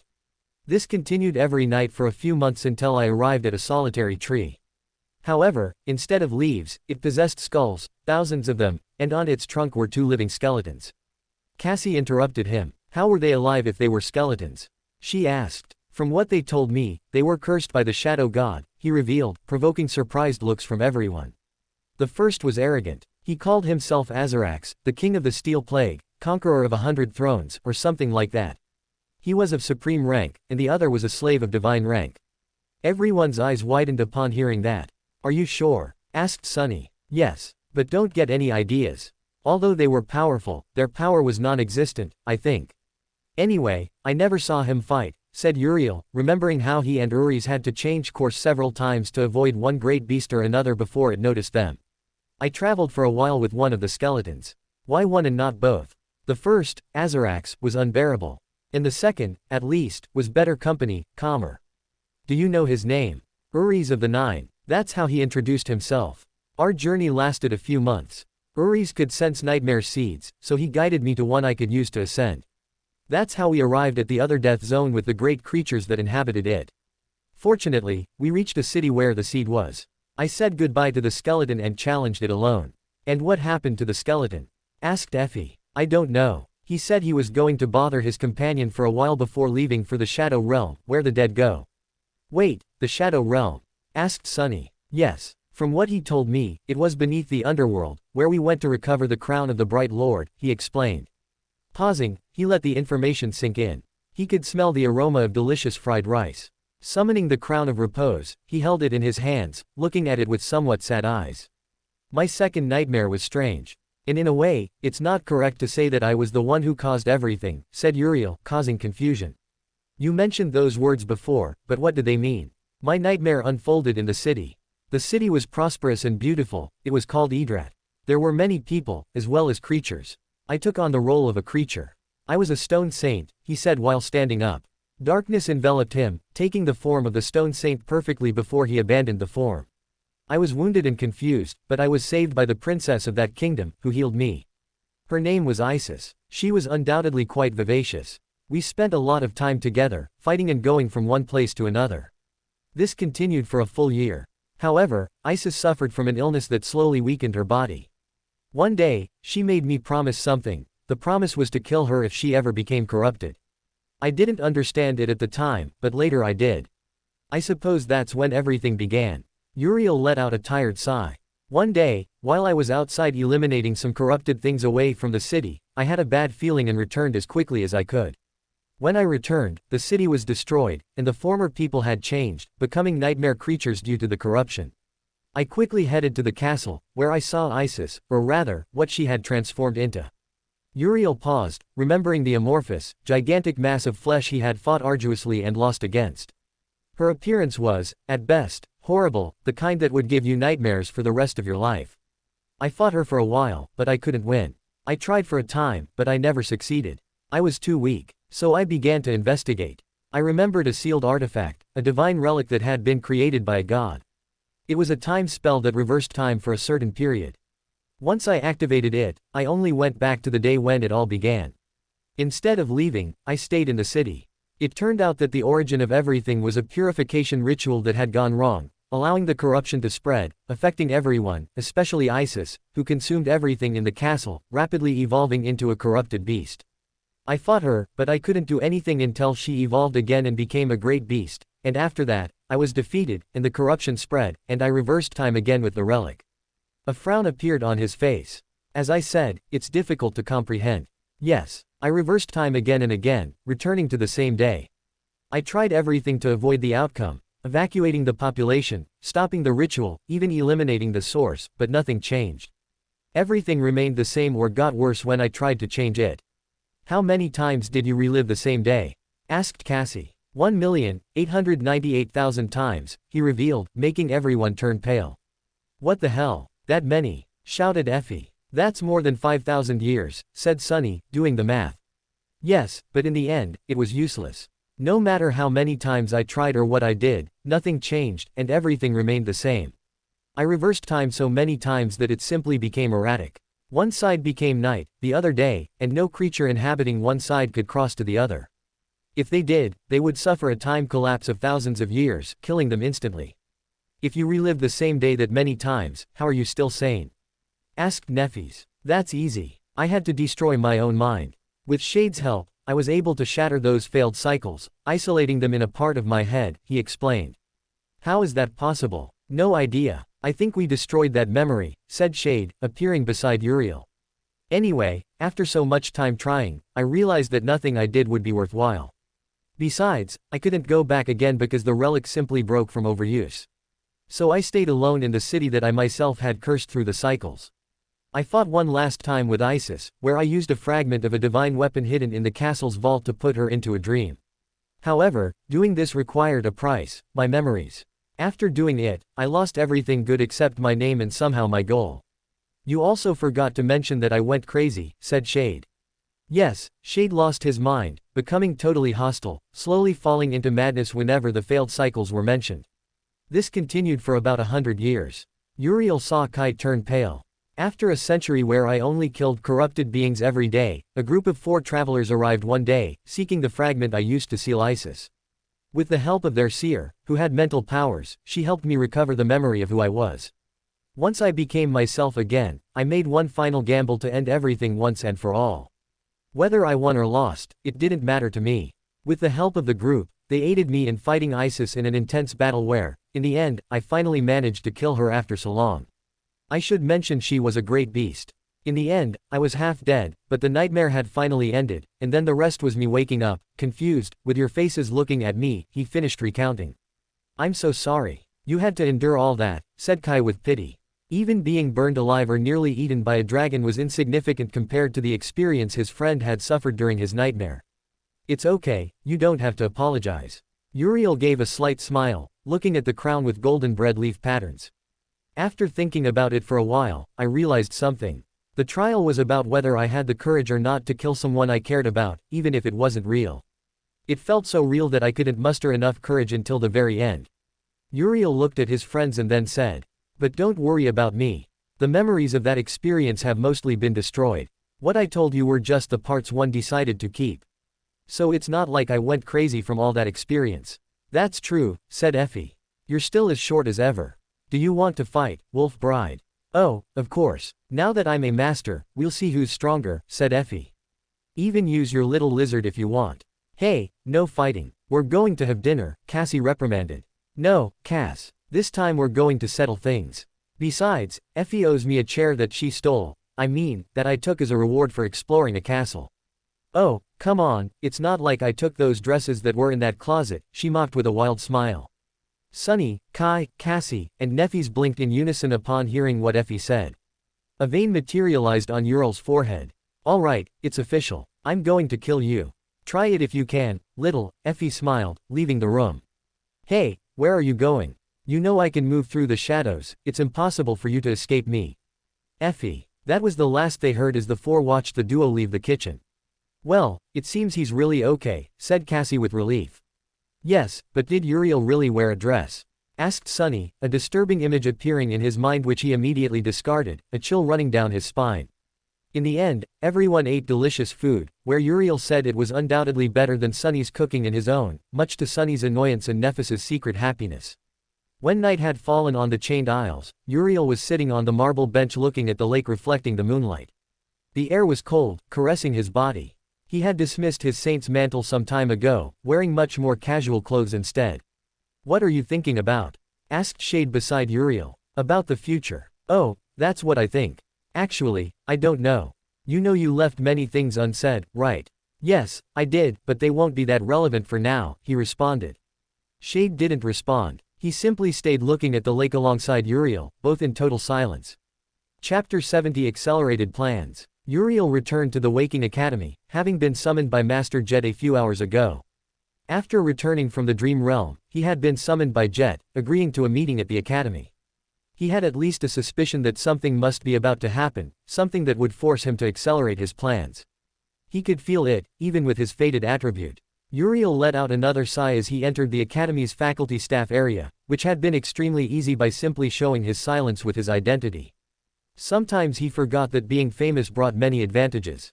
Checking his communicator, he looked at Jet's message. How she had gotten his contact, he didn't have the slightest idea, but the fact that she held a considerable position in the government gave him a clue. It took him a while to reach the cafeteria. Upon entering, he observed the luxurious interior, the furniture made of wood from a titan killed by the Valor clan. Looking around, Uriel noticed a face he hadn't seen in almost 2 years, a face undoubtedly difficult to forget. A beautiful woman, in a deep blue uniform, sitting in the corner of the cafeteria holding a cup of coffee in her hands. It's still not a bad idea, you know. We could join the government and avoid all the conflict with the great clans and all that. Uriel rolled his eyes. Shade, it only takes a pair of tits to convince you of anything. Hey, not just any pair. They need to be high class, perfect tits. You know, I have standards. Sure, he responded mentally, rolling his eyes again. Do you want to die? Shade didn't respond. Uriel could only hear him laughing as he cut the connection. Uriel cut off the mental chat with Shade as he sat down across from Jet. Master Jet, said Uriel with a slight smile as he looked at the Ascended who had received him after his first nightmare. Uriel, oh, should I call you Master Uriel? That sounds a bit weird, thought Uriel, pulling out his own cup of coffee, which he had personally prepared and brought to his perfect point. Although he now possessed the same rank as Master Jet, he knew two things. She was older and more experienced, and the other was that it was simply a bit uncomfortable being so close to a corpse. Something else that caught his attention was that Jet was presentably exemplary. You look quite formal, he said curiously. Oh, this. I had to attend a special ceremony this morning. Promotions are the order of the day lately. Congratulations on your promotion. Uriel paused before smiling. I have a gift for you. Jet was a bit confused as she held a simple box, which she opened and, after 1 or 2 seconds, closed. Her face was drawn with barely concealed surprise. Where did you get this? From the Dream Realm. I have a lot of those lately. Too many, murmured Uriel. Jet sighed, storing the box of transcendent soul shards. Jet took a sip of her coffee and smiled.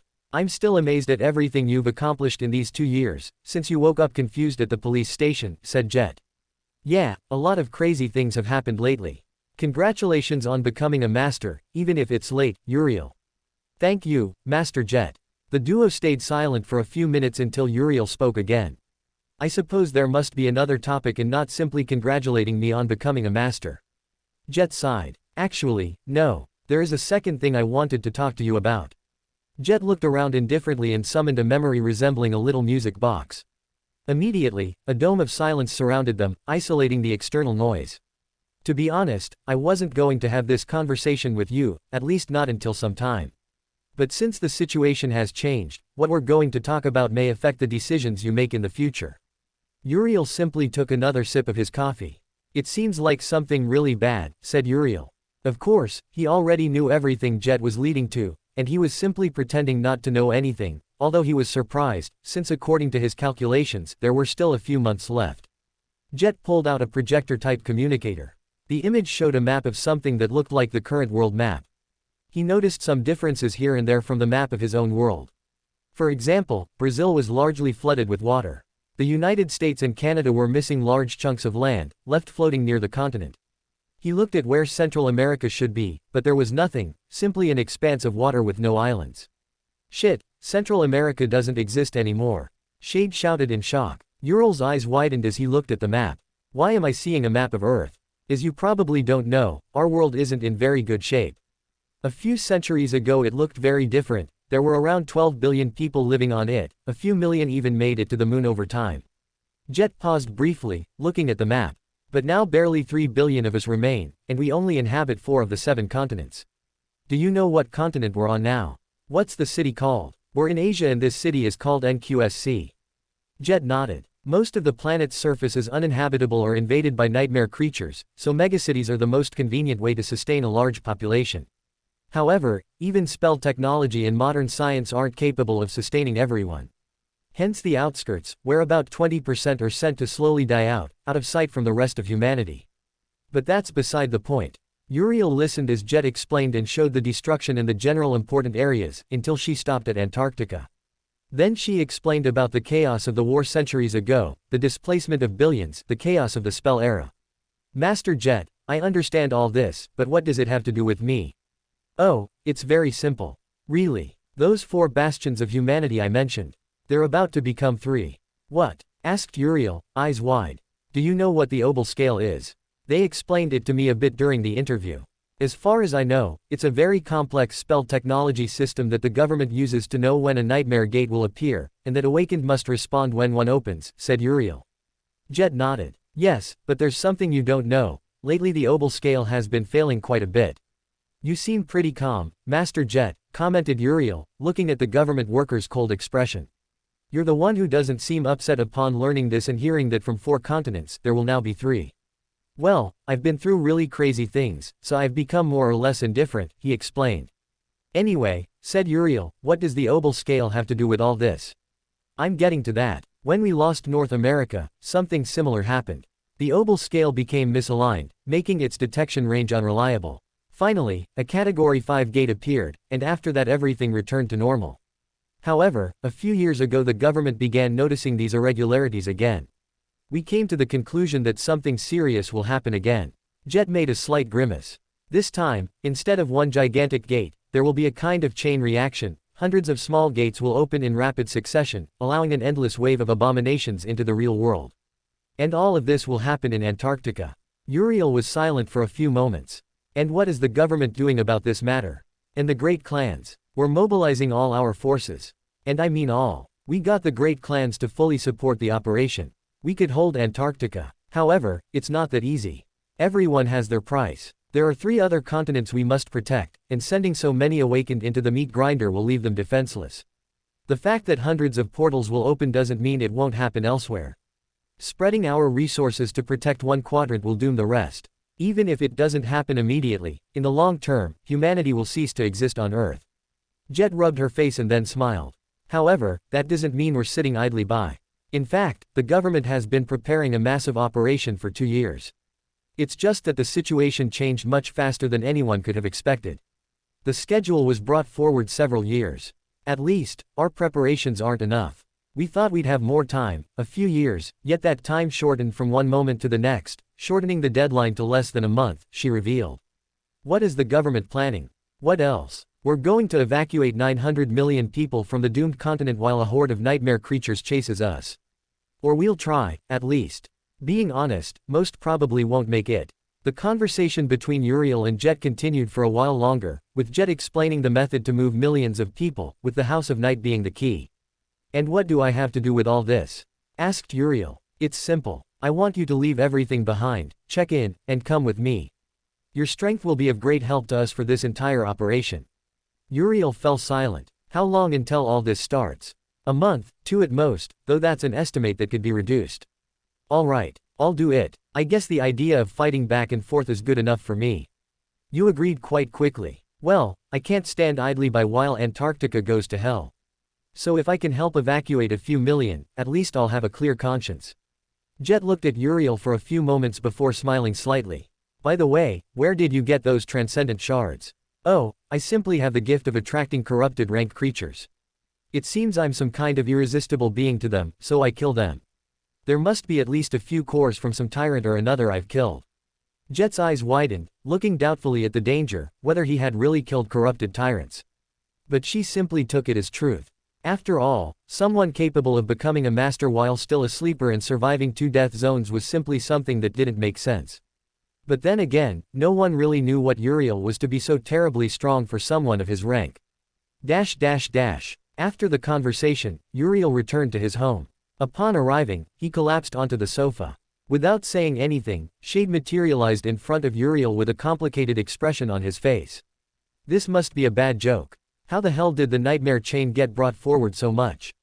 It was supposed to be in 2, almost 3 months from now, said Shade. I'm just as confused as you. Do you think it's Fated's doing? I don't think so. Fated affects things for us, whether fortune or misfortune. Something simply changed that accelerated the Antarctica event, said Shade. Uriel sighed. Whatever the case, it seems we'll have to accelerate our plans. We can't keep counting on having a lot of time. I'm sure that not only will this be accelerated, maybe even the domain war could happen sooner, said Uriel. You think so? Yes, or no? Honestly, I don't know anymore. I guess we're not going to the Valor Ball. With this happening, no. Too bad, I wanted to do some sightseeing in a castle in the modern era. Yes, undoubtedly too bad. Hey, at least look on the bright side, we're going to Antarctica. Don't you want to see if those ice walls the crazy conspiracy theorists talk about really exist? I suppose so. Reclining on the sofa, Uriel looked at the ceiling of his home. He had this week to organize his things and depart for the camp before being transferred to Antarctica to face the nightmare chain. If Uriel could bet on something, it was that without a doubt, the Antarctica campaign would be the longest and most difficult event he would have for a very long time. For more thrilling fanfiction stories like this, check out my channel Fanfic Audiobook. Dive into epic adventures, mysterious realms, and legendary journeys brought to life through immersive storytelling. Don't forget to like, share, and subscribe for more amazing audiobooks.